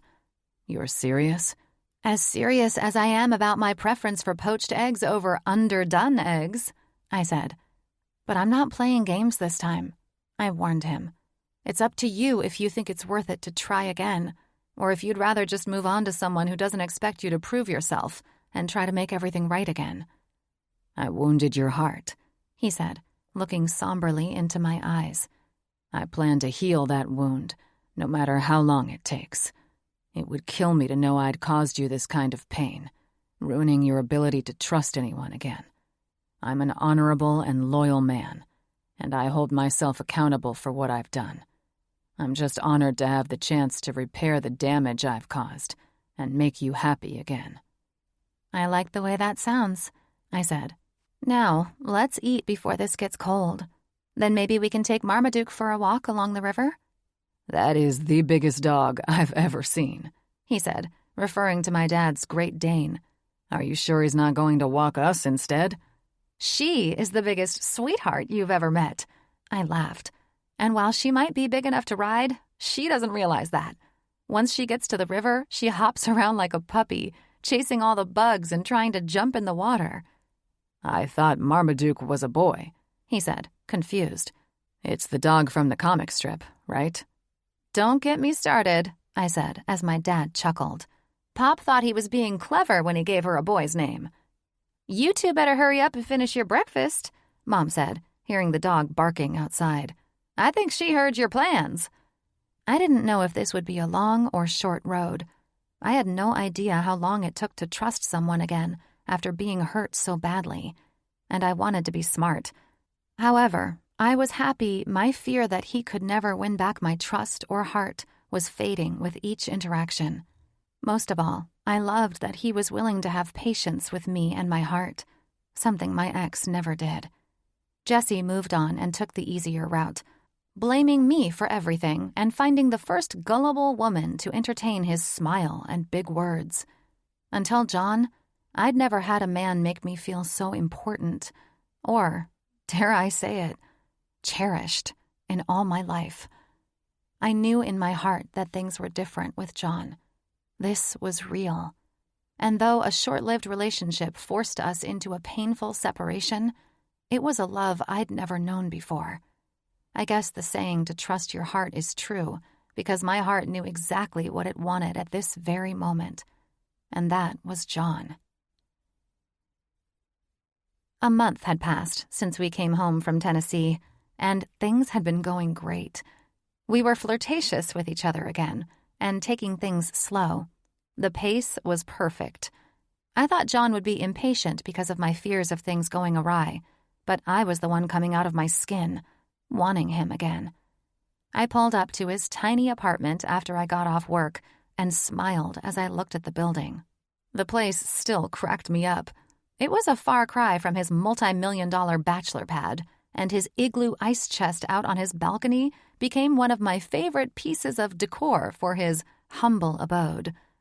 I walked through the apartment complex, iron fencing out of 1972 lining the face of the yellow-painted stucco, and turned right when I made it to the broken fountain in the courtyard that was probably cute back in its day when it worked. I hopped up the cement steps to apartment 106, John's place. After knocking 4 or 5 times, I figured he was probably out on his balcony, looking down at the cars parked in their assigned spots for the tenants who resided there. Instead of walking around and waving up at him, I called his phone. I missed him so much already. We'd been working crazy schedules. He'd been on call at the hospital all week instead of in the office with me, and it made me yearn to see him again. God only knew what that meant for the Chinese takeout I had in my hand and the cot he used for a bed. "Hey, gorgeous," he answered after one ring. "I'm in the laundry room. It's across from the fountain and around the corner." "The laundry room?" I questioned. "Oh, right. You don't have a washer and dryer." "You should stop making fun of my unfortunate situation." He chuckled. "Get your cute ass over here. I've missed you." "I've got Chinese takeout," I told him, turning and walking over to where he said the laundry facilities were. "I stopped at the Golden Dragon on the way here." "You read my mind." "See, we do think a lot alike." "Well, we discovered that about a month ago, along with the other numerous things we've figured out about ourselves." "And what else did we learn?" I played along, knowing that the only thing that we really learned about each other was that we both hated pickles. "That we can't live without each other." "Ah," I said with a smile after I walked into a laundry room filled with appliances so old that I was shocked they still worked. "I'd love to argue with you." I paused when he instantly placed his lips on mine for a quick kiss. "But I have to agree and say you're dead on." He started laughing when he turned and grabbed a bag next to his basket of clothes. I quickly realized he was holding Chinese food from the same restaurant I'd been to. "I ordered takeout from the same place." Now, he arched an eyebrow at me, looking sexy as a motherfucker. "Let's see if we ordered the same thing." "And if we did?" I questioned, sitting in an old plastic chair against the wall. "Well, if we did, I'm reading my fortune cookie first, and if it says to marry you, I'm asking right here and now." I rolled my eyes. "I got broccoli and beef, fried noodles, steamed rice, and kung pao shrimp." "You're fucking with me, right?" "No," I chuckled. "I swear to God, that's exactly what I ordered. I was craving shrimp and the beef from the last time we got it." "God damn it. Neither of us could have ordered some egg rolls, huh?" I laughed. These things were so silly and probably wouldn't have meant much to anyone else, but it was everything I loved about John and being with him. He reached down the side of his bag, grabbed the fortune cookie from where it had slid down next to the hot mustard and soy sauce, and opened the plastic wrapper. "Get ready, baby," he said with daring eyes. "Our future lies in this fortune." I opened the noodles and glanced over at John, who stood silently staring at the cookie he'd broken open, looking like a boy on Christmas who went downstairs and saw that Santa hadn't come for him. "Well?" I pressed, trying not to laugh at one of the many expressions I loved seeing on his handsome face whenever it looked like someone popped his balloon at the circus. "There's nothing." He looked at me, confused and depressed. You don't really believe in those things, do you? I teased, offering him a bite of the noodles I'd just gathered between my wooden chopsticks. Everything was moving in a direction that made me know that a fortune would guide us toward marriage. You mean you wished? John, we've been dating again for a month. We haven't even had sex yet. We're taking it extremely slow. And now you want to just jump into an engagement? If the damn cookie would have given me some fucking direction, he said after he opened the shrimp, took his chopsticks, and offered me a bite before taking one of his own. I would have at least felt more confident to ask. It's okay if there's no fortune in your cookie, I said, swallowing another bite of noodles. Maybe that's your sign to slow the hell down. No, he answered. Because I know I'm going to marry you, and I know you'll marry me. I'm just trying to figure out the timing. What happened to you taking it slow? The heart knows what it wants, he smiled, and I know what I want, and I don't need that damn fortune cookie to tell me anything. I don't know why, but I was suddenly nervous. Don't, I freaked and stood, threatening to ruin what should have been a cute moment. I mean, John... Baby, he said, setting down his box of shrimp and reaching to embrace me because he must have seen the panic in my eyes. I'm not going to ask you right now. No, I'm sorry, I said, taking a deep breath and not letting myself get carried away. I don't understand why I reacted like this. Nervously. Because this is cute and very much you to do something like this. And the thing is that I really want it. But You're scared, he said with a smile. You have every right to feel scared. I mean, shit. Look at what happened to your previous engagement, and then the way I fucked up our relationship after that. It's okay. We don't have to get married tomorrow. I exhaled, not realizing I would react to marrying anyone this way. It was apparently a fear I didn't even know I had until now. Well, if it helps, I think I'm just terrified of marriage all the way around, I said. You're not afraid of marriage, Mick, he said with a sympathetic smile. You're afraid of committing to someone who won't live up to their vows and will hurt you. Sadly, it seems I'm right there with your ex, as someone who has already let you down in that department. The difference is what I promised you already. I will do whatever it takes to help you heal past the hurt I caused you. I'm in this for the long haul. I want to be with you until death do us part, whether I say the vows in front of a room full of people or in front of a judge. So you're saying this is long-term, huh? You and me? With or without marriage vows? It's exactly what I'm saying. You remember the old man we met when we were camping? Yes. I can't remember the funny name you called him, though. What was it? Huckleberry Joe. He chuckled. Remember he talked about wants versus needs? Back then, it was all the same to me. However, now I can distinguish the difference between the two after losing you and then trying to earn back your trust. Oh? And what's the difference? I asked, smiling and calming down. Well, I wanted you before I fucked everything up. It took that catastrophe and living with my parents again in their twisted world to realize how much I needed you. My parents have always imposed their ideas of what I needed onto me. Let's face it, the way they treat their children is a masterclass in wants versus needs. I just didn't know it until it was almost too late. Well, your parents probably thought they were considering your needs, I answered him honestly. All parents think they know what's best for their children and do their best to... No, he interrupted. The fact that they've allowed our silence to go on this long and are stuck in the frame of mind that it's their way or the highway proves they only care about themselves. True, I answered. However, leaving them out of this, I learned what I needed for my happiness and contentment. I need you. I don't just want you, Mick.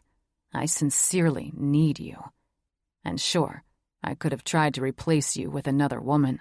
He reached his hand to my face. But she wouldn't have been you. No other woman has managed to captivate me, body, mind, and soul, as you have. I won't lose that or you again.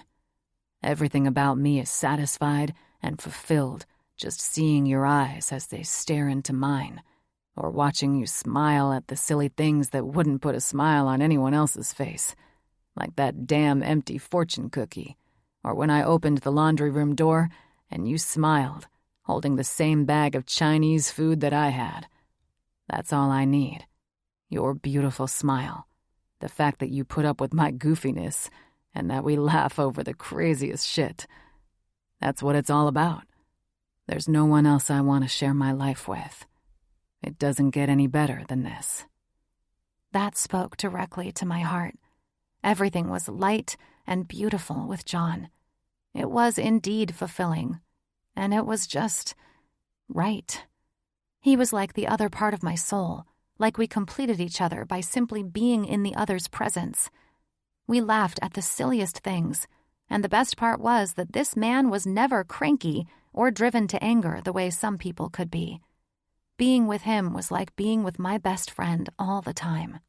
The break we had in our relationship was needed to determine if this was what we wanted.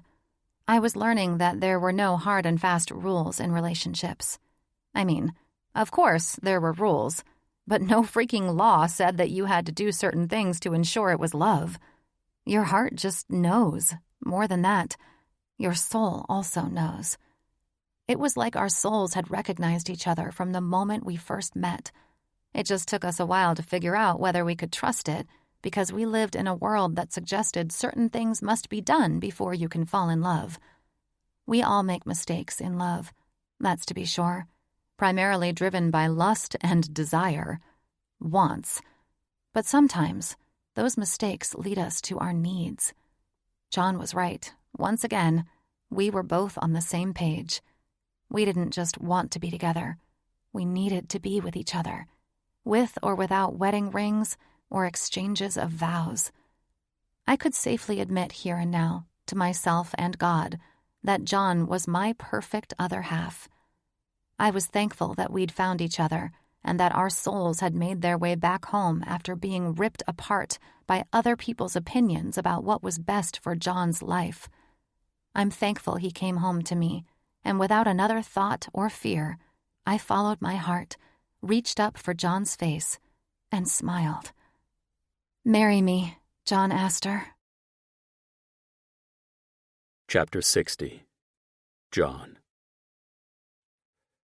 The look of certainty in Mickey's eyes as she proposed, and the promise of a future I wanted with no one else, made me toss aside my Chinese food box and nearly attack her, sweeping her into my arms and taking her to my place. It was way past time to have her in my arms again after the hell we'd gone through. I was spellbound by her fragrance, the soft feel of her buttery smooth skin, and the soft moans erupting from her while I kissed her deeply. She emitted loud sighs of pleasure while my lips worked their way to her neck as I laid her back on my cot. Her perfect breasts, which I'd nearly torn her shirt away from, were calling to me as I unbuttoned her jeans. I couldn't get this woman undressed fast enough. With every kiss down the center of her abdomen, along her pelvic bone, and down to her beautiful, dripping wet pussy that was always shaved to desired perfection for my hungry eyes, I found myself home with the woman I loved more than anything. Once my greedy lips found the warmth and slick entrance of the one place that I never believed I'd have access to again, Mickey massaged her firm fingertips over the top of my head, leading and guiding me to the slow and perfect way I wanted to devour the delicious taste of my woman. Her legs opened further, giving me all the access I wanted between them. My eyes rolled back while I found a perfect rhythm with my tongue rolling over the top of her clit and making a simultaneous slide into her entrance, tasting her and loving her, while my cock pulsated, aching to be inside her. This would not be a quick moment for either of us. It was something I could tell her body longed for as much as mine. To be reunited with my true and only love was something that wasn't just about me fucking her again.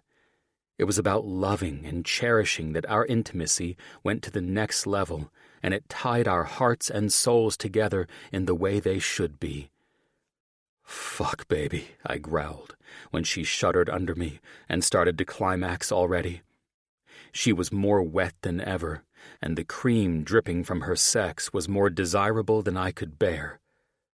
"I love you," I groaned, her hands clenching each side of my head while I buried my face further into her.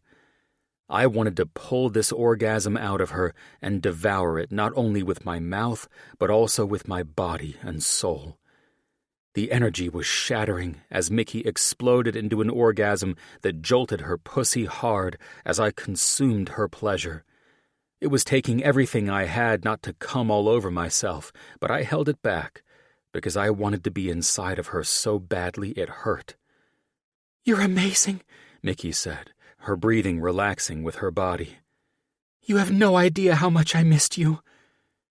My lips and tongue blazed a powerful trail up her perfect body, over each of her hard nipples, until I found her mouth. While using my tongue to ease between her parted lips, I shoved off my jeans and boxers and freed my cock. Her hands slid under my arms and gripped over the tops of my shoulders as I slid my dick into her fiery pussy, which was still contracting from her orgasm. I needed her on top of me, riding me, breasts bouncing while she moved her tight and wet pussy up and down my cock. I practically came at the thought. "Come, handsome," she begged as I thrust deeper into her. "You're coming with me again," I ordered her. She smiled while reaching to massage her clit. "Fuck yeah," she answered. That's all it took. The idea was to use a fluid motion to roll onto my back while holding on to her, bringing her to straddle me, but that wasn't the smartest move on a cot. Falling off the cot and onto the ground wasn't so bad. It wasn't that far, and I managed to secure us both as we fell over the edge. However, what I didn't consider was the jolt of pleasure with the way her pussy was clenching onto my dick, and how the sudden drop thrust me deeper inside her than I'd ever been, all at once. As soon as it happened, it forced me into an electrifying spasm of pleasure, sending my cum deep into her as she laughed and kissed me, while I groaned in ecstasy of epic proportions. "I forgot how sexy you look when you come," Mickey said, laying on top of me, while I ran my hands over her ass and along her sides and back. "I didn't forget anything about you." I smiled lazily at her, loving this moment of undone pleasure, even though I came without her and entirely unexpectedly. "Oh?" she teased playfully with her eyes. "Well, if that's the case, why did it take you so long to return to me?" "I had to work out my shit, baby," I said, running my hand over her forehead and studying her eyes. "I'm just so sorry for all the hurt it caused you while I was away. I think that's the hardest thing to forgive myself for." "We're not going backward," she said, her eyes locking onto mine while she slid next to me on the floor, both of us clinging on to each other and holding our embrace. "It's all in the past now, especially because I can see the hurt you endured, too." "You mean the punishment you've put me through, wondering every day if I'll finally earn back your trust and love?" "No," she smiled sexily. "There is no way I could have punished you the way you were already punishing yourself." I frowned. "Fair enough," I answered. "I was a fool to think I could make my parents proud while simultaneously keeping you and the life I'd created for myself." I reached up to run my fingers along her cheekbones. "My parents had more of a stronghold on me than I believed, and I didn't know it until I was forced by my stupidity to move back with them. I think all parents exert a certain level of control over their kids, though. Some don't do it intentionally, and others are selfish and dysfunctional and know exactly what they're doing but don't care what kind of damage it does to their kids or anyone else involved." "They just care about what brings them satisfaction," I said, shaking my head. "While I was back there, I realized that my eldest brother is more enslaved by my parents than I ever could have been. "He's the one who gave the wedding speech, right?" she asked. "That's right. Seb," I answered her. "In the beginning, he just pissed me off by trying to get me to fall in line with our parents and the woman they'd chosen for me." I rolled my eyes. "Don't worry, I didn't date anyone. I couldn't even fucking look at anyone without thinking about you and yearning for you," I reassured her. "Same here," she laughed. "I couldn't even think of dating or imagining myself with anyone else." I smiled, enjoying that confession. This beauty was 100% all mine. Anyway, Seb puts on a good front, but I can see he hates his life. "Because of the woman your parents forced him to marry?" "No," I shook my head. "He doesn't hate his wife. They have a beautiful baby daughter, and my sister-in-law, Melissa, is the most agreeable of all the socialites one might be forced to marry. She's sweet and funny in her own way, and she doesn't bug the shit out of me as much as Pollyanna did. However, while Seb is fortunate to have a beautiful family, that's not what drives him. He measures his worth by how proud my father is of him." "Oh, that's sad," Mickey answered. "It's extremely sad. He hates his life because he hates himself. My dad will never give him the approval he's after, and because of that, Seb has this asshole approach to everyone. He seems to love his wife and daughter, but after all my time observing them, not even his family is enough for him. His loyalty to my dad has royally fucked him over." "And what about your other brother?" "I have no idea where he ran off to. He's the type that will disappear to avoid my parents so he can keep his new life and never confront any issues." I chuckled and kissed her chin. The guy probably changed his name and social security number and moved to another country. "What about you?" She finally asked the question I knew was coming if we would move forward properly. Might as well deal with the potential thorn in our relationship, my controlling parents. "Where is your relationship with your parents? I don't want to be the reason you'll never speak to them again, or never have—" "You won't be the reason for anything other than making me the happiest man alive by taking me back. I know you have concerns about my parents. I'm confident they'll come back into my life once the dust settles. However, they play no part in my happiness, and I won't let them suck the joy from my life ever again." "That's a bit harsh. I mean, I've met your mom, and she's pretty brutal, but—" "No, it's on me, not them. I allowed them to control that part of me. It took me sitting with Jim and owning up to my mistakes to realize that, too. He told me not to give excuses for leaving like I did, and for me to own my shit. It was no one's decision but mine to do what I did. Being back there made me realize I was doing what Seb is still doing." "And that is?" "Believing I could make my parents proud of me and making decisions based on that myth. Nothing I could ever do would make them proud because their hunger for us kids to do whatever they want is insatiable. The fact of the matter is that my parents are responsible for their happiness." I chuckled in disgust. "Though they're doing a very shitty job of that because they are so consumed with controlling us and our status as a powerful family that they don't even know what true happiness or love is. It's sad, but I'm not responsible for that." "Wow," she said. "Long fucking story short," I smiled, moving over her and kissing her collarbone as my dick began to get hard again. "I learned a valuable lesson." "And that was?" "You, Mickey Smith," I kissed her lips, "are the other half of my soul, and I felt the emptiness when I was separated from you. That void is something I never wish to feel again. I'm not only a better and happier man with you in my life, but a complete man.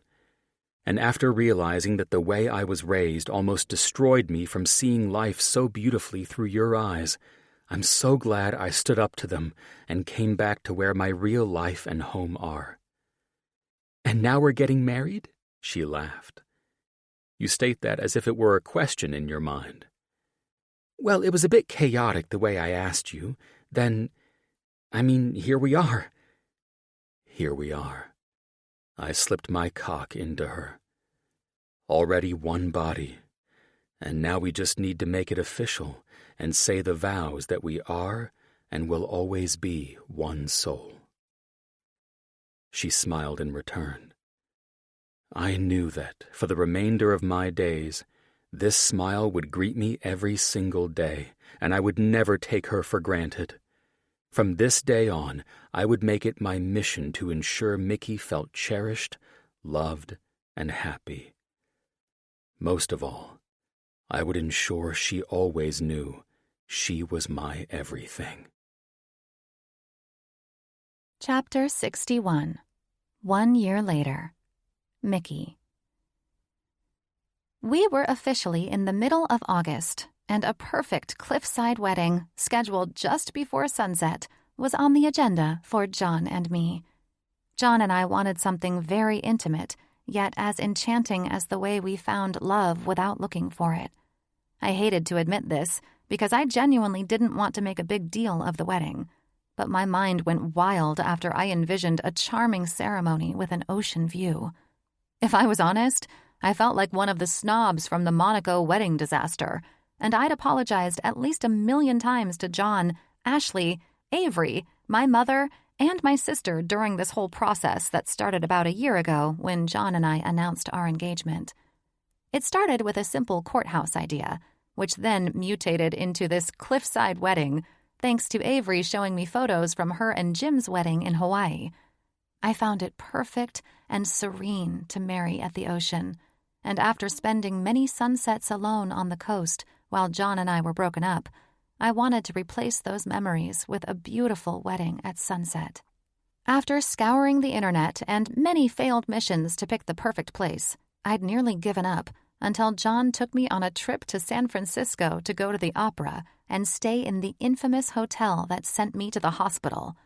Sharing our box seat was a newlywed couple who'd just had their wedding in Half Moon Bay, a gorgeous place 30 miles south of San Francisco.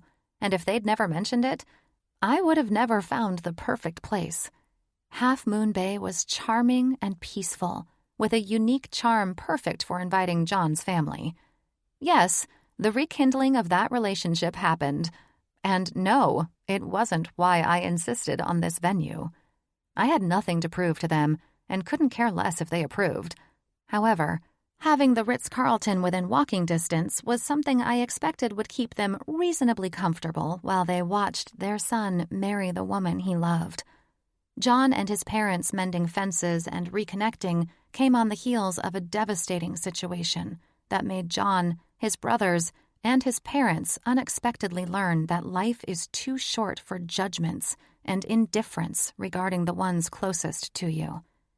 When John's eldest brother, Sebastian, was on a business trip to Rome, his wife, Melissa, went out shopping with friends for the day, leaving their daughter with the nanny.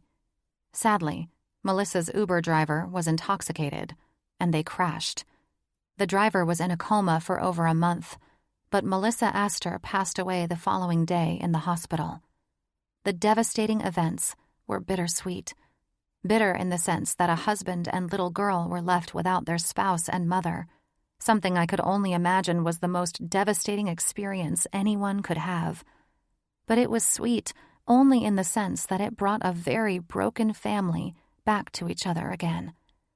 John wasn't as close to his parents as he was before our breakup, but he was thankful that he was no longer estranged from his family. The tragic events surrounding Sebastian losing his wife caused a ripple effect on the entire Astor family. Mr. and Mrs. Astor resumed their donations to St. John's. They created a memorial for Melissa in upstate New York, where her family originated, and they spent more time on the West Coast while working with Jim on various investment opportunities.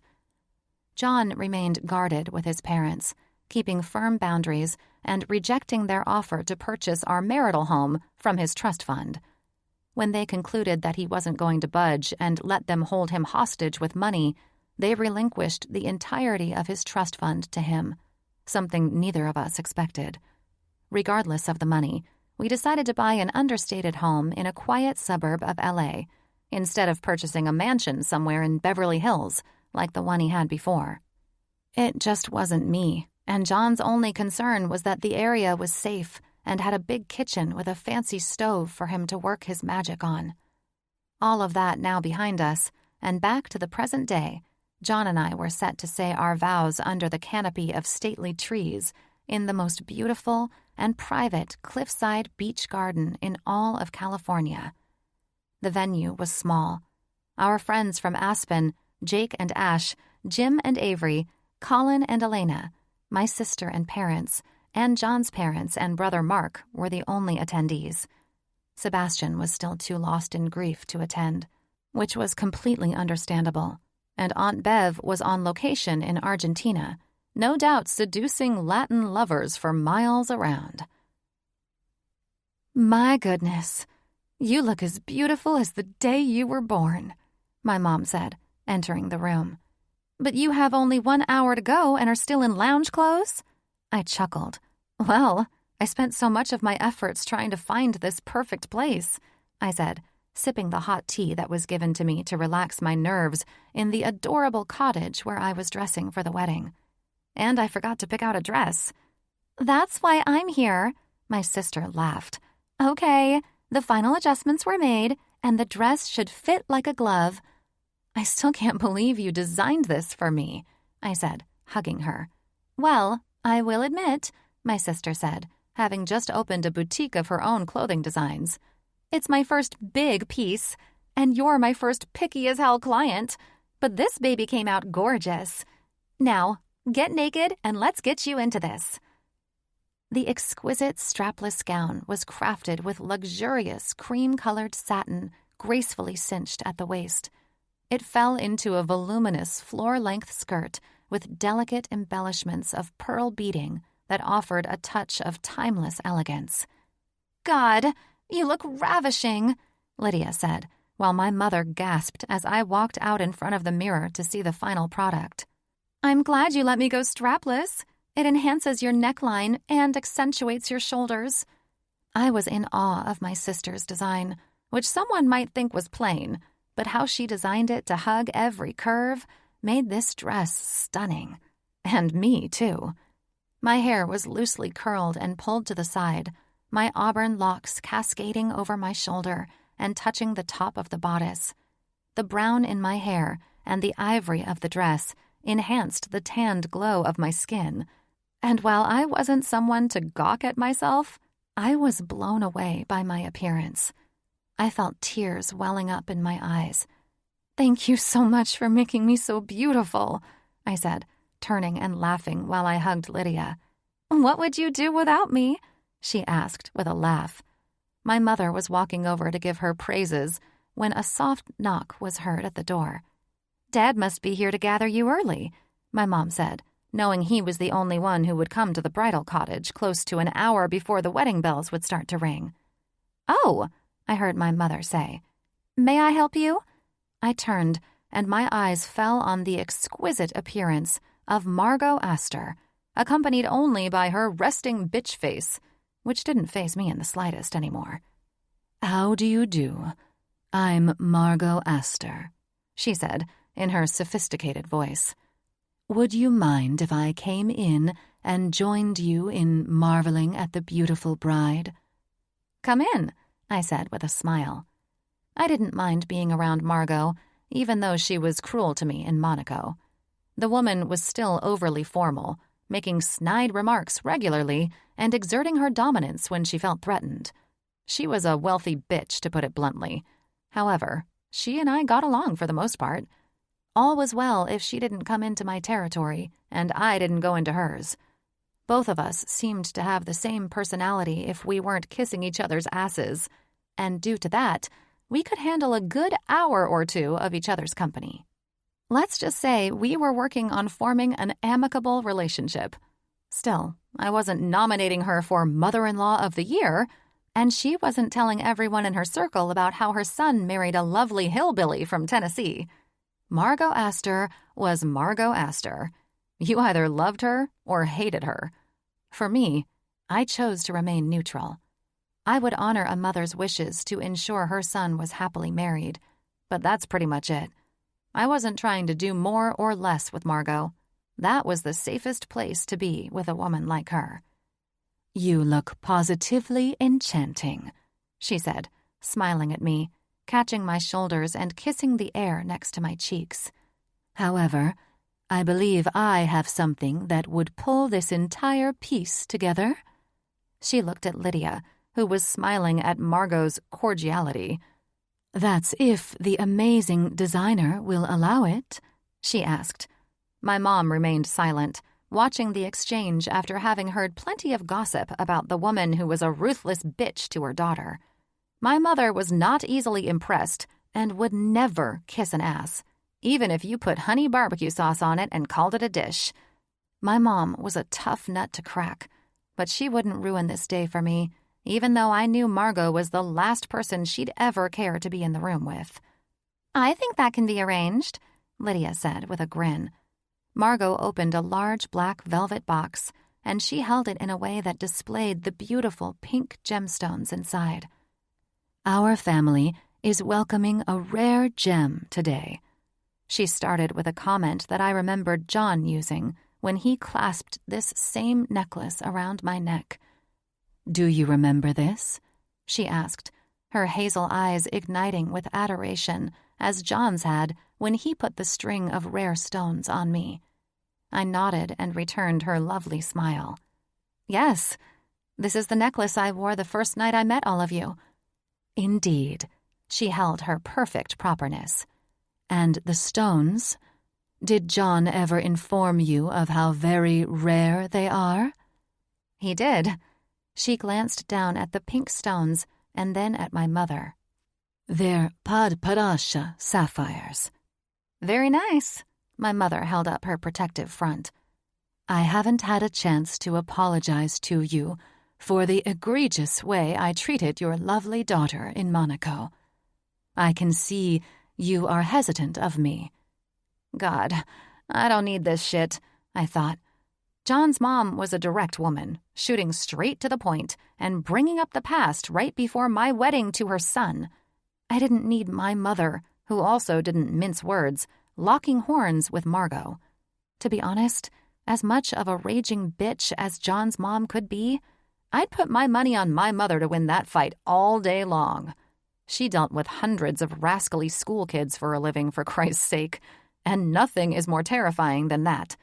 I just wished this conversation could happen after the wedding reception and the champagne, the toasts, and the pictures before he and I disappeared for 2 weeks on our honeymoon that John had secretly planned, just as long as I didn't bear witness to it. "I appreciate you acknowledging that," my mother returned with as much formality as John's mom. "I want all of you to know," her eyes fell on me, "especially you, my dear, that you are rarer than these stones. We know we were not warm and welcoming the first time, but we have been through so much pain since we first met, and we've learned that, in life, all that matters are the things that provide happiness. True happiness. And we see you've provided that for our son where we failed. I hope you will receive this necklace as a humble gift of love and gratitude." "That's quite a large gift," I smiled, not knowing how to receive this. "You are a gift to us. This is nothing compared to how grateful we are that John has found love with you." "Thank you," I said, a bit overwhelmed by what Margot was saying. "I'll accept it under one condition." "Of course," she nodded. "After our wedding, you will keep them in your safe or wherever because I'm honestly a bit intimidated by them." She chuckled. "John brought us to the home you've purchased, and I can't say I'm surprised." She exhaled. "I understand why you believe having these gemstones in your jewelry box might be slightly out of place." I saw my mom roll her eyes from where she stood behind Margot as I smiled in response. Good grief. I could only imagine the snark I was in for as part of this family. "Just a little bit," I chuckled, Thank you. They are beautiful. I hugged Margot, and then she stepped aside so we could all look at my reflection in the mirror. As I stood there, all my concerns faded about future in-laws and how anyone felt about John and I marrying today and beginning our lives together. In about 30 minutes, I would be John's, and he would be mine for the rest of our lives. John. I stood next to the reverend we'd hired to perform the ceremony and spied my parents and Mark, seated in white chairs across the aisle from where Mickey's mom sat with Lydia in the row in front of our friends. There weren't many people in attendance, but what each person meant to us was monumental. I chose not to have my brother stand up with me as a best man because I wanted to receive my beautiful bride standing here alone, as a strong man who was not dependent on anyone as I made this profound step into my future. Honestly, if it were up to me, we'd be doing this in front of a judge. I didn't need any moral or emotional support to marry this woman. Not anymore, anyway. What I loved the most about all the bad that had happened to separate Mickey and me all those months was how much I'd grown emotionally from it. With any luck, we'd gotten any stupid and immature shit out of our way. My mind snapped to attention once the violinist began to play a soft tune, announcing the arrival of my beautiful bride, walking with her hand clasped into the bend of her dad's arm. I could hardly breathe as I looked at her.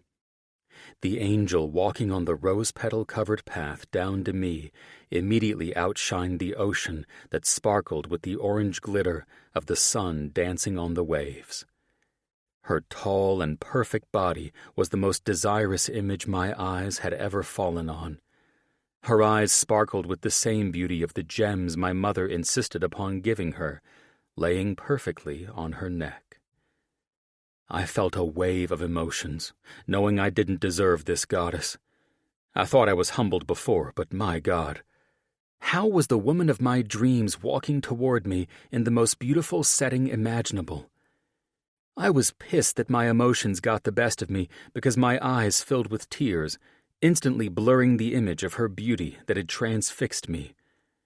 I quickly brushed away a tear that snuck down and out the corner of my eye, then saw that her eyes were as filled with tears as mine. "You're so beautiful," I impulsively said, without considering I wasn't supposed to talk yet. "You're not so bad yourself," she returned with a laugh. That's when my mind reset. This whole day was about me and Mickey. We weren't here to put on a show for anyone. "Who gives this woman to be married to this man?" the Reverend asked. "Her mother, Alice, and I do," Tim answered. I stepped forward, took Mickey's hand, and looked toward Tim. "I will always love and cherish her, Coach," I smiled. This profound gesture of me taking his beautiful daughter's hand meant that she was mine to love, honor, and protect, and I saw the proud grin in my future father-in-law's eyes. As the Reverend spoke, I stood there, utterly lost in my future wife's eyes. I couldn't tell you a word he said, because I was spellbound by her, as always. I saw our whole lives flash before my eyes, anniversaries and holidays, our children, their graduations and weddings, and our grandchildren. I saw us holding each other's wrinkly hands when we were too old and feeble to do much else. I saw my whole life in her eyes, and I could hardly wait to say the two words I'd been waiting for since I got her back. "I do," I said, my voice nearly cracking from the emotion I felt. "I do," Mickey said when the Reverend asked, her smile bigger than ever. "You may now kiss your bride." Without hesitation, I swept her into my arms, dipped her back, and sealed the deal. The area was lit by hanging party lights and candles in glass containers on the two tall tables that were filled with champagne flutes for us to toast our union. Well, let's hear the toast, Jake said, holding his glass. You selfish lovebirds didn't even offer cake. What kind of a wedding doesn't have a cake? The kind that offers petit fours in little boxes for you to take with you so we can get the hell out of here faster, I joked. I knew something would get messed up, Colin teased. I ignored the somber expressions on my parents' faces. This was not up their alley, me doing something untraditional like not having a 6-tiered monster cake, and Colin and Jake acting like this wasn't a formal affair. My parents honestly didn't know how to respond. The best part was that I didn't care if they were insulted by my lack of etiquette. I was being myself, in love with my wife. To my beautiful wife, I raised my glass. I'm going to wing this, babe, and I hope I don't pay for it later. She flashed an adorable smile. You and me. I shook my head, suddenly overwhelmed with emotions again. Damn it! I cleared my throat as the group chuckled. Mickey's eyes stayed locked onto mine and kept my mind steady. We are about to embark on an amazing life together, and as I promised, I will forever honor you, love you, and cherish you. I thank God for you, baby. You've changed my life in many ways, forgiving me for the unforgivable. Don't say that, she mouthed. I will say it because it's true. I watched you walk down that aisle today, trusting that I would never hurt you again. As you walked like the angel and goddess you are, I couldn't understand how blessed I am to have you in my life. I was in hell all those months without you. I felt a painful emptiness when you were out of my life, and I never want to feel that again. However, I raise my glass to you now, Mrs. Astor. I smiled, then said with great pride, Dr. Astor. I promise to spend the rest of my days on this earth making up for any pain I caused you and thanking you for waiting for me to figure out that I can't live in this world without you. I love you, baby. Once the toasts were done, the conversations were over, I stole my bride from everyone and led her out to the getaway car. Is this the 4Runner you bought for the camping trip? Mickey laughed at my truck. You know it, gorgeous, I said. You're too much, she said. Don't tell me we're on our way to go camping. Would you hate me if I told you I wanted to relive that properly? She turned to wrap her arms around me and kiss me. This is why I fell in love with you. I would never get mad about reliving our crazy first date, she chuckled. But I hope we're doing it all with the same gear. I put everything, truck and all, in a storage unit after the house sold, hoping we could relive it one day. Do you think we'll run into that old man again? She teased, taking my hand as I led her to the passenger seat. One can only hope, I answered, helping her with the dress I had planned to take off the second we got to our hotel suite into the high truck. Huckleberry Joe needs to know that I finally figured out the difference between wants and needs. And am I wearing my wedding gown all the way there? I figured we would stay at our hotel tonight, I smiled at her, and then tomorrow we make the road trip to our destination. Your sister packed for you because she knows where we'll spend the first couple of days on our honeymoon, so don't worry about clothing. Oh, so I'm not wearing a wedding dress the entire time. It was smart of you to work that out with her. She chuckled that I'd made preparations for the first time in history. And my mother packed for you for the second part of our honeymoon. I waited after I stepped up into the truck, sat in my seat, and started it. Her reaction was precisely what I wanted, shock and curiosity. Also, your sister packed your passport because I plan to reintroduce you to Monaco the right way. It truly is one of the most beautiful destinations, and I know how excited you were to enjoy it. I think you're wonderful, she answered. Although I'm worried about what your mother packed for me. I don't want to be all fancy and... I chuckled. She didn't pack for you, I was joking. I would never unleash that torture on you.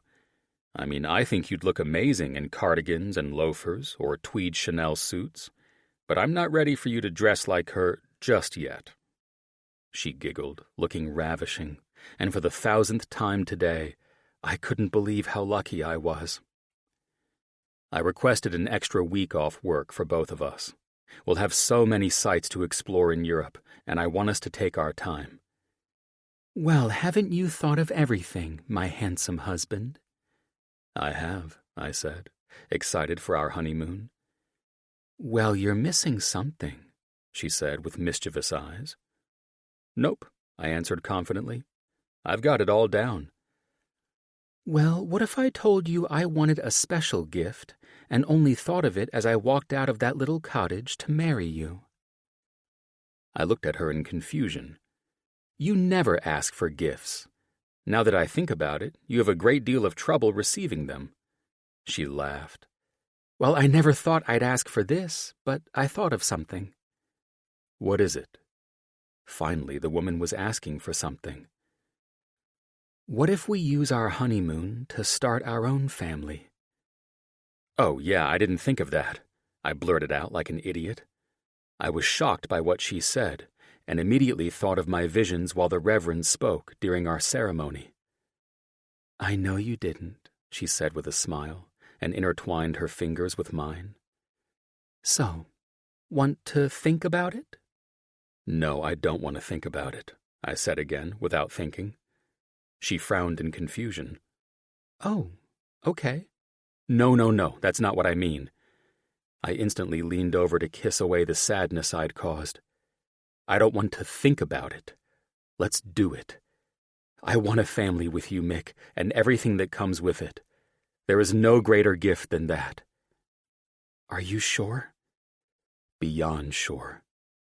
I love you, Mickey Astor. You are my heart and soul, and I couldn't ask for a better gift than for you to be the mother of our children. Nothing in the world would make me happier." Just when I thought I couldn't get any happier, I leveled up again. I knew life wouldn't always be without its ups and downs, but with this goddess at my side, my perfect person who made me a better man every day, I knew I could face anything. It might not have been the ideal love story from beginning to end, but it was ours. And that made it perfect.